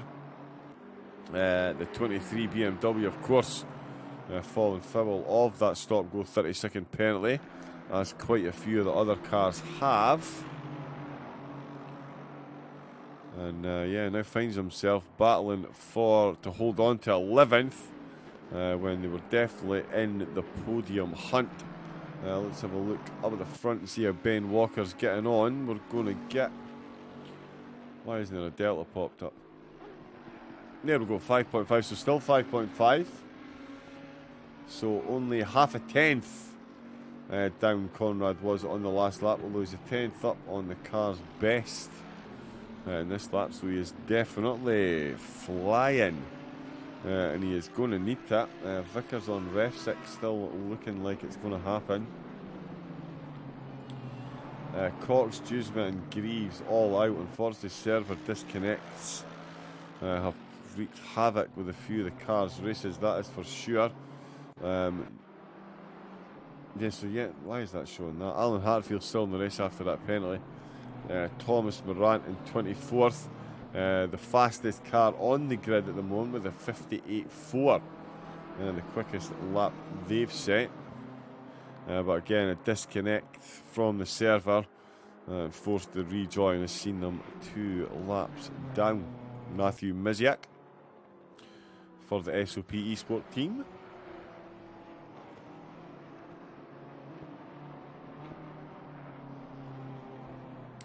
Just confirmed that. Yeah, he is in 23rd. With Christian Holmes in 22nd. Tim Williams escaping the wife for the first time since marital bliss. And he's in 21st at the moment. Liam Page just ahead of him in a fellow BMW. Another BMW. In 20th then it is Nathan Samba for Team ERT in 19th place. Alexander Renee in 18th. Well, I'll tell you, he's looking very close to Santorin then. Looking for the cut back into the chicane before the Hamilton straight, and he's got that one done. If he can hold this right hand, is the Aston going to stay straight in the slipstream and get this position straight back again. Coming over the curbs. It's going to be very close coming into the Village Complex then. Oh, looks to use the inside curb as much as possible. Doesn't quite get on the green stuff. That's going to compromise the left-hander. You could hear that lift and reapplication of the accelerator. Not what he needed through that section of the course. Tries to push it on the way in. Not quite enough. Gets a good early brakes. Turns in. Not quite enough speed scrubbed. Going to run wide, and that is position done and dusted for Alexander Renai. And I find himself up into 17th place. Let's get off a Helcam. Hey Simon, how we doing? Yep, going good, going good. Yep, more exciting. Nature calls, so I had to answer. Nice. There we go. Sunday afternoon. Got to be done. And we've seen... Oh, and I tell you what, we're watching this battle here. This is a cracker. Vickers trying to get past Refsick, and I think Vickers has sold him a dummy or got him on the cutback and on the exit. Wow, that was some nice driving. Let us have another look at that. Is it done yet? I don't think it is. It is, yeah. So let's have another look at this. Oh, what's happened to them then, John? How come they've dropped right down to 12th position? Good question. Well, not only Chris Vickers, who of course we know is very, very, very quick. He has been all over the back. I was just saying that the RTO BMW has spent most of this race defending. All three drivers, Reese White, Linksay and Refsick, all having to defend. And we can see that Aston Martin, after 3 laps of patience, absolutely threw it off the Hamilton straight there. Managed to make it stick. Just a little counter steer there on the way in. And just so much better on the brakes there. I don't know if Refsick missed his brakes, but got the perfect cutback on exit, as you can see. And in that drag race, the Aston Martin took the inside line, got that inside curb, and as you know, through that entry-exit, Simon, you really do need to be as close to that inside curb as possible to get the run out. Yeah. And yeah, so that is done there. So yeah, Refsick in the gang, down into 12th position. It has been insane trying to keep up with everything going on. Mike Tarr, what a move, Mr. Vickers. Amen to that, Mike. Absolutely phenomenal move to pull a cutback there on the exit to the village complex. I love to see that stuff done. 5.6, and what I was also saying, Simon, it would appear that Walker and Conrad are literally trading lap times. Their last lap only separated by 53 hundredths of a second, and the gap sitting between 5.8 and 6.1. So you get the feeling it's going to take a mistake rather than anything else to completely separate these two. So it's safe to say that Turn 1 have put their fastest driver back into the seat just to keep that distance between themselves and Distinct GG at the minute then. Yep, unless there's someone faster than Conrad. I mean, Hardy was around a second a lap slower at one point to Walker, and obviously they've switched it up for this stint, keep hold of the lead, and well, we'll see what happens on the next stint. Because Andre, is it just Andre and Ben, or is there a third driver from Distinct GG? Well, they've got Distinct GG. Have got plenty of drivers. I can't remember who was it. Who was their third driver in the last race? I'll have to look now. Yeah, why can't I remember? And as soon as you see it, I'm going to go, oh yeah, that's what it was. Yeah, it's one of those. Oh, Chris Vickers. He is not messing about. He is already on the back of Matt Largy, and I'll tell you what, Largy, that is, how do you pronounce that? Sorry, if any Dakota guys in the chat, how do I pronounce Matt's surname, please? Chris Vickers is looking for driver of the race here. He is not wasting any time at all. And right round the outside, what a move. Is he going to make that stick? Wow. Yep, coming on to Hamilton straight. That is another position there for Chris Vickers. Team Abbey absolutely flying in this particular phase of the race. Yeah, I was just about to say, John, has Distinct GG Reese Tattersall is showing as a third driver? Yeah. Not on track yet? He's not been out on track yet, no. Okay. No, so Reese has still got to come out and do a couple of laps. And yeah, I think... Oh no, Titus Conrad, I don't know if they've got a third driver, but I'm assuming that they are running just the two for this one. Who's that, sorry? Turn 1. No, there's three of them. There's Andre. Oh, Mikel. Saville. No, that's I'm looking at the wrong team. That's Pulse. That's Pulse. Yes, it is. Andre Mikel, Dave Hardy, Titus Conrad. Oh yeah, of course. Andre Mikel was out as well. I do apologise. Sorry, Andre. Yep, you were out on track flying in as well. Largy has been overtaken. Oh, somebody else speeding in the pit lane. And it is Jens Muller for the Fun Liga team. Finds himself with a penalty and with the number 13 car. Looking for some blue flag action. Oh. Just tapped the brakes there, quite possibly the worst possible thing, but Chris did manage to avoid contact. There is Refsick coming into Chapel. Largy still well within sight of Vickers. Vickers on an absolute charge, as we mentioned. He's got Bellinger ahead of him. Bellinger keeping a close eye on David Macaretta at the moment. Justin Dykstra in the Lambo, still in 7th position. Still 5.5 seconds separating Conrad and Walker. Ace McCoy Funtech. Sorry, bud. Could you pop that in English? Hello, guten Abend. Hello, good afternoon. There we go. Nice and easy. Good evening, perhaps it says. But anyway, how are you, McCoy? Thanks very much for tuning in. 2 hours, 18 minutes left to go. There's Ben just getting blue. McCoy is one of our PlayStation drivers. They'll be out on track tomorrow. Okay. As we resume the PlayStation Sprint Series after they've had a week off as well. Right, now, Simon, I'm warning you. Nelson has just typed something in the chat. Don't bite. Happy birthday, Mike. Yeah, what is it? Well, what are the chances it's actually Mike's birthday and he's just setting us up? Because you Team Abbey boys do like a wind up. So go on, Nelson. Is it actually Mike's birthday or are you just poking fun at him? He's 36 today, honest. Well, in that case, happy birthday. In fact, no, you know what? As a present, I won't sing. How's that? Yeah.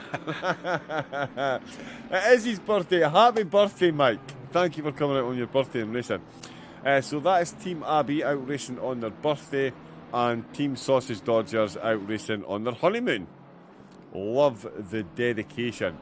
So there we go, Team Abbey and the Sausage Dodgers special shout outs. Refsig in the pits. Refsig has come into the pits. We'll see what's going on there. Yeah, the day's going from bad to worse. That doesn't seem like a scheduled pit stop because Refsig's only just come back out on track not too long ago. Yeah. Yeah, that is mental. I wonder what's going on there. We'll certainly find out though. Hopefully Linksy can get his PC restarted and get everything up and running. Jump back in and see what's going on. That has happened to me before though. See the number of times that happened to me when I finished commentating here and then go and do a race with New World. As soon as I went from spectator back to race, it used to get really laggy on me now I think about it. And I always thought it was because it was connected to a server in America, but I wonder if that's what the problem is. Let's have a look at Heinz trying to get past Dykstra. This would be quite the feather in the cap if you could pull this one off. Not that Seawolf Net Race are a slow team, not by any stretch of the imagination. But the Race Anywhere Lamborghinis have been lighting up the podium positions. And there's only one car there at the moment. McCoy, sorry, I forgot you come from PlayStation 5. He is fine. How are you? I'm very good, mate. We have had some more phenomenal racing here at SOP. We're still getting even more. As Bellinger still trying to find a way past Macaretta. Heinz trying to find his way past Dykstra. And Renai as well, who's just come out the pits. For the Jam Porsche, trying to get ahead of the Vivid Global Racing McLaren, guided by Senior Wolfgang. Let's have a look at Bellinger though. Mike, you're welcome. I'm assuming you're saying thank you for not singing, so you're absolutely welcome. Anything for you guys. Ben Walker, what type of lap time? 59.2 compared to Conrad's 59.3.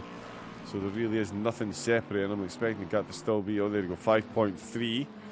So that's as close as it's been. It's still a gap that you could definitely work with. Let's have a look. Dennis Hines then.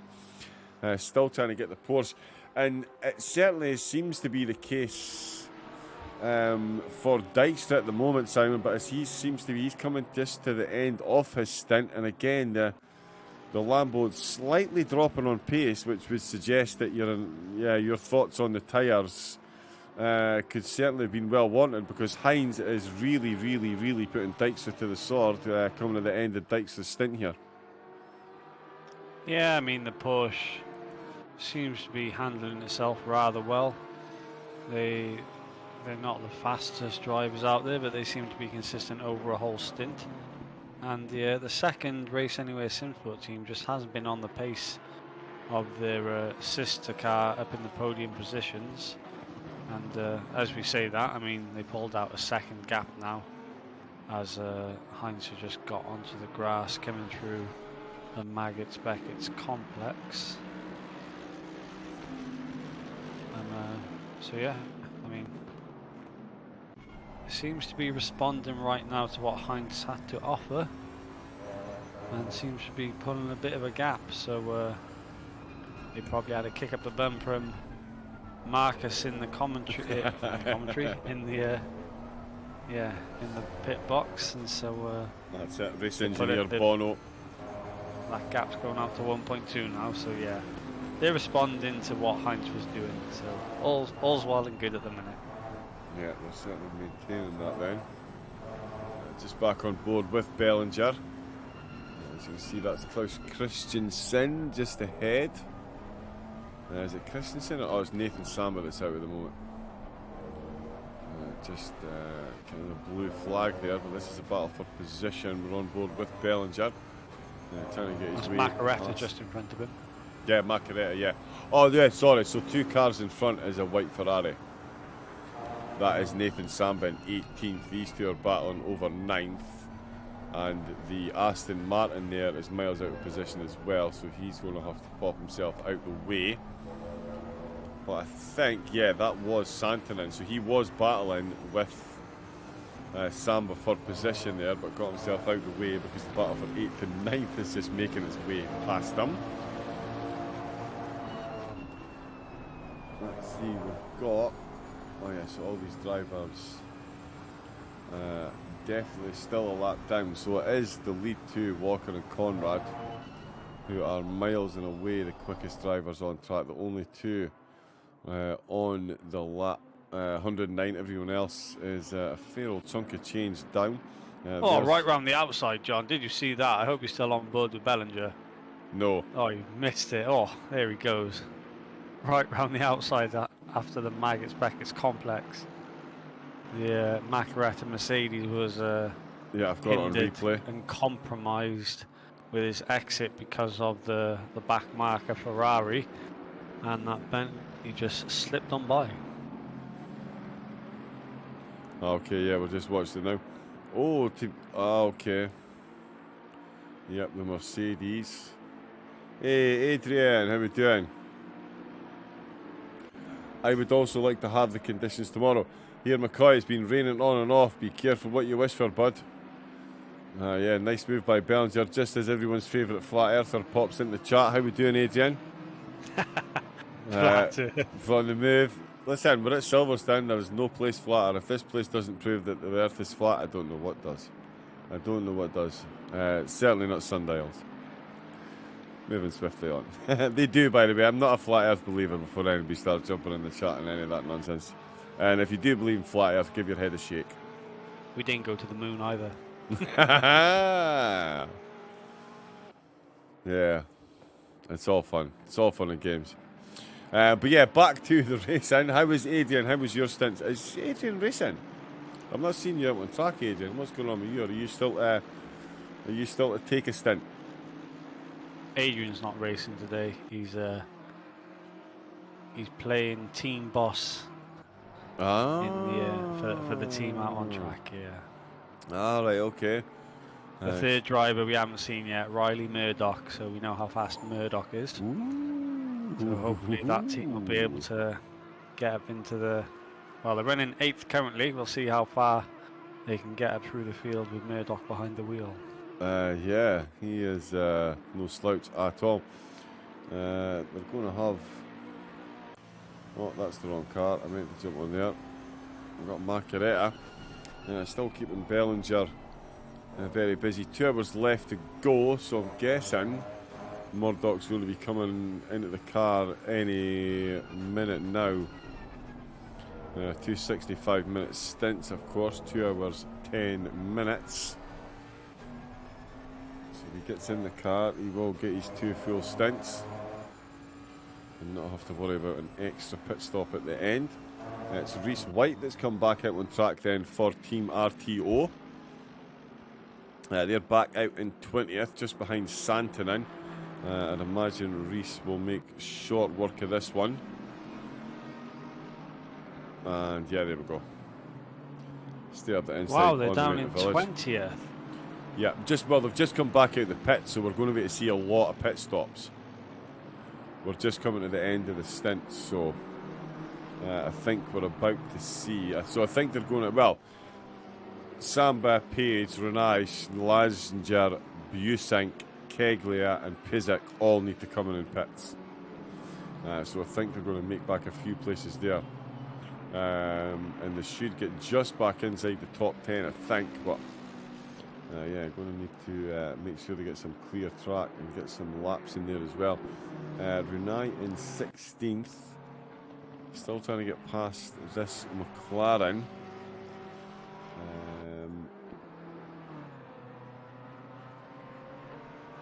Oh, has he got it done? Nope.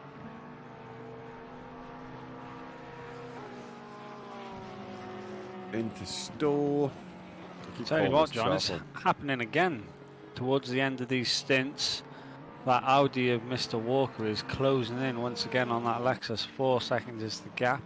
Oh, yeah. Same for Mr. Horvath in 5th place. He's closing that gap rapidly to Schaefer in 4th. The 556 BMW just not quite able to keep the pace.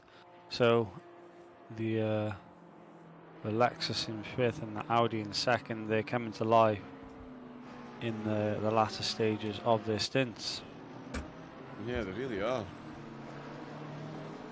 I'm just looking down the board there. Renai's still trying to get past. He's got a bit of an issue. He's got the race leader coming up just behind him. So they're going to need to pop themselves out the way. This little battle here. That is Renai we can see just ahead. And as you mentioned, Ben Walker really is coming to life in this stage of the stint. The gap now down to 4.6. So a second and a half over the rate of the stint. But there can't be, oh well, I mean, if drivers have run to their fullest, 4 hours and 20 minutes, so it could still be another 26 minutes before he needs to come in if they've managed to squeeze their full 65 minutes, which we know they've not, because there was a whole lot of rain at the start, some early pit stops, so it's thrown all my little bits of paper completely out the window, although I really should have just added 30 minutes. Yeah, which certainly means we're going to get a lot fuller stint. Hi guys, loving the view down Wellington straight, seeing other cars going through Maggots and Beckett's. Oh, right, okay, yeah.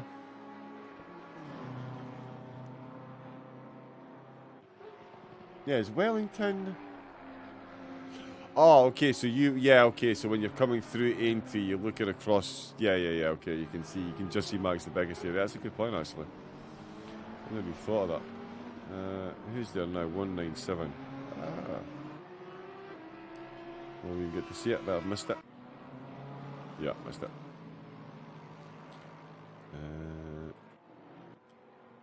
Oh, yeah. I've never noticed that before, Floppy Fox. I'm going to keep an eye out for that. But yeah, good afternoon. How are you? Good evening, sorry. It's 7:10. Time flies when you're watching an SOP race. That is for sure.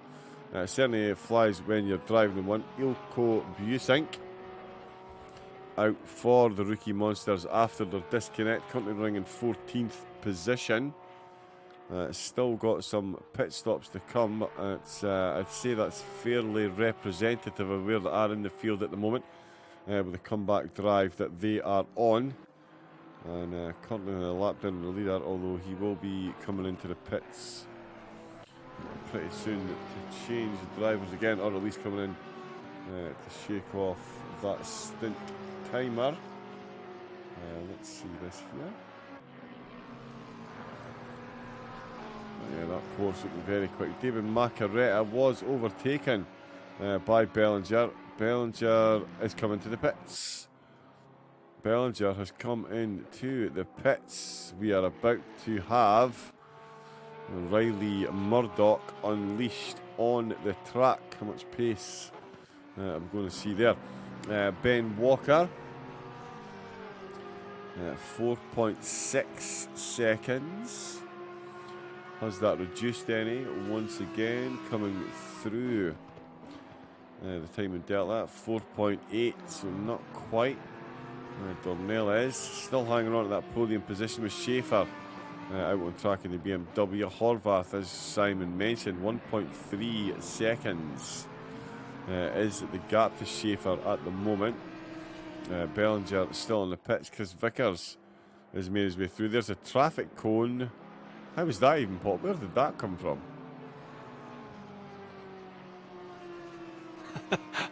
I actually wouldn't be able to tell you how a traffic cone has been made its way onto track. That's bizarre. Especially that part of the track. That was the Hamilton Straight. The only traffic cones are on the outside left as you exit. Well, that wasn't even the Hamilton Straight. Right, okay, I think somebody's done an off track through Maggots and Beckett or something. No, that was the Hamilton Straight. That's a bit weird. Where's Carnett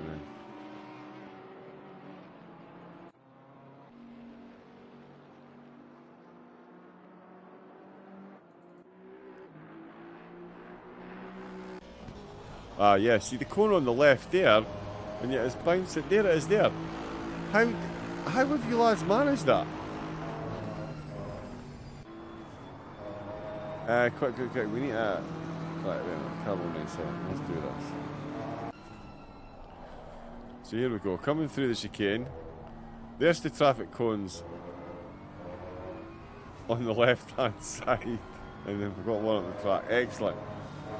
We've got Cristiano Ronaldo doing keepy-ups with traffic cones on the front of the car. Fabulous stuff. Alexander Renai still trying to get his way past Wolfgang. I'm not brutalising that one any further.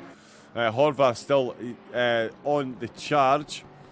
Another 0.3 of a second being made up there on that gap between Schaefer and Horvath, as I mentioned. Dornelles.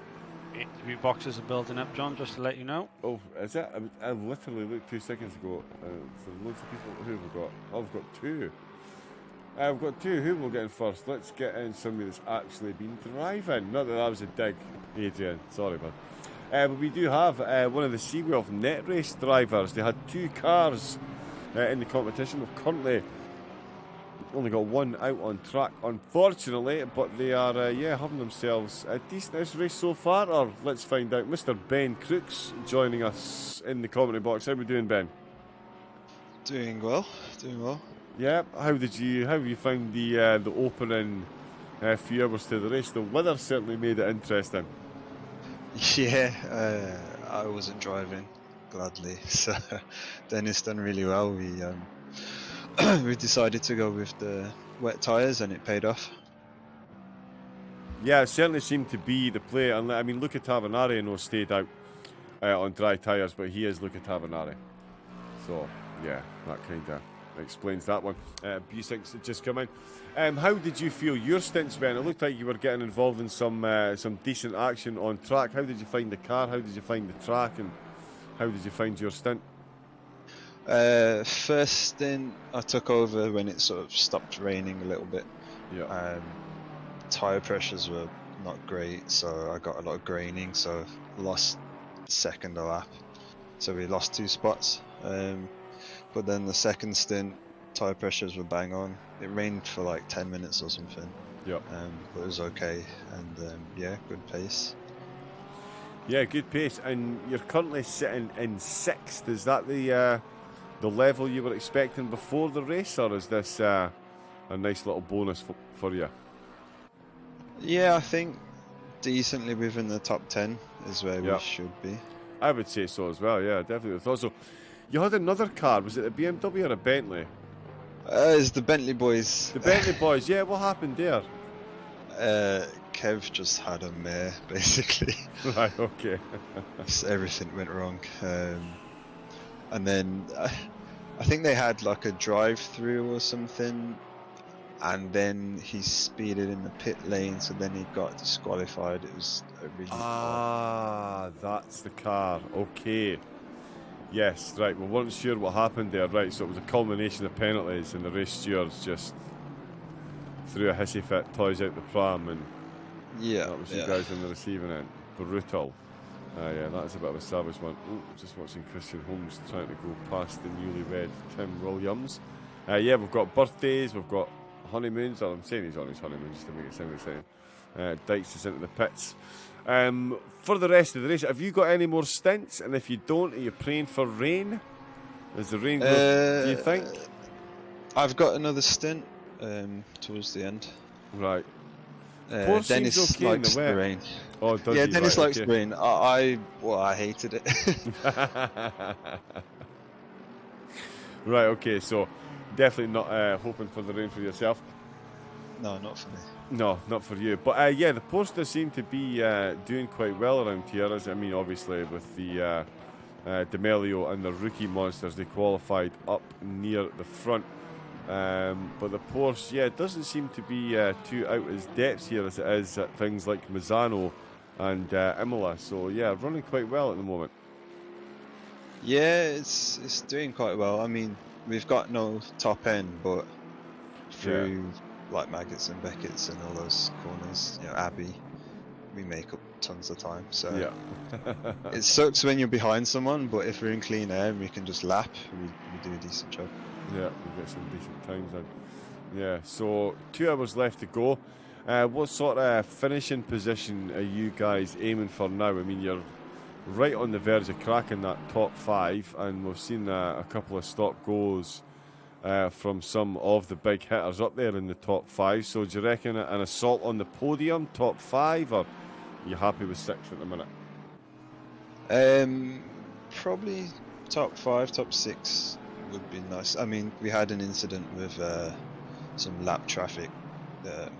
We lost 6th, so we're down to 7th because the number 25 Lamborghini passed us. We had about 10 seconds ahead of them, so we were looking good for 6th.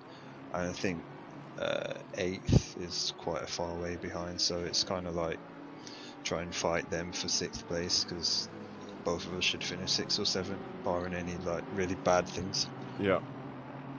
Yeah, fingers crossed. Well, yeah, definitely hoping for a clean race for the rest of you guys. So how much more time have you got in the car? There's an hour and 56. Have you just got a single stint to go, or are you jumping in soon and racing to the end? I've got to break my fast in like an hour, so I do the last hour of the race. Okay. So you're fasting today? Yes. Right. Okay. Got you. So you do that.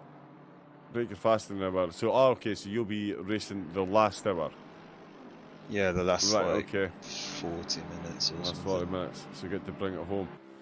No pressure. Yeah, the rain at the start. That certainly. I mean, you guys.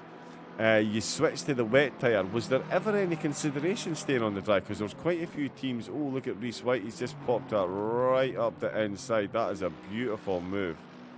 He's just pulled on Samba. Reese White there for RTO, making that one work beautifully.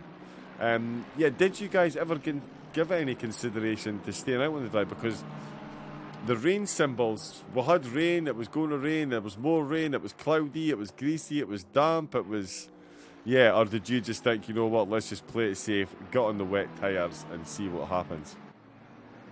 I can't remember who said it, but it's like the correct tire to be on. You should always be on the right tire for the conditions. I think it's like Martin Brundle or something. Yeah. So we just knew like, okay, rain is there for like the next half an hour at least, so it was clear to go onto wets.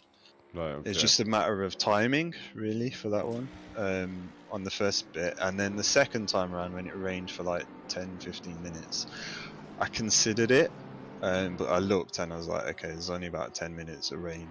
We can sort of hold out, because by the time I pit and everything, we've lost 40 seconds or 50 seconds. It's not going to come back to us. Right, okay. Yeah, well, it's certainly been an interesting one. We've got Adrian Bourdon waiting to jump in, Ben, so I will let you go and get cracked on and get prepped for your final stint in the car. Fingers crossed you get the weather conditions that you want and you get a nice clean end to the race. And yeah, best of luck for the next hour and 53 for you and the team. Cheers. Cheers, Ben. Thank you very much. Here we go then. Ben Crooks jumping in once again from the Seawolf Net Race team. Coming to say hello, let us know how everything is going. Joining us now, we have the one and only, everyone's favourite spreadsheet guy. And all-round quick driver in a Bentley. Is the leader of SOP's North American contingent, Mr. Bumblebee himself, Adrian Bourdon. Should I be calling you Adrian Bono today? I can go by any name, I don't mind. Don't say that, it's before 10 o'clock, I'm not allowed to use that kind of language. But no, how is it going for you and the team? And Riley Murdoch's just come out on track and set the fastest lap of the race. How far up the field are we going to see this team rise here? Good question. I think Murdoch, first off, David and Kevin have been a pretty good job early in the race, dealing with, those tricky conditions, to say the least, eh? Props to them, and now Murdoch is getting the last final two stints. Not sure where we're gonna end up. I think we were P8 when he got the car. Cars ahead are a couple miles ahead, so when you have Murdoch in the car, anything's possible. But he's gonna have to work for it. Yeah, he really is going to have to work for it, but. He's definitely got the pace to do so. As we can see, he's literally just on track and done a 58.3, which is considerably quicker than the rest of the field in these conditions. So how come you're not driving this week? We have plenty of good drivers that we plan to have on the Bentley throughout the series. So sometimes you just give your place to a guy that that will do the same, if not a better job. So pretty happy to have David, Kevin's, and Riley's in the car today. So I'm just enjoying myself with a little Romeo's gin by my side. Nice. And it's a pretty lovely day for that. It is indeed, and it's looking pretty sharp on the side of the car there. Murdoch, he is absolutely mooling in these sector times, by the way. That is insane, the pace he's showing. Yeah, he is. From his days on PlayStation, he has not slowed down. That's for sure. He definitely hasn't. It wasn't like there was any type of learning curve or adjustment period to switch into the PC, was it? It was like he just got quicker. No doubt. He's switched from cars to cars, and he's driving in the McLaren in another North American league that we have, and he is the Bentley has been one of his preferred cars as well. So whenever he gets back into it, he's right on the money right away. So he's showing his medal at the minute. That's for sure. Yeah, it really is. We've got another car picked up a stop-go 30-second penalty. That is It's a tricky one. The pit, the board is missing at the entrance, so getting some people are getting caught out by it. There has been a lot of people caught out by that one, it has to be said. A surprising amount. I'd imagine Simon's got a fair bit of whinging to deal with on that one. Definitely don't envy him.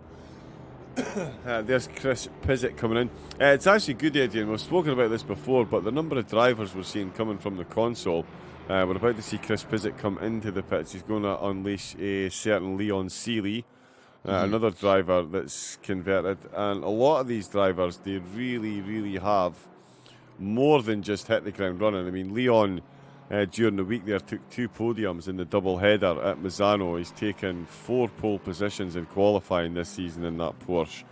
And we see Murdoch comes out on track and within a lap sets the fastest lap of the race. Yeah, these drivers really are showing that the conversion from console to PC can not only be painless, but you can get yourself some serious pace carrying over. Yeah, I think and it's a testament for the whole community. You have really good drivers on PlayStation, and then when they make the switch, they keep the same amount of commitment to their craft and how they practice and prepare for the races as we lived in our PlayStation days, and it's awesome. It's awesome to see so many people from across every team. It's not only SOP, but you have plenty teams that were on PlayStation and have moved to PC, and it's fun to see everybody again on PC. So now it's really fun. I'll tell you what, actually, you want to talk about teams that have moved from console to PC. ERS, have you seen their lineup? Yeah. It's ERS, and it's those guys were at the top of the chart on PlayStation, and now they're just doing the same on PC, and it's just a matter of time before we see them on the big scene for SRO and stuff. Yeah, definitely. So as team manager, what is your standpoint towards the team for the rest of the race? Push as many positions, or bring it home? I mean, it's at that point it's a running gag that this team has been has seen top 10 slip from our fingers for numbers of races. So I think so far we've done what, P14, P13, P12. So we are trying to beat the trend, which would say that we would finish P11, but fingers crossed. I hope I don't jinx us at all, and that we can move a little bit forward. I think by the end of the pit window we hopefully get back to P8, and then I mean if Murdoch keeps going that way, he will put the odds in his favor for a better result than P8, but you never know. Now the cloud is darkening again, and so you never know what can happen. Yeah, you really don't. The weather has been phenomenal today. It's really kept the drivers and us no doubt on our toes. It's been good. Ben Walker, the qualifying pace as well, by the way. Even Linksay said he's never seen lap times like it. Just phenomenal times. 57.1 was the qualifying time around here.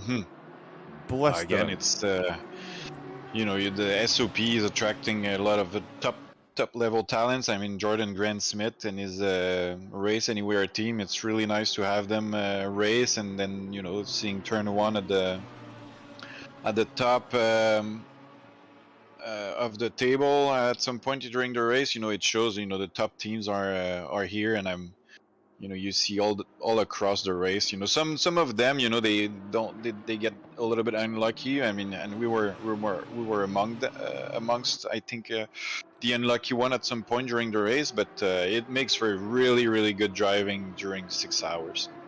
Yeah, it does. And I tell you what, talking the race anywhere, they've got 2 cars, 2nd and 8th. They're actually right on top of one another. So, nice bit of slipstream for No the doubt. car in 8th. Yeah, getting dragged along by his teammate there. That certainly won't do them any harm. Segley has just come into the pits. Macaretta's still out, so is Chris Vickers. Ben Walker still leading the way with Dornelles in 2nd. But Andre Mikel, of course, in the turn 1 car, the first of these 3 to take the pit stop, and you would expect him to be back, although Ben Walker is currently lapping about 3/10. Who do you think is going to win this? Adrian. That's wow, you're putting me on the spot right here. Yes, I am. Yes, I am. Do my job for me, please. Yeah, I mean, either the Audi, the Lambo, or the Lexus turn 1, they have really strong pace. There is still a lot of racing left, and so it's really tough to say. There's Busey in the chat. Where did the pace of number 787 come from? Busey, meet Riley Murdoch. Riley Murdoch, meet Busey. Yeah. Yeah. Murdoch is a top talent, and top talent. He's amongst probably some of the best in North America. Yep. And it's sometimes in Europe he doesn't race that much, but sometimes on Sundays when we have an SOP race, he gets to show his talent. That's for sure. Yeah, he really does. Obviously, using hacks, any American can turn right. Not American. Very good, Benji. Very good. There's Linksy. Oi. How we doing, bud?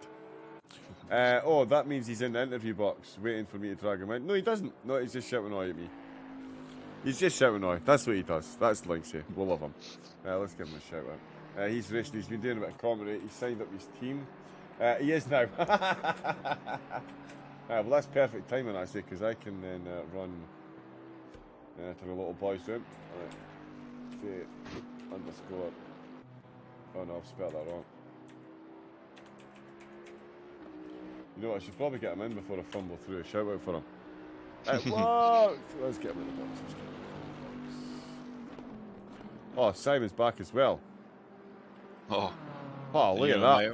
My sole goal was to come on the broadcasting and give him some little jokes. So I hope he was. I was hoping he came on broadcast. Yeah, well there he is. No, sorry, I didn't see anything. Sorry. We've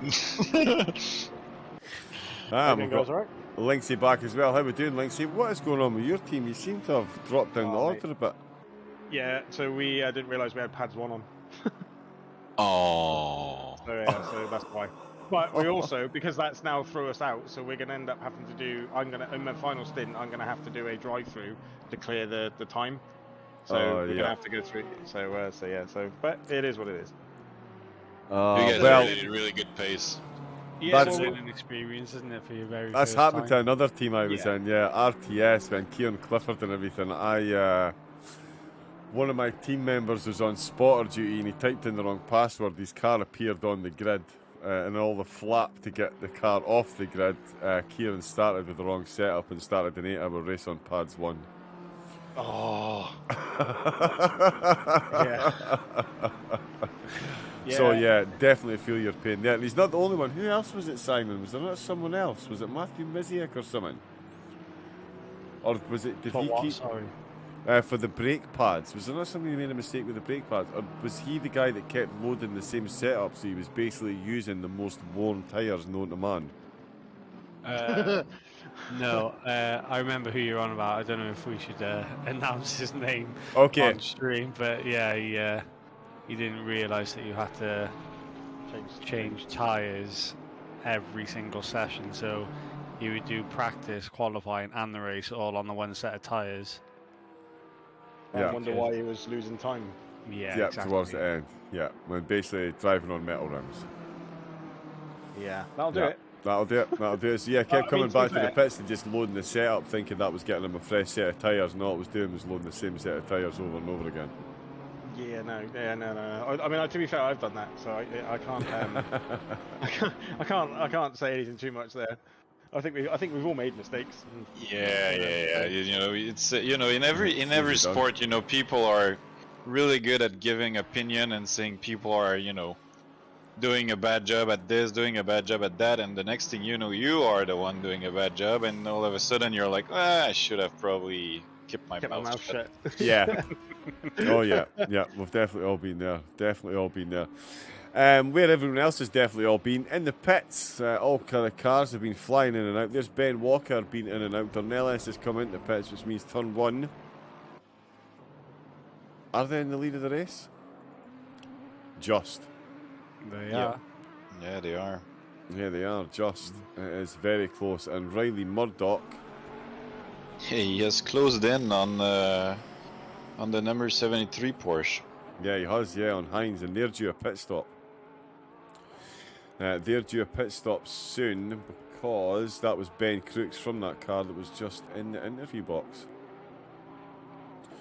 Oh, right. Okay, well, tell you what. I'm going to go and pour myself a final cup of tea. I will leave Simon and Linksay in charge. Adrian, it's been a pleasure speaking to you. And best luck for your team, just in case you're not here when I get back. But I'll leave it on your team at the moment because Murdoch is showing some I was pace. gonna say, how are you getting on with it? Are you what position are you in? So right now we're P7.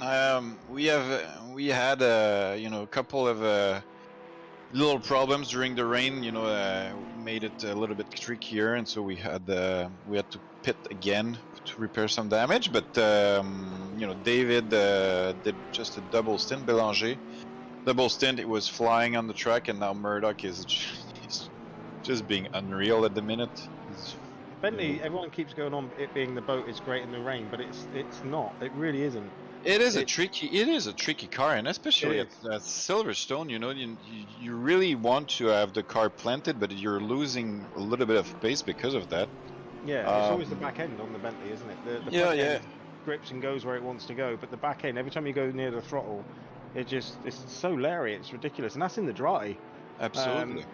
Like on Wednesday when we did our SOP when we were at Zolder, it was just I don't know how people do it in the Bentley, how they just keep it going in a straight line at times. It was ridiculous. And then the reason why we lost it, in fact, actually, I do need to mention to, I think it's Liam Page, I think we collided with, as an apology. I caught the curb on the exit and it just spat the car across the track. And before I could correct it, I collided with him. So it's you definitely, it's a really fun car to drive, but you definitely have to be slightly careful, and it can surprise you, let's say.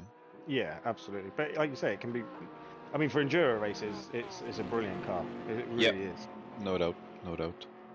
But no, well done. P7 is a really strong point, mate. Well done. Yeah. You're gonna that see was a Porsche. Yeah. No, you know, the stream is maybe about 5-7 seconds later, so now we can see a Porsche going sideways. That was interesting. That was interesting. Yeah, it's. What happened to Homeschool and Pinky? That's a good question. I think the last time I saw them, they were a little bit struggling, I think, but I'm not sure what happened after that. Yeah, they retired completely from the race. I think they had an early disconnect.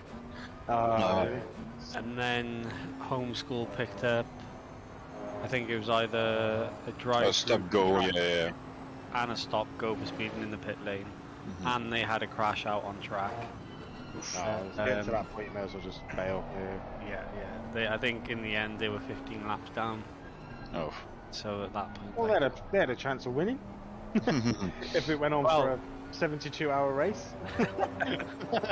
The thing is, everybody racing today is going to score points because the top 30, obviously it started out as a 45-car championship and the top 30 scored points.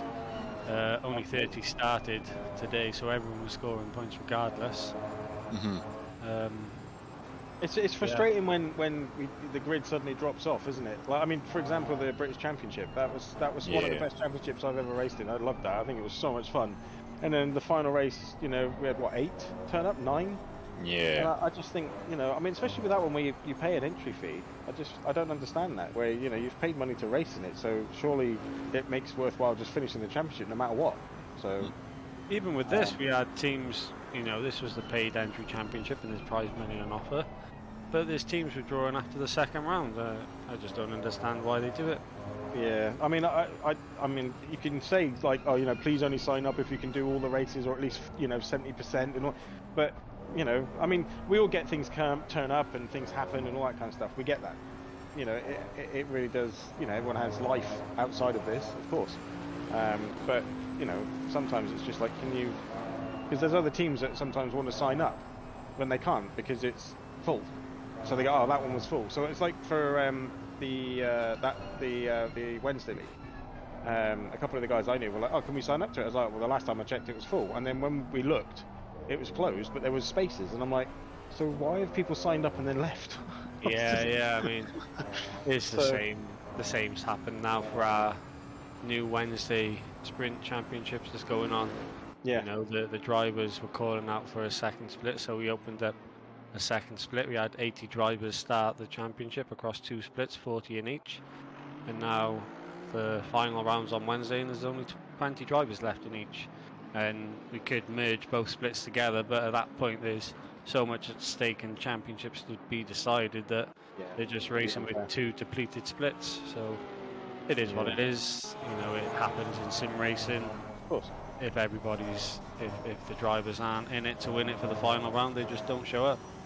Yeah. I mean, I really enjoyed SOP. Honestly, I really have. It is you put on a real good show, guys. Seriously, and I'm not just saying that for the simple fact that I'm in the Discord with you. You really do.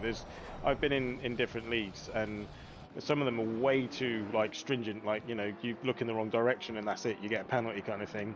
And then some of them are just so like, oh well, yeah, he turned me around and smashed me into the wall on purpose. And oh well. And you're like, well, but you guys have been really honest with everything. You're fair with everything. You report it as it should be. Like you say, you've got a real good bunch of drivers. I mean, just qualifying the top 5 in this race, for example. You know, I think you could throw 3/10 over the top 6.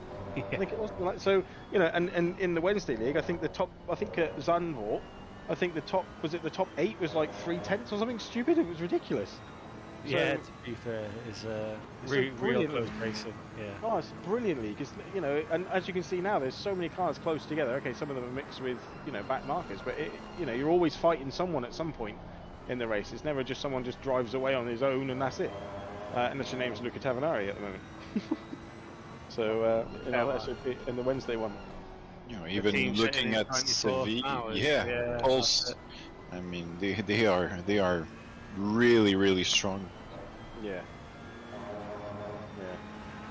But that's the beauty of endurance racing. You know, you start at the top of the table, and then you fall back, and then you get back some places, and then you fall back again, and it is a roller coaster of emotion, that's for sure. Absolutely.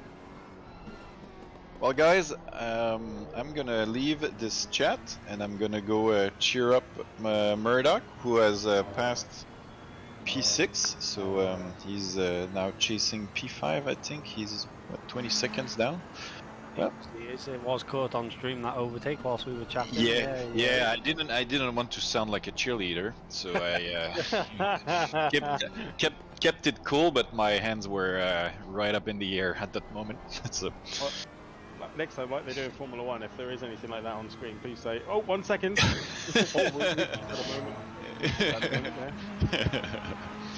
All right, guys, we'll catch you later.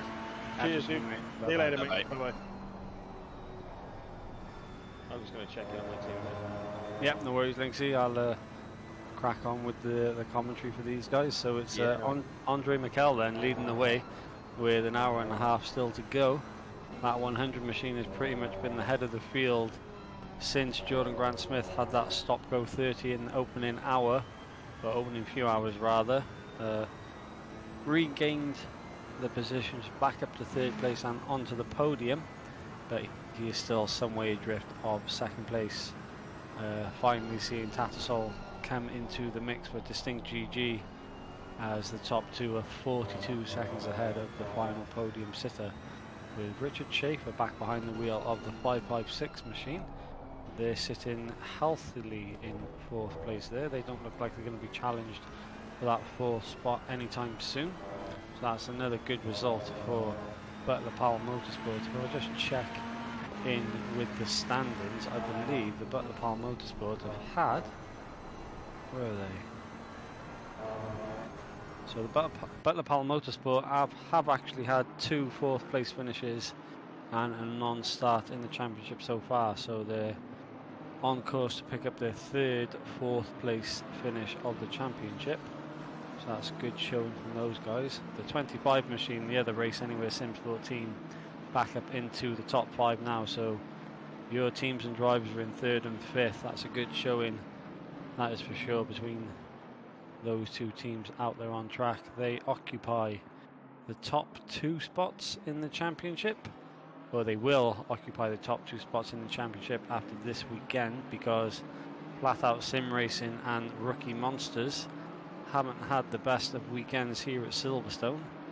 They are currently sitting in 12th and 13th place, 2 laps down on the leaders, so they're going to lose a heap of points to the top 3 teams in the championship. And just outside of the top 5 here then, we've got Riley Murdoch up into 6th place for the Bentley team, the SOP Esports Romeo's Gin sponsored car. They're running in a solid 6th place after picking up some problems earlier on in the race. I believe they did qualify in the top 5, so it's been a fantastic recovery drive from those guys, but they are some way adrift of the top 5, but still an hour and a half to go, so anything can happen. They've managed to pull a 3.2 second gap to Heinz in 7th place, with Harter now, the 77 machine, a further 16 seconds back, as they're just looking to pass a back marker there. The 313 machine, piloted by Rafa Campos right now, in 22nd place. So the back marker gives that place up nice and easily. Oh, hello. If I unmute that, that's the joys of having 2 microphones. Back. John is back with us. There we go. John is back with us. Hello, hello, hello. Just watching there, we've had... we were talking about the pace of Riley Murdoch, not to be outdone. Mr. Jonathan Seville of the Pulse SimSport team has answered in kind. He's just done a 58.2. Yes, this track is nicely rubbed in now, and these times are, well, I would say these times are tumbling, but the times are progressively getting faster as this race progresses, with no sign of rain anytime soon now. Yeah, looks like we're going to, fingers crossed.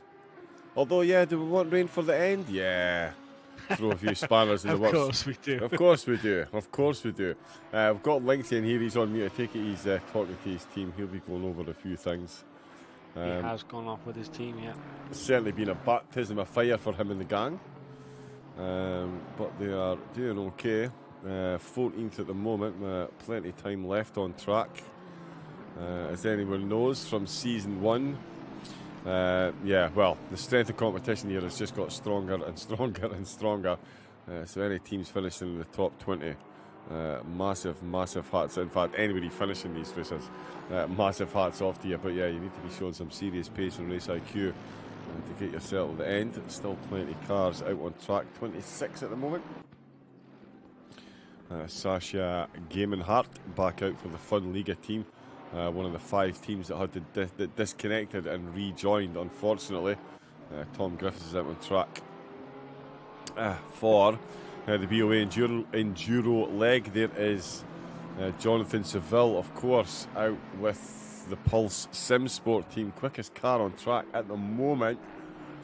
What could have been if they hadn't been disconnected? Ethan Joles. Disconnected, yes. I went for the full Chris Eubank.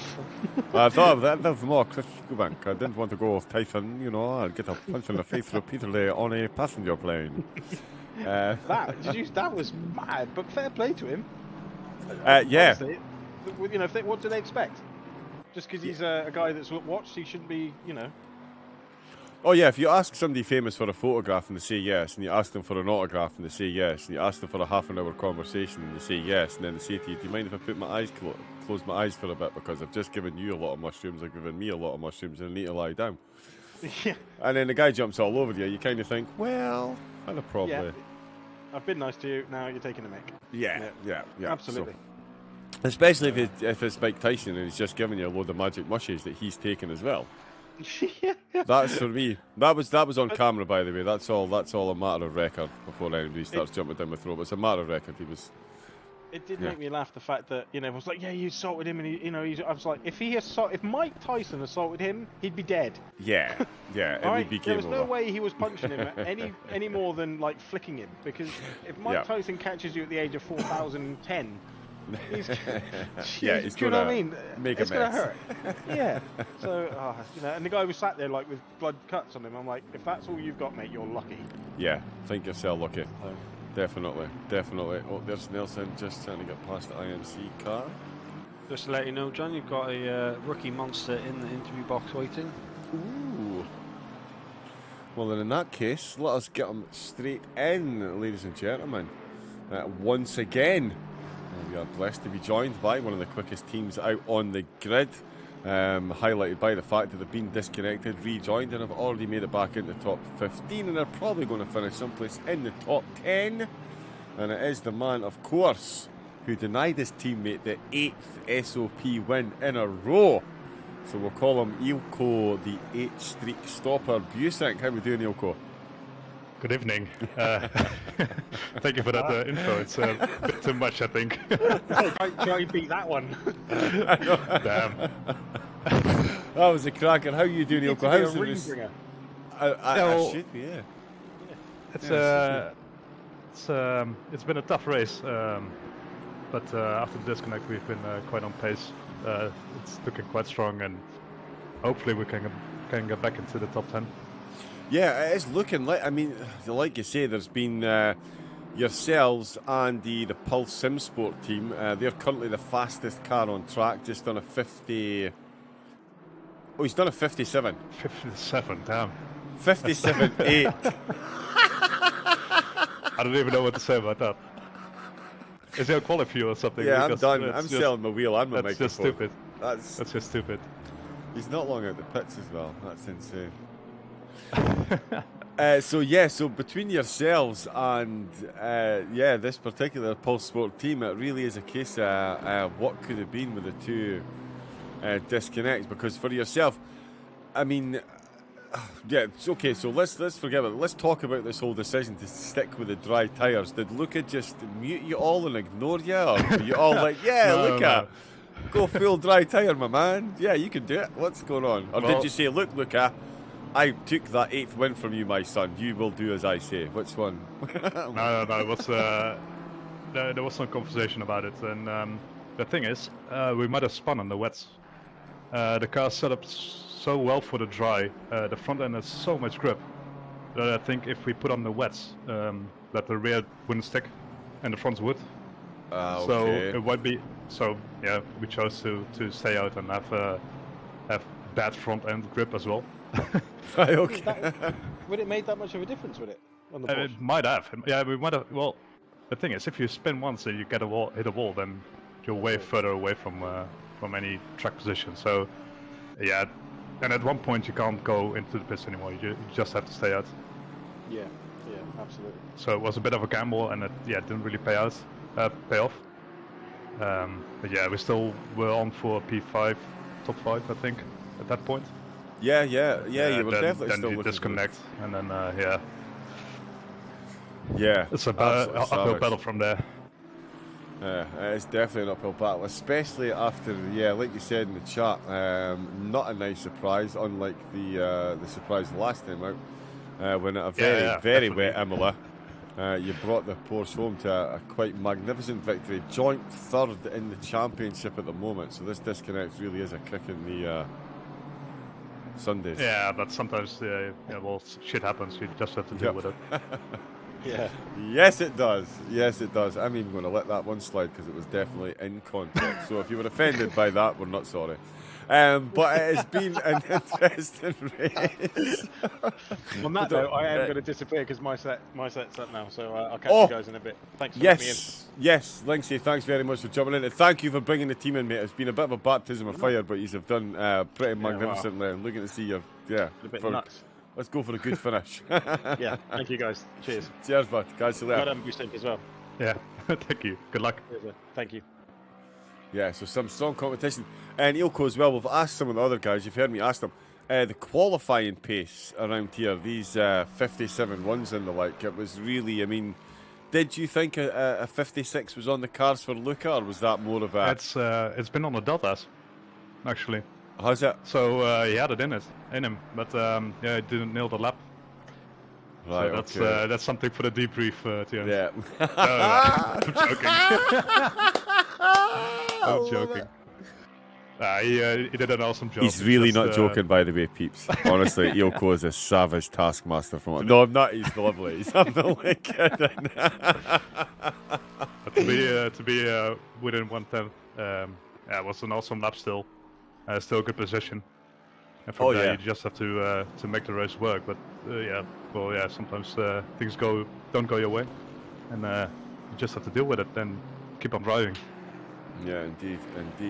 Your former teammates, Abrun Hossa, Vickers, and Abrun Hossa, slightly more senior than the other one, they've run quite well. Chris Vickers pulling off some absolute worldy overtakes too, within a lap and a half. They've got themselves... we've got a drive-through. Oh, that's a position for us. That is a position for you. Well, maybe. How far is he away? That's about 30 seconds, 20 seconds? Oh, it's going to be close. Yeah, you're crossing the start-finish line. He's just exiting Maggots and Beckett's on his way to Stone now. That will be a close one.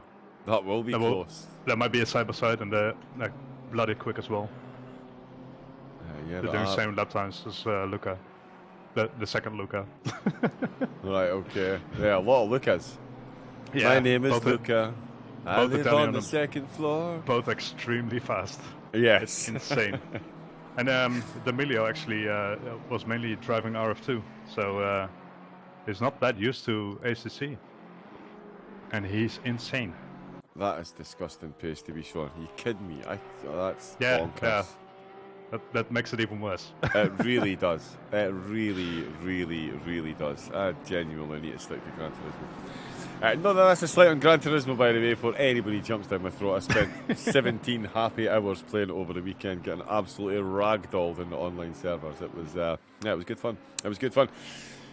Do you have any more time in the car today, Ilko? And yes. Yep. And what sort of finishing position are you guys aiming for? Top 10? Yeah, we are aiming for top 10 now. With that drive-through, it might be even earlier than we thought. But yeah, at top 10 would be really nice. I will do the last 55 minutes or so. So I'll be in the car in 20 minutes. Nice. And from there, we'll just try and put in the laps. And are you praying Maybe for do rain? No, don't give me rain. Simon, don't do it. Hey, he's out of my hands today. We'll see what happens in the final hour. You say that. I don't believe you. Oh no! Oh, believe me, if there was a magic button to start rain, I would. Yeah. Oh, I would. Yeah. It will be pushed right now, right? Kid in a sweetie shop. I would definitely not be allowed to be in charge of that. That is for sure. There is that. Well, drive-through cleared actually, although. Oh, that's not even close. Not even close. It's become a bit closer, and with pace at the end of the stint, my beginning of my stint. Yeah. I might have a fight on my hands. Indeed, love which to is see always it. Nice. Oh yeah, exactly. Yeah, that's why we take part in these events. So we can get. I did fight a few top 10 guys that didn't want to let me pass, but. It's got to be. Yeah, well, listen, if you've got the pace and you're unlapping yourself, it's got to be done. It's it's a bit tricky done. Sometimes. Yeah, well, there was one point. There was one of the Race Anywhere cars, yourselves, and I can't remember who it was, but it was like, these three teams. You expect them to all be next to one another, but it was like second, 7th and 18th. Yeah, You it was know a what bit I of a mean? shame. And you would have liked to battle for a position at that point with those cars, Yeah, but not today. not today.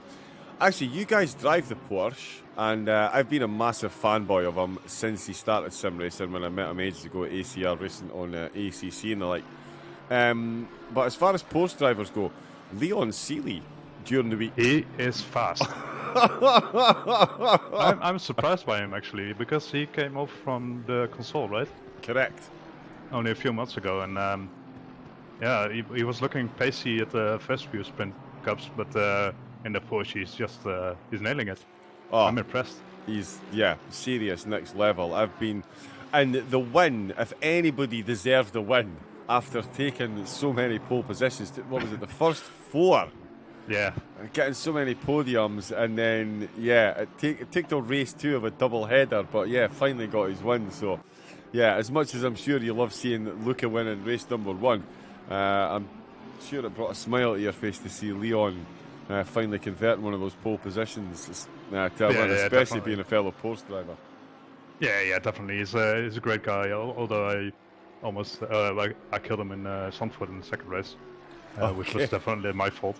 But yeah, it's a great sport. He's a great driver, and it's good to have around. Yeah. That's what I was just saying as well. The level of competition we're getting, it's just, the drivers in here are getting faster and faster, and it's just pushing you all to get quicker. I mean, even Linksy and the gang, I know that his lot, they're not slow. And weren't on the front 2 rows of the grid in qualifying, or just on the front 2 rows of the grid in qualifying. So, absolutely loving this. So, Ilko, you're back in the car in 13 minutes. What are your what pre-race rituals have you got planned before you jump back in there? Drink a bit of water. I don't have any ritual. No. Just No go in the good rig luck and drive. dances or anything No, like no, that? no. You don't even want to just make drive. one up, a song that you maybe sing? Nah. Nah. Also, you don't want to hear me sing. So. Well, somebody thanked me earlier for not singing happy birthday to them, so yeah, I can definitely I definitely feel that there. Ilko, listen, once again, absolute pleasure having you in the commentary box, mate. It's great to have you and the Rookie Monsters Same for involved. me. Thank you. And well, best of luck and top 10 finish. Come on, the Rookie Monsters. Yeah, I'll go for it. Thank you. Excellent. Cheers, bud. Thank you very much. There we go then. Mr. Rookie Monster himself, Ilko Busink. He really is a hard taskmaster. Okay, just saying. I'm totally kidding. But yeah, he's going to be back out in the car. As you said, his team were definitely on for a top 5 podium-esque type finish. Cruelly disconnected from the servers. Find themselves chasing back down a top 10. We just had him in the commentary box. He's jumped in twice. Didn't get a chance to say much because I do tend to talk at 300 miles an hour in case anybody hadn't noticed. If you hadn't noticed, I've got the sound on mute. Are you awake? Do you need a medical profession? Help, intervention? We've got Reese White coming into the pits. It's going to be Linksy, Mr. Joe Boyle coming back out on track. As I said, RTO League Racing's debut. And I think Linksy was saying as well, his first crack at the old endurance with the driver swaps and the like. So, been a bit ups and downs. The weather and the server issues have certainly plagued a lot of the teams. And we're watching Reese Tattersall then. He is out for Distinct GG. Ben Walker and Andre Mesa, absolute worldy stints those two put in. Reese, I'm sure, about to do much the same. Ethan Joel is still trying to get his way past Tim Williams then.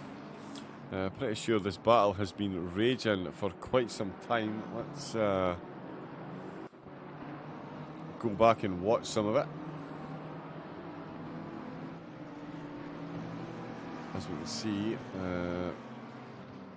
Tim got the advantage at the moment and he's just doing everything he can to keep that sausage dodging mobile ahead of Joel is in the ISMC car. As you can see on board, coming into the village complex, has a look up the inside, and more than enough room being left there, but it obviously keeps the apex looking for a cutback, not to be the BMW again. positioned exactly where it needs to be, takes the apex exactly as he should. Great defending then, the McLaren in the slipstream then. Williams taking the middle line. He says to Joel Ez, you make the decision, do you want the inside or the outside? Joel Ez takes it outside, the BMW takes the apex, and again takes the apex. You can see Joel is lining up for the cutback, trying to get that later apex. What's just happened there? Was my commentary that bad? It just gave up? No, they're still there. Why did that happen? They're still battling. It's fine. That was a bit weird.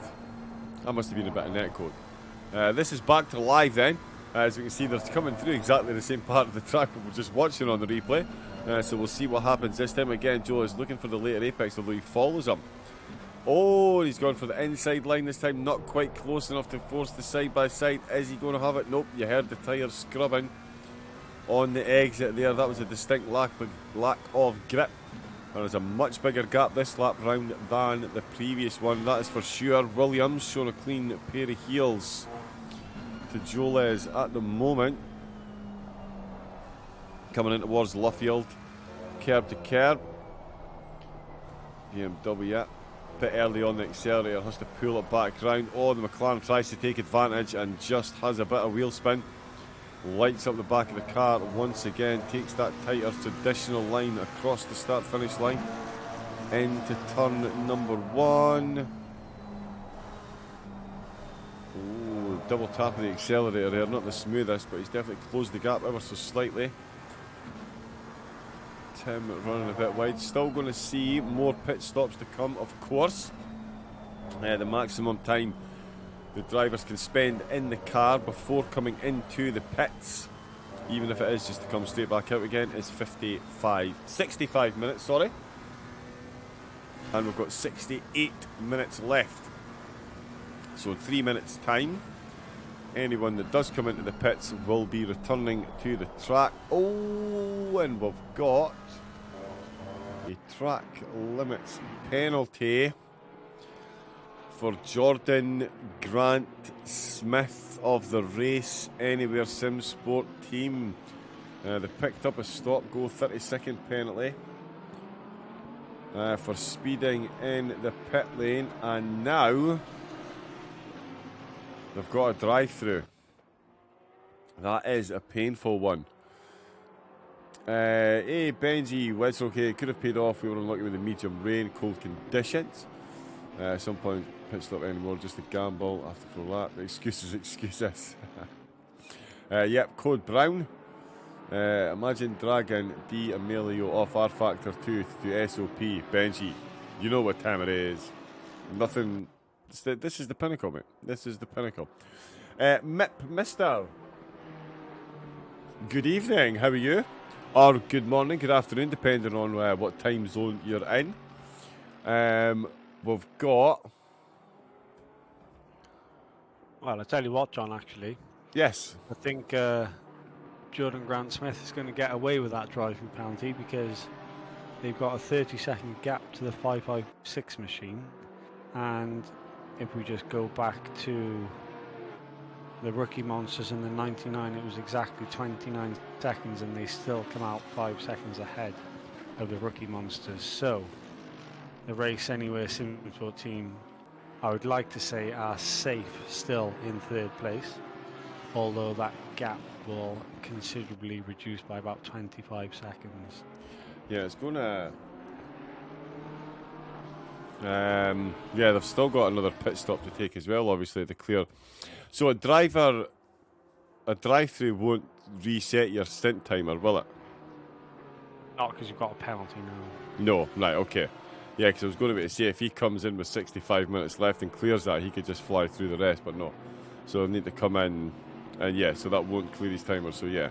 He's still going to have to come back in to take his mandatory. He's got Simon Lindholm just ahead of him in the Porsche. They're still sitting in 16th. There is Linksay back out on track. And we've got Jonathan Seville, still the fastest driver on track and the only driver on track to have done a 57.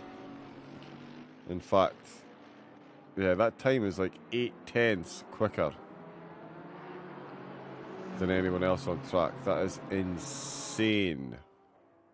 Sorry, 6/10 quicker than Riley Murdoch's time. Murdoch, hour and 4 minutes. Yeah, so now anyone that comes into the pits are going to be running to the end.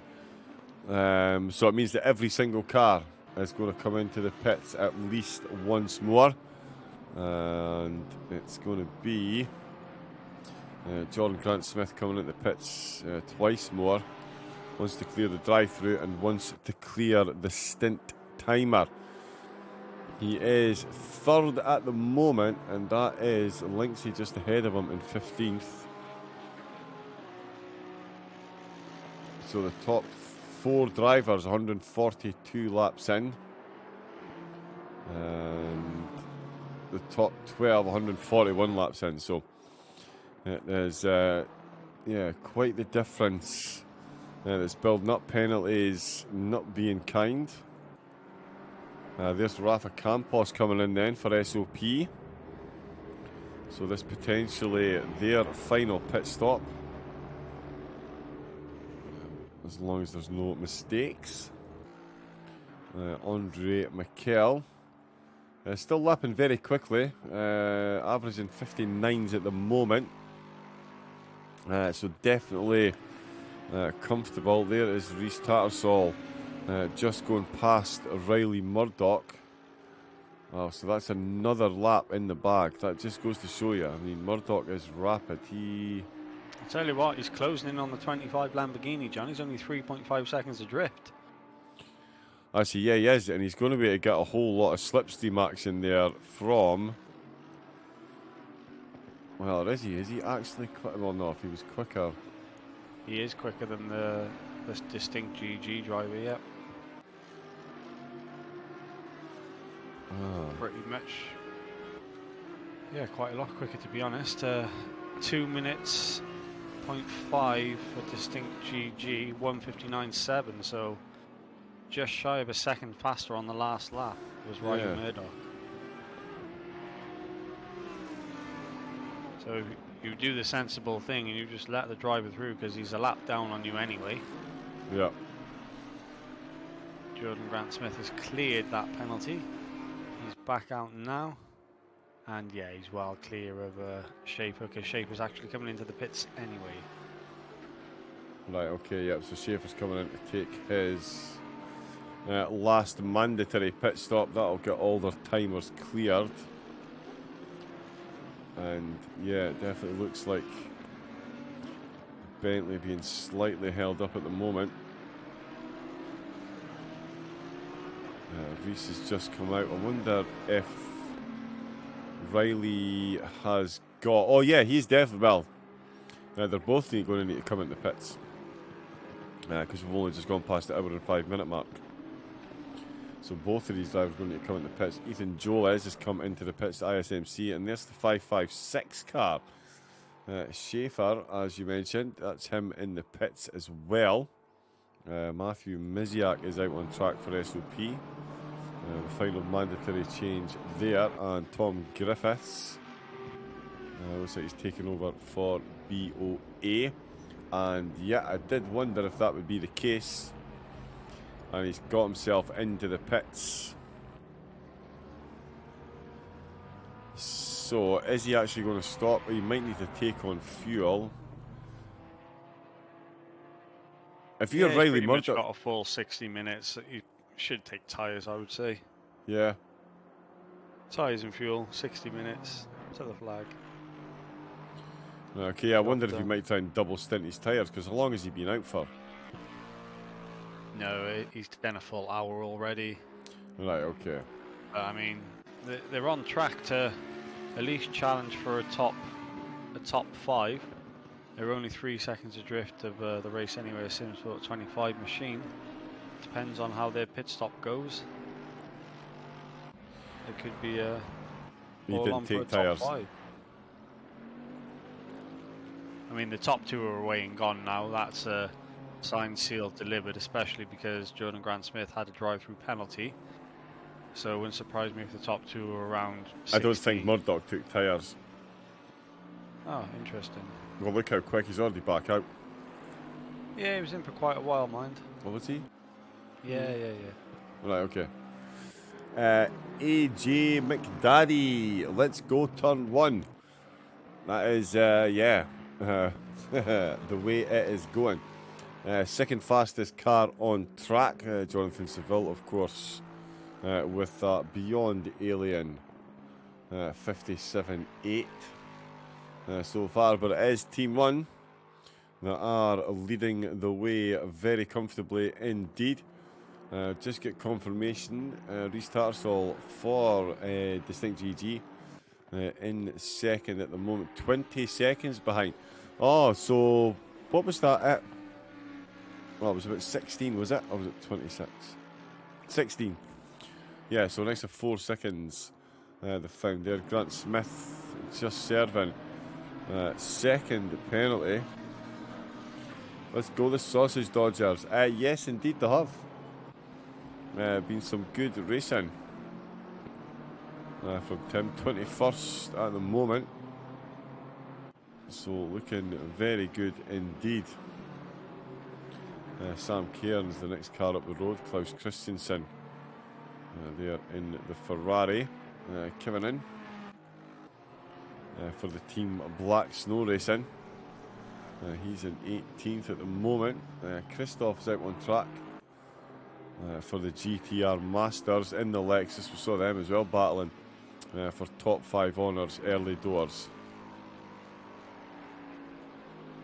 Yeah, it's mad how these teams have just fallen by the wayside. I mean, Christoph there in the GTR Masters, they were running the top 5. Boyle there in 14th in the 23 machine, they were running in the top 5. Luca Tabernari in the Rookie Monsters, they were running in the top 5. Obviously, they had to disconnect and they're back up into 13th, so that's testimony to their place. Riley Murdoch, the 787 machine, they qualified in the top 5 and they had issues during the rain stints. So that shuffled the pack altogether. Yeah, it really has. And what Adrian was saying, so far in this series, the car we're now watching on screen, the 787, has finished 14th, 13th and 12th. They're currently running in 11th with an hour left to go. So, Adrian did say they'd love to get a good solid top 10 finish. But as long as what?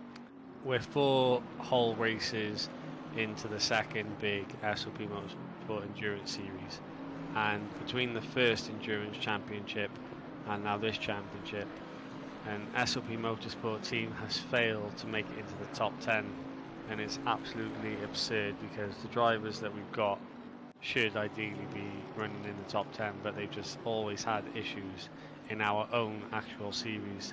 It just baffles me. Wow, you know what? I would never.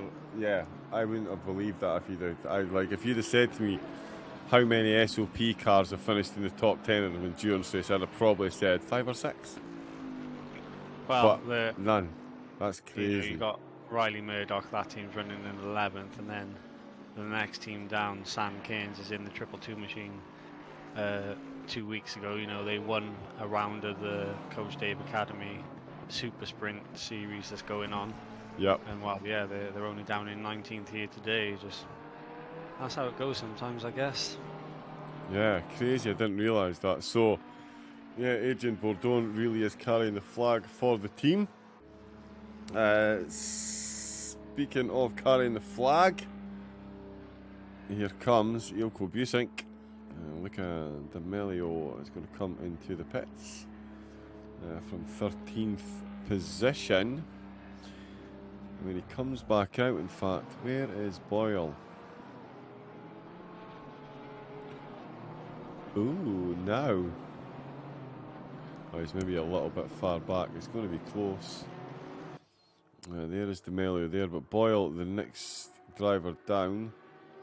Oh, and he's a lap down as well, actually, so that's kind of the cut off there. At 13th position. D'Amelio is still in the pit, so this would be to unlap himself. Simon Lindholm will follow through as well. Reece Tattersall, let's see what this guy up at the front is doing. 55 minutes left to go. Mikel and Tattersall both going to need to come into the pits. I think everybody inside the top 10 still has to pit. Yes. Yeah, there's only been a handful of cars that have come in since we reached the 1 hour 5 minute mark. Hildebrand. Riley Murdoch in 11th is the first team outside of the top 10 that have made a pit stop. Oh, drive through 3-1. Miziak. Yeah, no SOP cars. That is another nightmare. That is, yeah, definitely not what you need, especially at this stage of the race when you're trying to get the car back out. Doesn't really help at any stage of the race, let's be serious. Excuse me. But yeah, Matthew Miziak, an extra trip into the pits is on the cards, it would appear. Where am I going with that one? There. And there. Perfect. Nico Hildebrand is putting in some lightning sectors at the moment. He could certainly trouble these Lambos up ahead. Arnsman Renault has got to come into the pits. That's who Riley Murdoch was closing in on. So we'll see where Arnsman comes back out. Busink out on track, and Boyle's actually right behind him then. So I did think it would be quite close. Representation now, John, because Arnsman is in. Like you said, Murdoch is right on the tail, only 3 seconds of drift. So we'll get a good feeling now of where Murdoch appears representative to Arnsman's team, and then we'll know what positions they'll be fighting for, because they were fighting for a top 5. Yes, they were indeed. The top 3, as you say, they're absolutely gone. In fact, it's now down to the top 2, really, with Grant Smith having that second penalty trip into the pits. Hildebrand's gone through. Hines is going to get through as well. He still needs to pit, so does Hayden Harter. Nelson Abram-Hosa is going to have to come into the pits as well. Junior Hughes might just be looking for a quick drive-through. Legas has come into the pits for the Deconi team. Well, Murdoch's made it happen. He's got those 3 seconds and some during the pit stop window. Arnsman's appeared behind them. So that could be a de facto top 5 for Riley Murdoch right now. Yeah, I think it might be.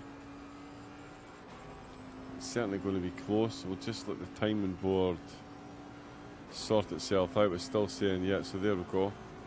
So yeah, well, Hines, Harter, Abram-Hosa and potentially Hughes all still to come into the pits. It looks like Murdoch and Arnsman will be promoted, but it will be Murdoch finishing ahead of the Lambo if it stays as is. So that is some absolutely startling pace and laps that he's been putting in to close up that 3 seconds and get the job done. During the pit stops, there is Emil Wolzinski coming into the pits for the Flat Out Sim Racing team. Again, another team we know is quick but been plagued by penalties in this race. And Ilko Busink is just coming around the last corner now. Wolzinski is out and behind Klaus Christensen. Nathan Samba, sorry for the ERT, right car, wrong driver. Samba's in 17th. Let's see if Busink, no, that's the 197 car, he can see ahead of him. So still a bit of time there. He is on the same lap as Wolzinski, so don't believe that's 69 seconds that's on the screen. It should update just after he passes under the bridge. And across the timing delta, 15 seconds that gap has closed to. So there we go, the pit stop. 43 seconds. 53 seconds. It has brought the way of Ilko Busink. It was 68. It's now, 15. Samuel Lindholm's coming into the pits. Again, that'll be the last trip into the pits. There is Boyle in the background. He's just coming on to the Hamilton straight. Ilko Busink is his target. Emil Wilczynski is Busink's target. And Wilczynski trying to catch up to the TSE, the Coney Racing Bentley. Never mind that. Andre Mikel in the pits. Rhys Tattersall coming around the last corner. Flies past the pit entrance. Andre is stopping, so there is work being done to the car, not just a drive-through. And Jordan Grant Smith, I think, is too far behind.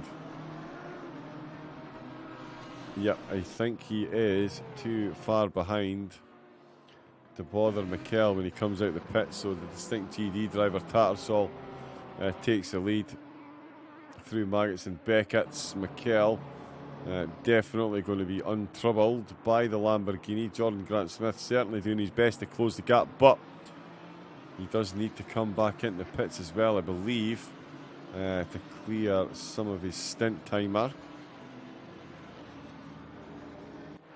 Andre Mikel on his way. Oh no, it's Dave Hardy out on track then. So Dave Hardy is taking over for the final stint for the Turn 1 car.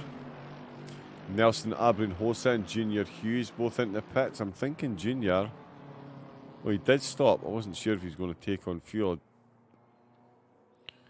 And I think he's probably going to finish the race out. Nelson Abrinhosa in the pits. Again, this is all the final mandatory stops. It'll clear, or it'll leave you 65 minutes on your stint timer. There's only 47 minutes left of the race.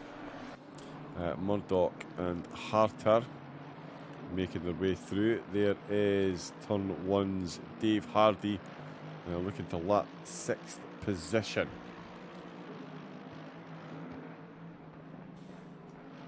They are, yeah. Because of the disconnects, we've got drivers that are on lap 142 and the leaders on lap 150. And still with plenty more laps to get fired in. Junior Hughes coming out the pits. Where is Abrinhosa?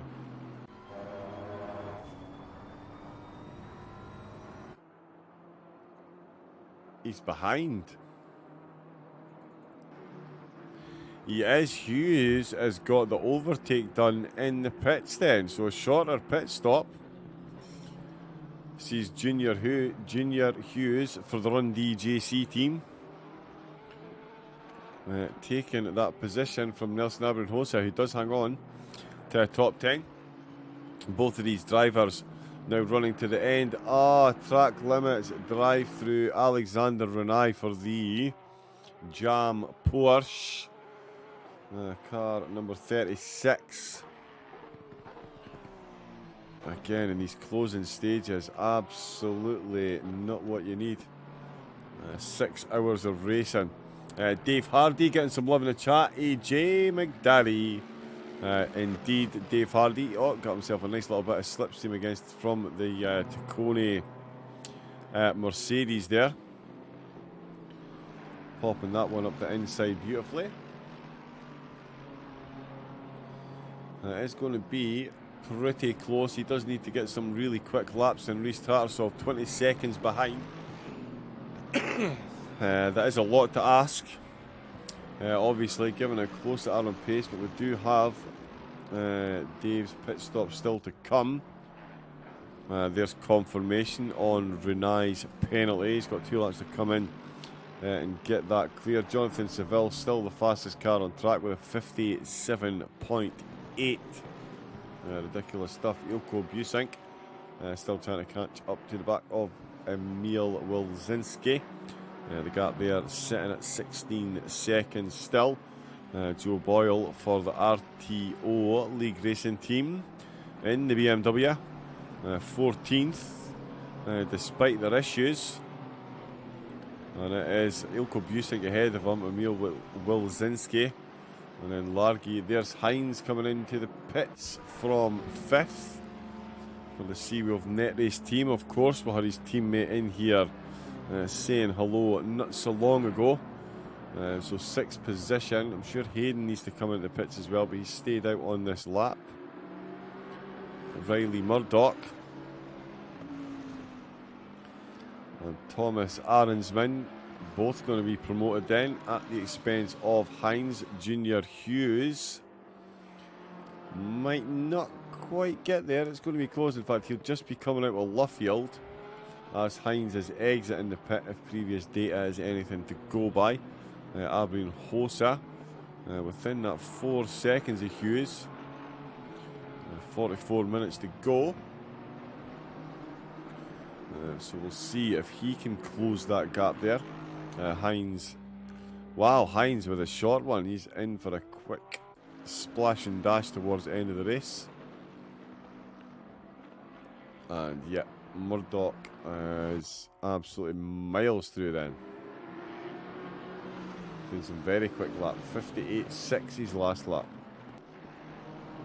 which is actually quicker than the fastest lap of Distinct GG at the moment. Reece Tattersall leading the way there.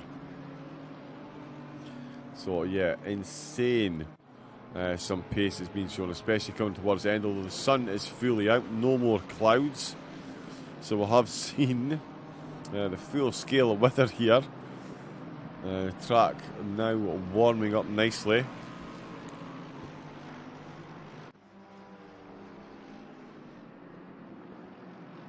So yeah, we could again see the lap times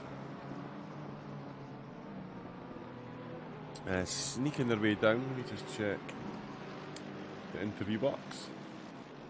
Nope.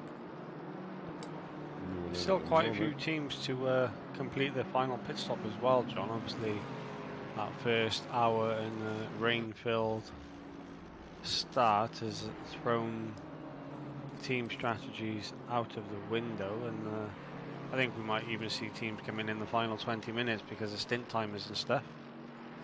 Yeah, I think so. I think so as well. I think that's highly, highly, highly likely. Yeah, because although there's if you run a 60-minute stint for 5 hours, that leaves you 25 minutes. Yeah, but teams were in the pits before the first half hour was even up, weren't they? Yeah, they were, because yeah. of the rain. So they might have just missed that window of opportunity, unfortunately. Yeah, and now it's a case of full petrol tank. I need to make sure we run it down before we come back in. Tattersall still out in front. 2:01 that last lap. That's slow. Although surrounded by a lot of traffic at the moment. They're losing a lot of pace out in front at the minute. Yeah, they are. Turn 1 well, as soon as Distinct GG come into the pits, Turn 1 are going to have commanding lead in this race. Distinct GG should still come out relatively far ahead of Race Anywhere Simsport with Jordan Grant Smith. Is it Jordan Grant Smith still in the car? It is, yeah. Although I'll tell you what. Gone back in the car for the final stint then. Yeah, they're both on the Wellington Straight. A lap down then. So Jordan Grant Smith is a lap down. On Dave Hardy? Yeah. Okay, not according to this, he's not, because he's still ahead of Nico Hildebrand. Grant Smith. They're on lap 153. Reece Tattersall's on 154. There's yeah, the Dave top Hardy. 2. I'm sure the top... no, it's because Tattersall's got to make his pit stop. Yes. Whilst Dave Hardy has completed his final pit stop. And Jordan Grant Smith has got to take a pit stop as well still. Yeah. Right, okay, yeah. So he's not a lap down yet, but he's going to be. Yeah. Yeah, and there is, yeah. Nico Hildebrand. So he is looking good for the podium now. I don't think Hildebrand's going to be close enough to the Oh, podium. actually, no, I don't think he is. Because then they're 2 laps down on everybody. Yeah. There's Hayden Harter coming into the pits to take his final stop. And there's Riley Murdoch. Is he...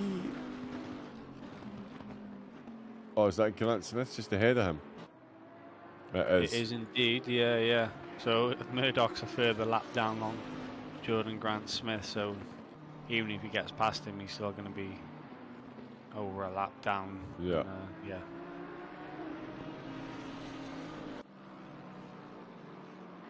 Oh, the Lamborghini really getting out on the curves there. That's a brave move at this stage. Excuse me, of the race, especially when we've got so many people getting themselves the drive-throughs. You've got to feel for Riley. That's his second time tonight. He's been behind a car that's higher in position, so he's got to yield to the blue flags, but it does look like he is the quicker of the two. In fact, he is definitely the quicker of the two, because the lap times Grant Smith's car have set are, as I mentioned before, 8/10. Oh no, sorry, that's not. Riley Murdoch is only 2/10 quicker than the Lambo ahead. Still 2/10 quicker, but yeah, no, it was the Jonathan Seville's lap time that was the proper 57.8. That's just horrifying to do that in a race. 57.8. That is some blistering pace, Simon. Do you think it was maybe, because we've not seen anything even close to that, do you think there was maybe a bit of a slipstream involved there? I don't know what it was, but knowing, like you said, even these guys in the top 3 or top 5 haven't got anywhere near to that time whatsoever. We know all these guys got close to a 56 in qualifying. Maybe he was just able to string that one lap together on low fuel in optimum conditions during the race, which, yeah, no one else has been able to get close to. Yeah, no, not even in the same ballpark. Alexander and I come back out on track after serving that penalty. Finds himself in 16th with Fernie Christoph in the GTR Masters just ahead.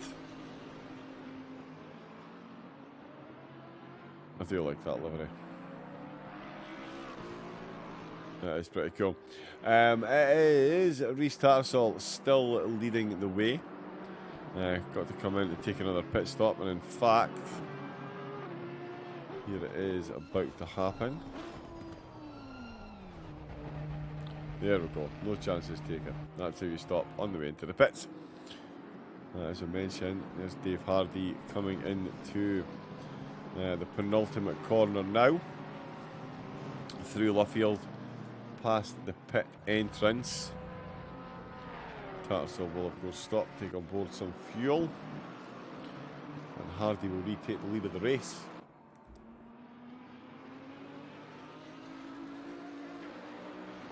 Jordan Grant Smith will unlap himself here.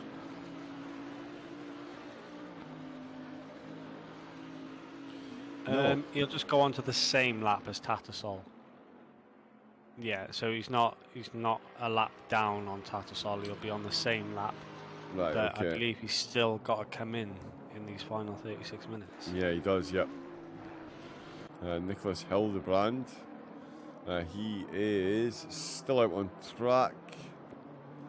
Oh, that's the old start finish straight. Ooh, it's the very quick BMW. Is that flat out? Yeah, it's flat out SimSport. Big look from way downtown. The 99, another car looking to unlap himself. And really is pushing to do so. That is that done. We've got 35 minutes. There we go. Right into the closing stages now. How many teams are we going to see popping in for some last minute pits? Seville still out on track, no quicker than that 57.8. Still no one else in the 57s. Hardy. So Rhys Tattersall's out the pits. Yeah, it's saying that Jordan Grant Smith is ahead of him. Yeah, ahead of him, but on the same lap, but he's still got a pit, and he'll lose that time now. Yeah, he will, yeah. And then that means Hillebrand will still be in 4th place, but he'll still be miles behind. Yeah, the rear have stretched out at the top. That's a massive gap up there. Jordan Grant Smith is just coming across the line. Oh, just coming into the pits now. There we go, actually. So all is relative. We'll see where Tattersal's only 23 seconds behind. So Distinct GG should pick up that 2nd place position again, and then we'll see the relative gaps to Jordan Grant Smith and Race Anywhere Simsport. Indeed, Nicholas Hillebrand. He's miles down at the moment, you're right, yep. So there's Tattersall going through. Grant Smith stationary. Yeah. And Nicholas Hillebrand, that he is just coming into the Village Complex now. So he'll just be coming at the end of the Wellington Straight. In fact, yeah. If even that. Grant Smith then, is he going to be coming out to do the last stint, do we think? Oh, drive-through, David Macaretta. Dude, that's not good. There goes. Not Arnsman, sorry. Grant Smith out the pits. There's the Run DJC car. And Hillebrand's still about 25 seconds behind. Yeah, I think he is. Definitely something in that region. There's Junior Hughes, actually.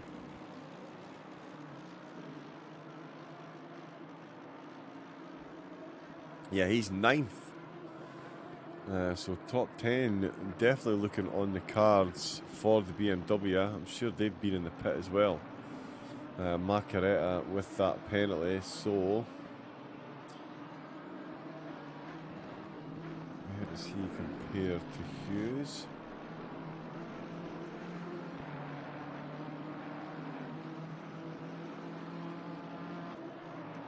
Oh, not much separating them at all. At all. Macaretta is just coming into the Village Complex now. Junior Hughes is also just coming into the Village Complex.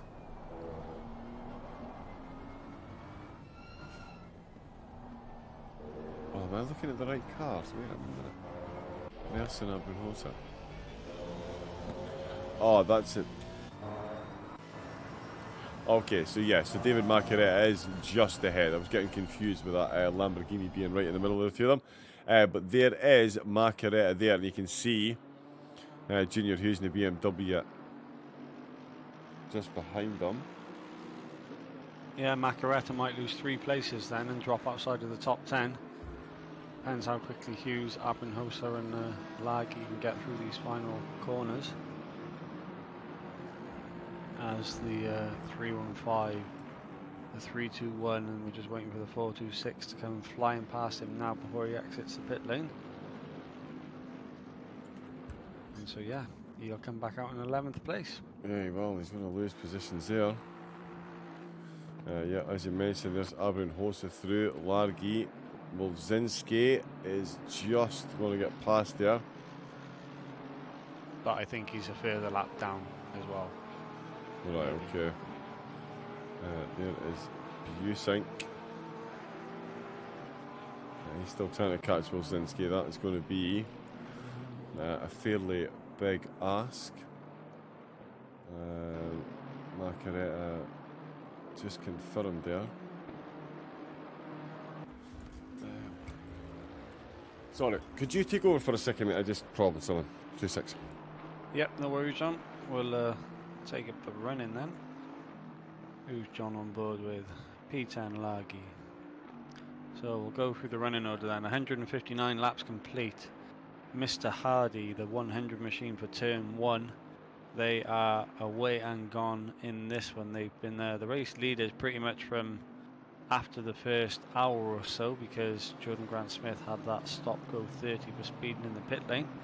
and the 100 machine hasn't looked back since. They've been able to pull a gap on the rest of the field, and it's a distinct GG and Tattersall who's going to finish the final 30 minutes for them in second place. Those two are away and gone because Jordan Grant Smith and the rest of the field are now over a lap down, and it is Butler Powell Motorsport, Nicholas Hillebrand in fourth place. This is going to be their fourth place finish in the championship. They had a non-start in the last round, so they're out of position in the championship, but 3 top 4 finishes from 4 rounds isn't bad at all. Riley Murdoch now running in a solid 5th place. The 787 machine seems to have cemented that position to the flag because they're pulling away from the number 25 Race Anywhere SimSport machine. 12 seconds is that gap now, and just a further 20 seconds behind is Ben Crooks in the 73 Porsche, so that's a solid 7th place for them. A bit further back we just saw those positions shuffling. Hughes, Abunhosa, Lagi and Wozinski have just got past Macaretta, who had to serve a drive-through penalty. And then a further lap down on the top 12 is Ilko Busing for the Rookie Monsters. They've had a fantastic comeback drive after suffering a disconnect earlier on in the race. So up into P13, they've got to be happy with that. They could have been in a top 5 position. Unfortunately, these things happen, but P13 for those guys. Joe Boyle's going to finish it for the number 23 BMW machine. They were in the top 5 as well. Their races unfolded ever so slightly in the last few stints, and they now find themselves settled in P14. As we move just to the top 15 then, Christoph is holding up the position. Oh, there you go, back again. Sorry, chaos in the street with the football. People thinking they can park wherever they like, including my driveway. Well, thank you. You'd be amazed at the gall of some people. But anyway, we are back to the, just pulling the drive. Yeah, it's fine. Yeah. Yep, I was just going through the running order of all the runners and riders then, John. We got to the top 15. So just in 16th place then is Rene. Samba is in 17th. Sam Cairns is in 18th. Hewitt is in 19th. And Santanen is in 20th. 6 more drivers and teams left after that. We've got Specht in 21st, Bell in 22nd, Mazayak in 23rd, Seville in 24th, Griffiths in 25th, and Mulia in 26th place, with all those drivers and teams outside, I would say, well, teams inside the top 13 and down. They've all experienced some sort of issues in this race. The only other team that has suffered massively is the Race Anywhere SimSport team in 3rd place, but obviously their superior speed has meant they've been able to hold on to a podium position even after a drive-through penalty and a stop-go 30 penalty. Yeah, and that pace you were talking about, Simon, they've just done a 57. So that's another car managed to get their clock themselves at sub 1 minute 58. Just, yeah, insane amounts of pace that they've got at the moment. Oh, yeah, that's broken. No, that's working again. So they are, as you said, suffered some issues, a couple of penalties, but with the pace that they've got, it hasn't slowed down at their podium charge. Their teammates, just those 2 positions behind them, in 6th position. Sorry, 3 places down, 3rd and 6th for the 2 Race Anywhere SimSport cars. Ben Crooks there, 7th, Junior Hughes, as you mentioned, in 8th, and Nelson Abronhosa inside the top 10, so a great drive from them. And the TSE, the Coney team as well, in 10th place. But they are pretty spread out with 25 minutes left to go. And at this stage, it's definitely looking like it's one and done for turn 1 here, Simon. It's been a phenomenal performance. They seem to have been one of the few teams that haven't had penalties and the like, and they've definitely made the most of everyone else's mistakes, as well as putting in some absolutely electrifyingly quick laps as well. Yeah, they haven't had the luck in this championship, you know, a 6th place finish, 39th place finish and a non-start last time out, but they've redeemed themselves here at Silverstone, and they've been the class of the field, 30 seconds ahead of anybody else. You can't say you can't do better than that, eh? Indeed, yeah, exactly what you need to keep it clean. Oh, and Grant Smith has just done the quickest lap of the race with a 57.777. Yeah, they don't get any slower. That is for absolutely sure. But that's how you can tell when you're quick. As soon as the petrol starts getting, the petrol load gets lighter, some of these lap times absolutely just flying in. And Grant Smith just rubber stamping the fact that they are definitely one of the quickest teams out there, leading the championship and looking to take that purple lap from Jonathan Seville with a 57.8. At 1 point held, of course. I can't even see him now. Riley Murdoch. Oh, Sam Cairns for the 222 SOP car. He's got himself a drive-through. But Riley Murdoch, hats off to this young man. 58.3, his quickest lap of the race so far. And is looking to break the SOP duck, not only get himself inside the top 10, but a top 5 position with 23 minutes left to go. That will be, yeah, that'll be a nice monkey to get off your back, Simon. Finally get an SOP car home in the top 5, an SOP endurance event. Yeah, it's only taken 9 full endurance races and about 60 hours of racing to achieve that, but finally getting there, finally getting there. Good things come to those who wait. Patience. So they say patience is a race driver's most important virtue, so yeah, happy days. Patience all those hours later, and yeah, it looks like it's going to be a good finish, although let's not curse to the commentator this and end up getting myself into trouble. There's Cairns in the pits for that penalty in the dying stages. Santonin isn't quite going to be close enough to get through, so Cairns should hold on to that 19th position. Chris Bell out in the car looking to finish things off for the Sausage Dodgers. Matthew Miziak, penalty a few laps ago. Jonathan Seville, one of the fastest cars out on track, suffered that disconnect. Now see them running in 24th. Griffiths and Mueller. And bringing up the rear at the moment. There we see Dave Hardy, Rhys Tattersall and Jordan Grant Smith. Race Anywhere SimSport, Distinct GG and Turn 1. The 3 teams sitting on the podium at the moment. It's going to do wonders for Race Anywhere's lead car in the championship. That's certainly going to help their case to win this, with Suzuka to come next time out. What sort of cars are we going to see, do you think, Simon, doing well at Suzuka next time out? Well, to be fair, the Mercedes seems to be the car to be in at Suzuka, but I know the Bentley is rather rapid around there as well, so I mean, I haven't really seen much racing at Suzuka on the latest version of ACC, so I can't comment too much, but that used to be the case on the previous version of the game, and I mean, I'm sure it's still pretty much the same. Yeah. But I mean, look at it now. You got 1, 2, 3, 4. Again, as the race started, the race seems to look like it's going to finish with 5 different manufacturers within the top 5. And that's the type of racing that we want to see at Suzuka as well.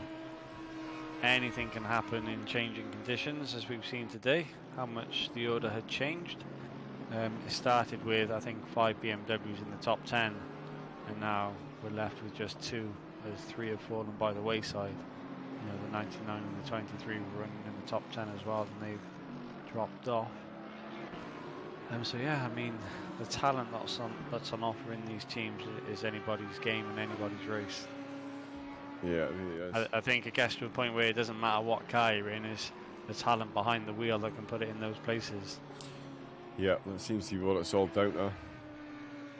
And Obviously, yeah, the only benefit to the final round is that Aston Martin won't have any ballast.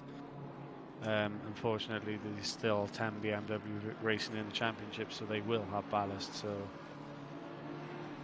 that's obviously going to play against them at Suzuka as well as it has today. But I mean, if the BMW didn't have any ballast today, it's just to go to show how would they have fared with Hillebrand in 4th place. You know, they could have been much higher up without that extra ballast every single lap. yeah, definitely. Well, Zinski as well, Flat Out Sim Sport, and of course Joe Boyle in the gang. I mean, they qualified on the front 2 rows of the grid with that ballast. So yeah, definitely could have been an absolute monster finish for the BMWs if it wasn't for the ballast. There's Boyle there. That is Murdoch. Just going past there. Great finish there. Really, really want to see these guys bring home this 5th. That'd be good. Adrian will be cartwheeling. I bet he's pacing like an expectant father right now. Although he will be getting wound up the fact that as soon as he doesn't drive and as his team manager, the team actually does well, the car does well. So. I was about to say this. You know what? Adrian reached out to me before the start of this race and he said, you watch what happens. He said, I'm not going to be racing in this one and the team's going to finish in the top 10. And this is what's happened. That's funny. Honestly, Adrian, it's not you, I promise. It is definitely you, Adrian.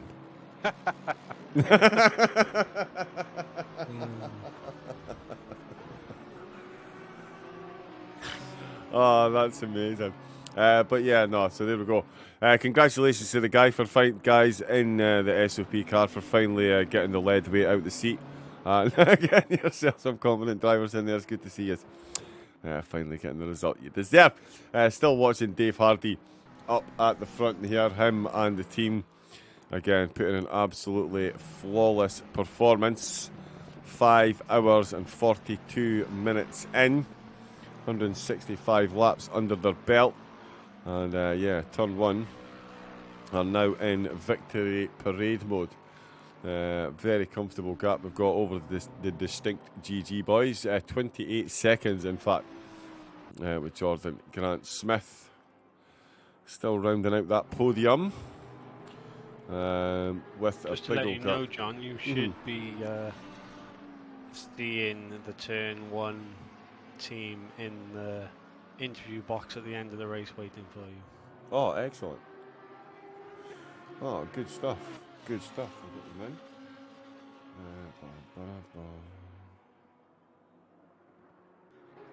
in. Yeah, perfect. We'll get them in and give them a quick hello. They certainly deserve it after what they've achieved here today.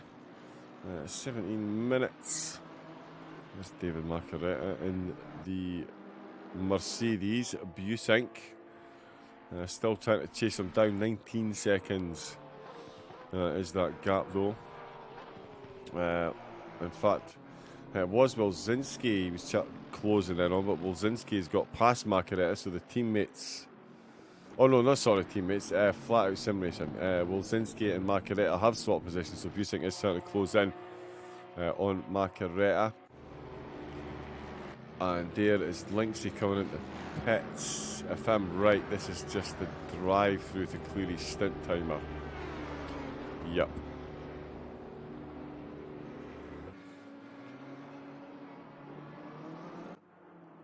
And yep, Christoph's got through.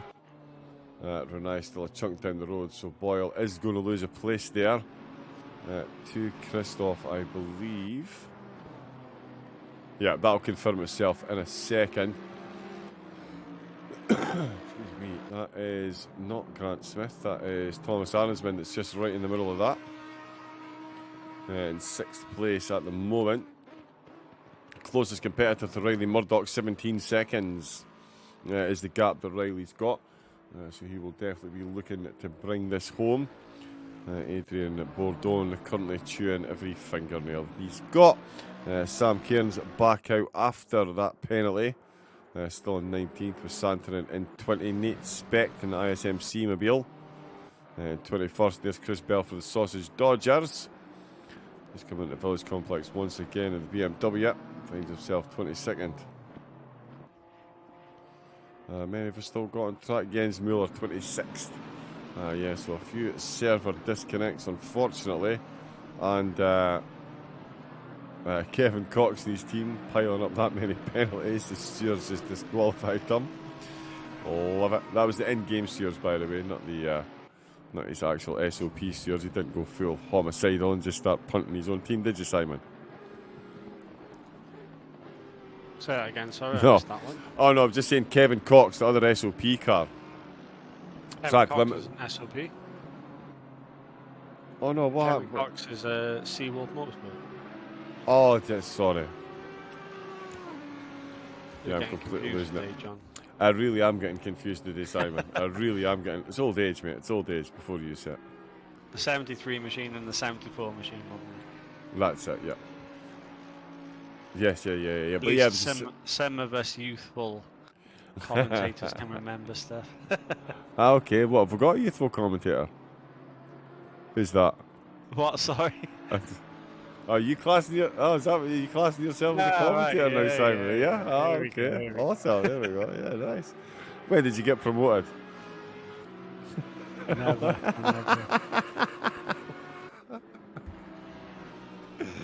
Yeah, that's right, John. Just because you've confused it and made a pig's ear of it, that's it. Go on the attack, son. That's the way to do it. That's the way to do it.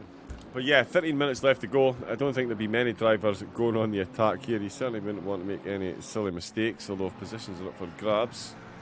You never know. Ewart for the Vivid Global Racing. Certainly closing on Samba. He's got a looming large in the rear view mirror. Do we have anything at the moment? No, we don't. Let's see what's happening here. But yeah, pretty quiet and spread out. Not the usual. All the overtaking. Oh, is that Cairns? Oh, that was Cairns.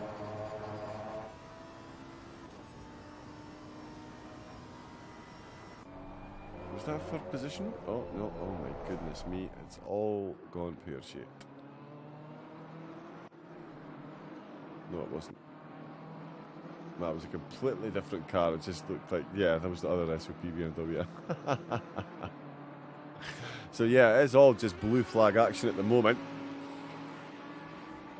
There you can see Reece Tattersall second place. Currently looking to lap cars well within the top 10. Absolutely flying. 27 seconds is he off on the leader. In fact, is that the other Race Anywhere Lambo? That is, that's sixth place. Wow. Hey, hello Mr. Death Zone, how you doing? Welcome back, mate. 12 minutes left to go.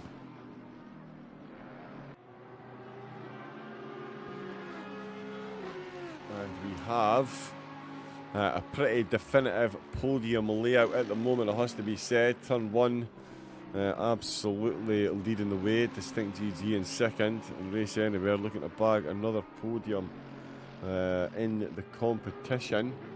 They have managed to get a car on the podium in every race, and even managed to get 2 cars on the podium in race number 1.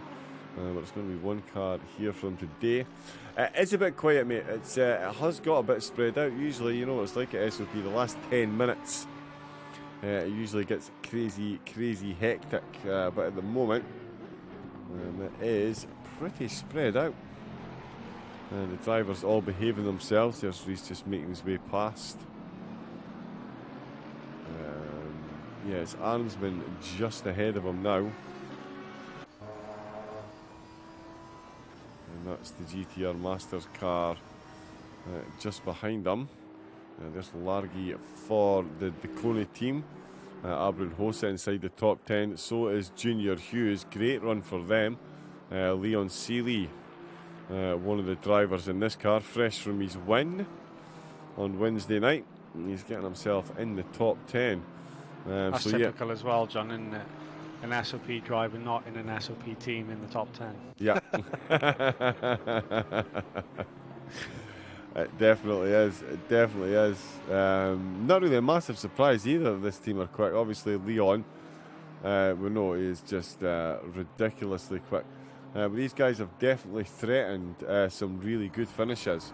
26th in the first race, and unfortunately didn't start the second race, but 7th the last run out, and find themselves inside the top 10 once again. So it's yeah, good to see.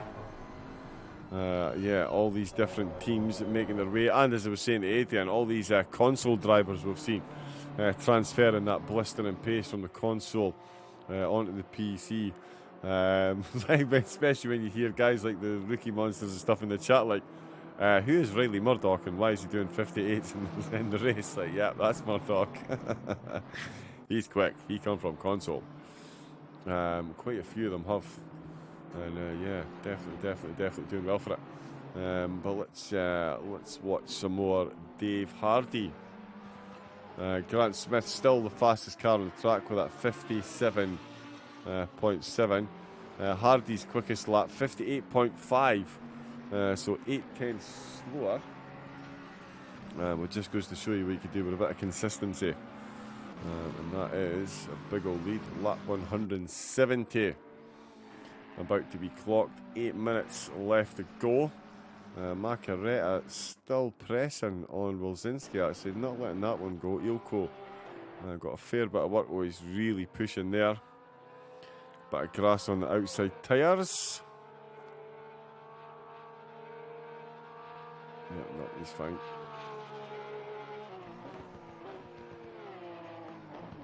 I mean, Rookie Monster's in 13th place. They're still going to pick up 54 points from today's outing, so all is not lost in the championship.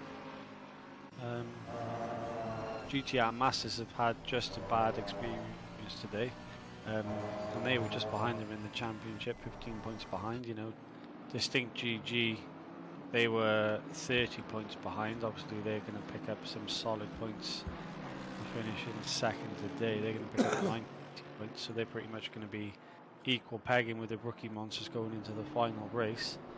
But the fact that Dalkin Community have now withdrawn from the series and they were in 7th place, I think Rookie Monsters are still going to be sitting in 4th place after today's event is all said and done.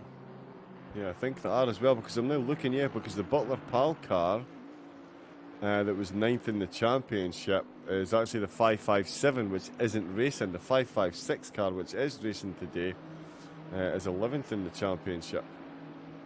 Oh, yeah, don't forget Flat Out Sim Racing as well. They were sitting second in the championship. Yeah, 5 points clear of Race Anywhere and Rookie Monsters, who were tied for 3rd. So they're going to fall down the order as well. And Rookie Monsters actually might come away from today sitting 3rd in the championship, even though they were 12th, 13th, sorry, after that disconnect. Yeah. So all is not lost. Indeed, yeah. I'll be furiously refreshing that internet page as soon as this race is finished, Simon.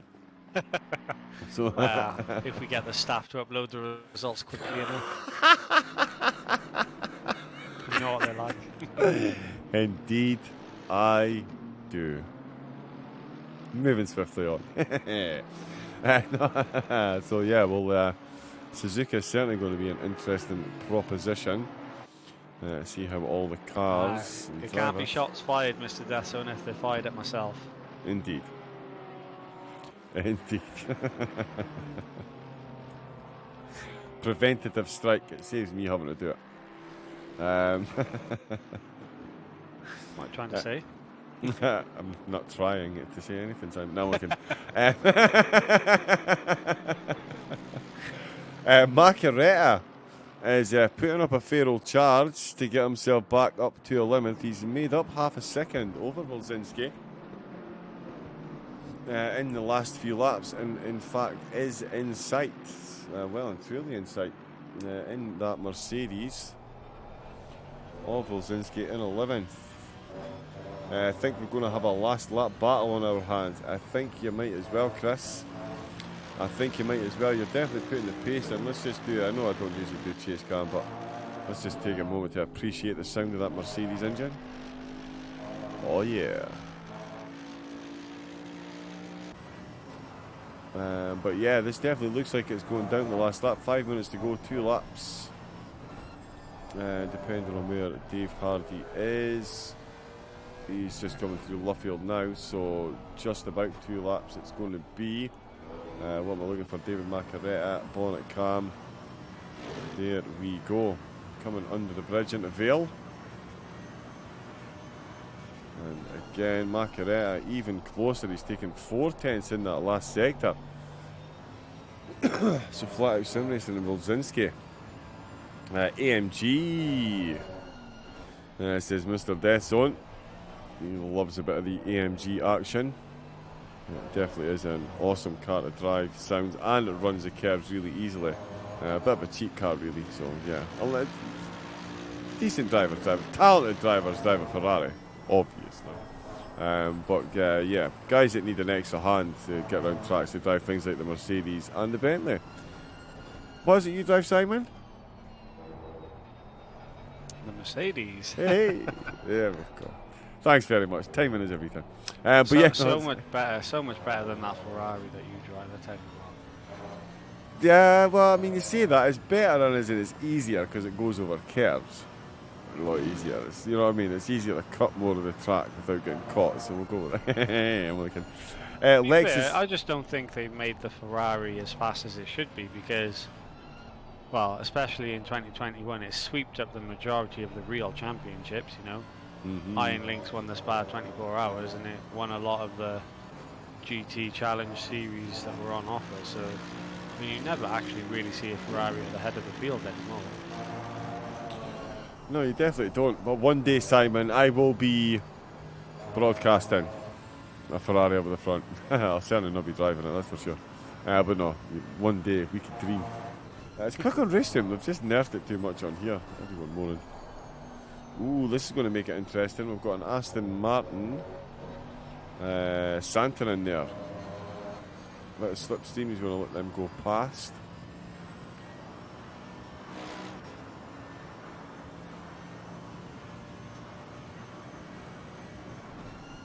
And there we go. I actually held my breath there. I wondered what the BMW leading that pack was going to do there. Oh, that is close.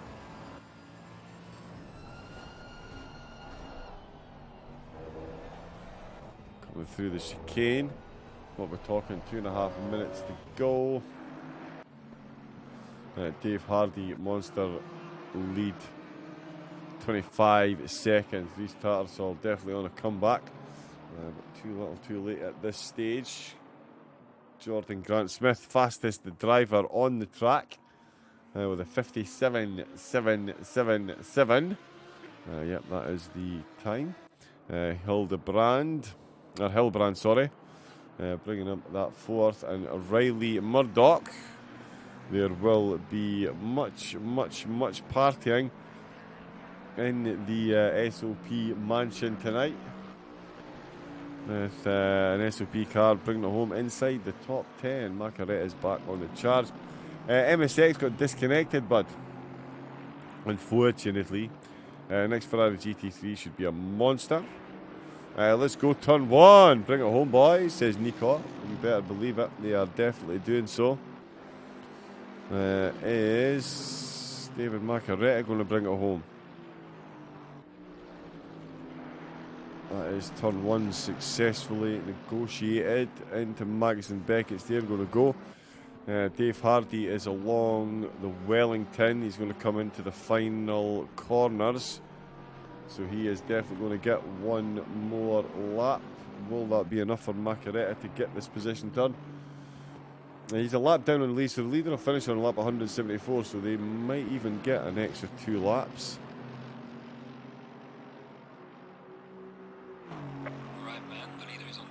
Yeah, there we go. Leader confirmation is on the final lap. Tattersall's got Sam Kerr's just behind him. Easy, Sam. Sam's not close to anyone. No, he's not. Yurts is actually looking close to Samba as well. the McLaren. There we go. It's been quiet for 20 minutes, then all of a sudden they're all right on top of one another, and I'm going to miss the winner crossing the line, and Simon's going to be angry again. It's just all going to go pear-shaped. Let's see, Santonen, Cairns, Ewart on Samba, and Macaretta on Wilczynski. Oh, Ferrari showing him a good player of heels there. Macaretta not quite within striking distance at the moment. He's definitely pulling closer though.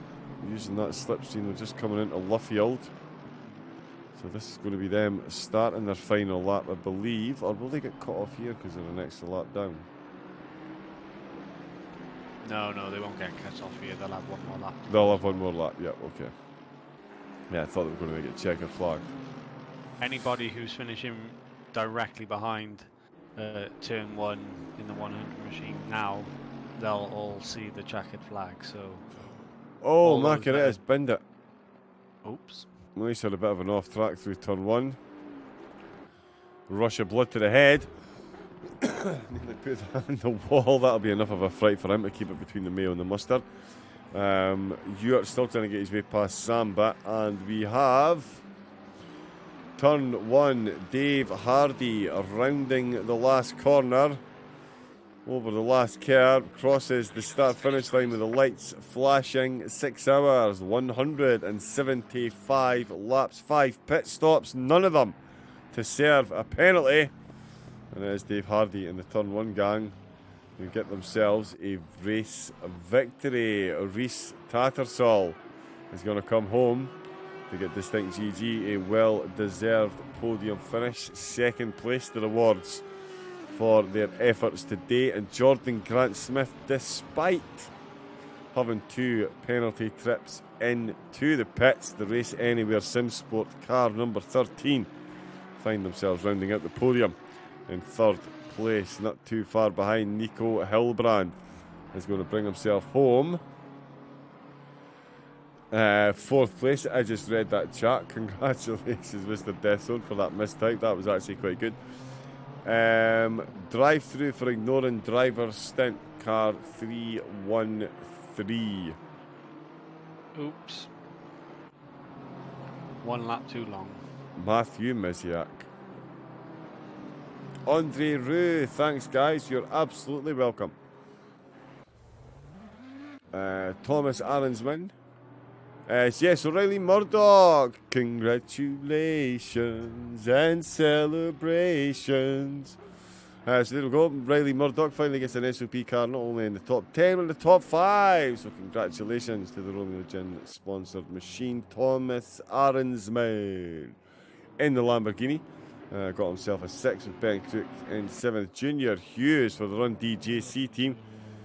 Get themselves in 8th place with Nelson Abrunhosa bringing home 9th, and Matt Largy getting himself a top 10 position. Wilczynski, Macaretta, Busink, Christoph, Boyle 15th, Renai 16th, Samba 17th, Ewarts in 18th, and Sam Cairns in 19th with Mika Santorin rounding out the top 20. Nate Speck 21st, Chris Bell, Jonathan Saville, Matthew Miziak, Tom Griffiths, and Jens Mueller all as well finishing the race. Now if I press that and that, it should save the highlights, but it never does. So let me do that. Don't forget the interview box, John. Don't forget the interview box. Yep, I'm on it. Let me just get the highlights running in the background. Who have we got? Oh, excellent. Yeah, joining us in the commentary box, we have an unbelievably quick driver. Set his team a blistering qualifying time, and then truly led by example on track as well. Congratulations on the pole position, and congratulations on the win, Mr. Titus Conrad. How are you, sir? Well, thank you very much, but we didn't actually get the pole position. We started P6. The Lambo got pole, actually. Oh, of course. Sorry, it's been a long Yeah. 6 hours. It's been a long 6 Yeah, hours. I know. But we managed to get to the front after one stint because the Lambo had the stop and go 30. Correct, yes. So that's the only reason we won actually. But we had a lot of fun out there. The first stint was kind of wild. Lots of battles on track, making our way through. Yep. And then the rain, of course, that was tricky because we didn't have the best preparation, I should say. Our setup was not the best, but it worked out in the end. Yeah, it certainly looked like it more than worked out in the end. I mean, you say the only reason you won the race is because of the stop-go 30-second that the Lamborghini got. You guys still had to spend 6 hours doing laps of Silverstone in changeable conditions in a 30-car grid. So I think you could take a massive pat on the back as well for your own efforts. Because, I mean, let's face it, starting in 6th in this field, no matter what goes on around, to keep it on track for 6 laps, that is for 6 hours, for 6 laps, for 6 hours. Surely you've got to give yourself a fairly healthy pat on the back rather than just saying we only won it because the Lambo lost it. I think you deserve a bit more than that, yeah? It was a great race. We had one stint where I was in the car and the Audi behind us was really fast. Walker was in the car there, and I started the stint with 5 seconds ahead of him, and then finished it with 5 seconds ahead of him, and was just pushing all the time, but also saving the tires. That was quite hard. So yeah, it was a nice achievement to win a race on Silverstone in a Lexus, because the car is not the best here, but tons of fun to drive. Indeed. That seems to be a bit of a running theme here at SOP, because last time out in the rain we had a Porsche win at Imola. It's in the rain. You know what I mean? So if you're driving the most unlikely car, you're more likely to win. Andre Mesa in the chat saying, good race everyone, great race from you, Distinct GG guys as well. That was phenomenal racing. I did mention, now that I've got my head squared up, you guys of course qualified in 6th, and I have mentioned this to the other drivers that have been in the commentary box. The qualifying pace, unbelievable. I mean, did you guys expect any times anywhere near that to be popping up in qualifying? 57.1, I believe, to be honest, was there. I would have expected 56s, if I'm being honest. Right, okay. Because that's very much doable in a right car here. Also, some BMWs might have been struggling with the 20 kilos on top, but in a McLaren, I know for a fact that you can easily do a 56 here. Okay. So you were expecting those types of times. When the race started, what sort your expectations before the race? What were your targeted finish? Did that target adjust with your qualifying? And how good did it feel to actually bring home the win? My personal target was a top 5, because Andre and we both are a bit sick actually, so not feeling so good. And so top 5 would have been amazing for us, because the championship is long gone for us, because we couldn't finish Bathurst and also didn't have the best of luck in Kyalami and stuff happened and whatever. But with a win, it feels amazing actually, because the things you don't expect always feel the best, right? Exactly. Yes, prepare for the worst, hope for the best, and yeah, the unexpected surprise certainly paid off here. We've seen you up there or thereabouts. Unfortunately, the team missed one of the races. How do you see your... Oh, no, sorry. Yes, so sorry. You finished 6th race 1, the 39th in race 2, and then unfortunately weren't able to take part in race number 3. With a win here, how do you feel going into Suzuka a few weeks from now? We actually have a lot of experience on Suzuka. I already did a 6-hour race in the Lexus here, nearly won that one. Also did some other minor races here, and Andre and me are very quick on Suzuka in the Lexus, so maybe just maybe there's another win on the horizon. Yes, that's what we like to hear. Certainly. Will you be making any driver lineup changes? Because I know you've got a decent sized team as well. But your drivers tonight certainly put on a performance. Are you looking to bring the same lineup to Suzuka, or will you mix that up a bit depending on the track, We are do you think? not quite sure. Maybe Dave will stay with us for the next round, but maybe a friend of mine will actually join us. A friend of mine who also drove the other 6-hour race I did, and Right, we okay. will be even quicker than as a team, I guess, because Dave didn't prep at all for that race. So I don't know how his time schedule is at the moment. So maybe even with a bit of preparation, there's some better pace in the car and in the setup, of course. So we are Wow. not sure yet, but maybe it stays the same. I don't know. Yeah, long time to decide, and a lot of factors to take into consideration by the sound of it. Exactly. Indeed. And yeah, just as well, it seems only fair. You've had a lot of supporters in the Twitch chat, so would you like to give them a quick shout out and a thank you, because they've been out cheering you guys on from start to finish. Yeah, thanks to everyone who came by in the Twitch chat. The whole turn 1 team, I guess, was there, and also some friends of us. So yeah, thanks guys. I hope to see you next time as well. Indeed, and so do we, and so do we. Well, yeah, Titus, I will let you go and celebrate with your teammates. Congratulations to yourself and Turn 1. Absolutely phenomenal race. Some great race pace, some great teamwork from you all, and not putting a foot wrong. Definitely commendable in these ever-changing conditions. So, yeah, massive, massive congratulations to Turn 1. And, yeah, can't wait to see what you guys do at Suzuka in a few weeks' time.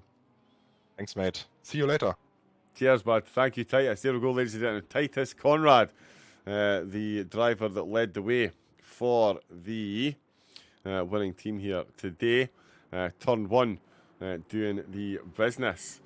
That, I think, is all we've got time for. Thank you to everyone in the chat. We do have credits you usually run, but they've decided not to run. Andre Rue, thanks for the broadcast. You're absolutely welcome. Busey, tough race, but definitely fun. Thanks everything, John and Simon. You're absolutely welcome. I am going to go rushing off now. We are going to do a raid, so let us go and see. In fact, let's go see Homeschool. We've not raided him. Oh, he's hosting Mr. Git at the moment. It doesn't matter if we don't raid, mate. It doesn't matter. Yeah. I need to take off. Okay. Yeah, No worries. I need to get myself sorted out. Go and get myself some chill out, a proper cup of tea, and we'll get ourselves sorted out. We'll be back again Wednesday night. Wednesday night. Yes. Wednesday night. Can't wait. Of course, get on the SimGrid website. Get yourself into Discord. The new championship's coming very soon. It's the final round of our sprint championship on Wednesday, and then we'll have a brand new Wednesday championship coming very soon. And then we've just announced our brand new Sunday mini endurance series, so every round will be 3 hours long, and yeah, just be a nice change compared to doing all these long 6, 8, 10, 12, 24-hour endurance races. So that's what we've got in store for us. And just to let everybody know, actually, I've just updated the championship points before we go. And whilst Race Anywhere SimSport, the number 13 machines seem to be away and gone for the championship victory, it's certainly hotting up with, well, Race Anywhere SimSport occupy the top 2 spots, but there's less than a 20-point gap between 2nd and 6th, which is the Rookie Monsters. So all to play for, considering there's 100 points on offer for a race win at Suzuka. Indeed. So there we go. That is the points updated. Get on the website, check them out. We are going to do a raid. We'll go and jump over and see Linksy. He was racing, he was commentating. So we'll go and say hi to him. Thank you to Matthias, to Toga Motorsports, for Frank, F. Witch, Hack Fred, all for the follows today. We will see you all again Wednesday night. Go and tell Linksy. Raven's off for his usual post-broadcast routine. He'll be there soon. And y'all, in the meantime, stay safe, take it easy, and have a very, very, very good night. Good night.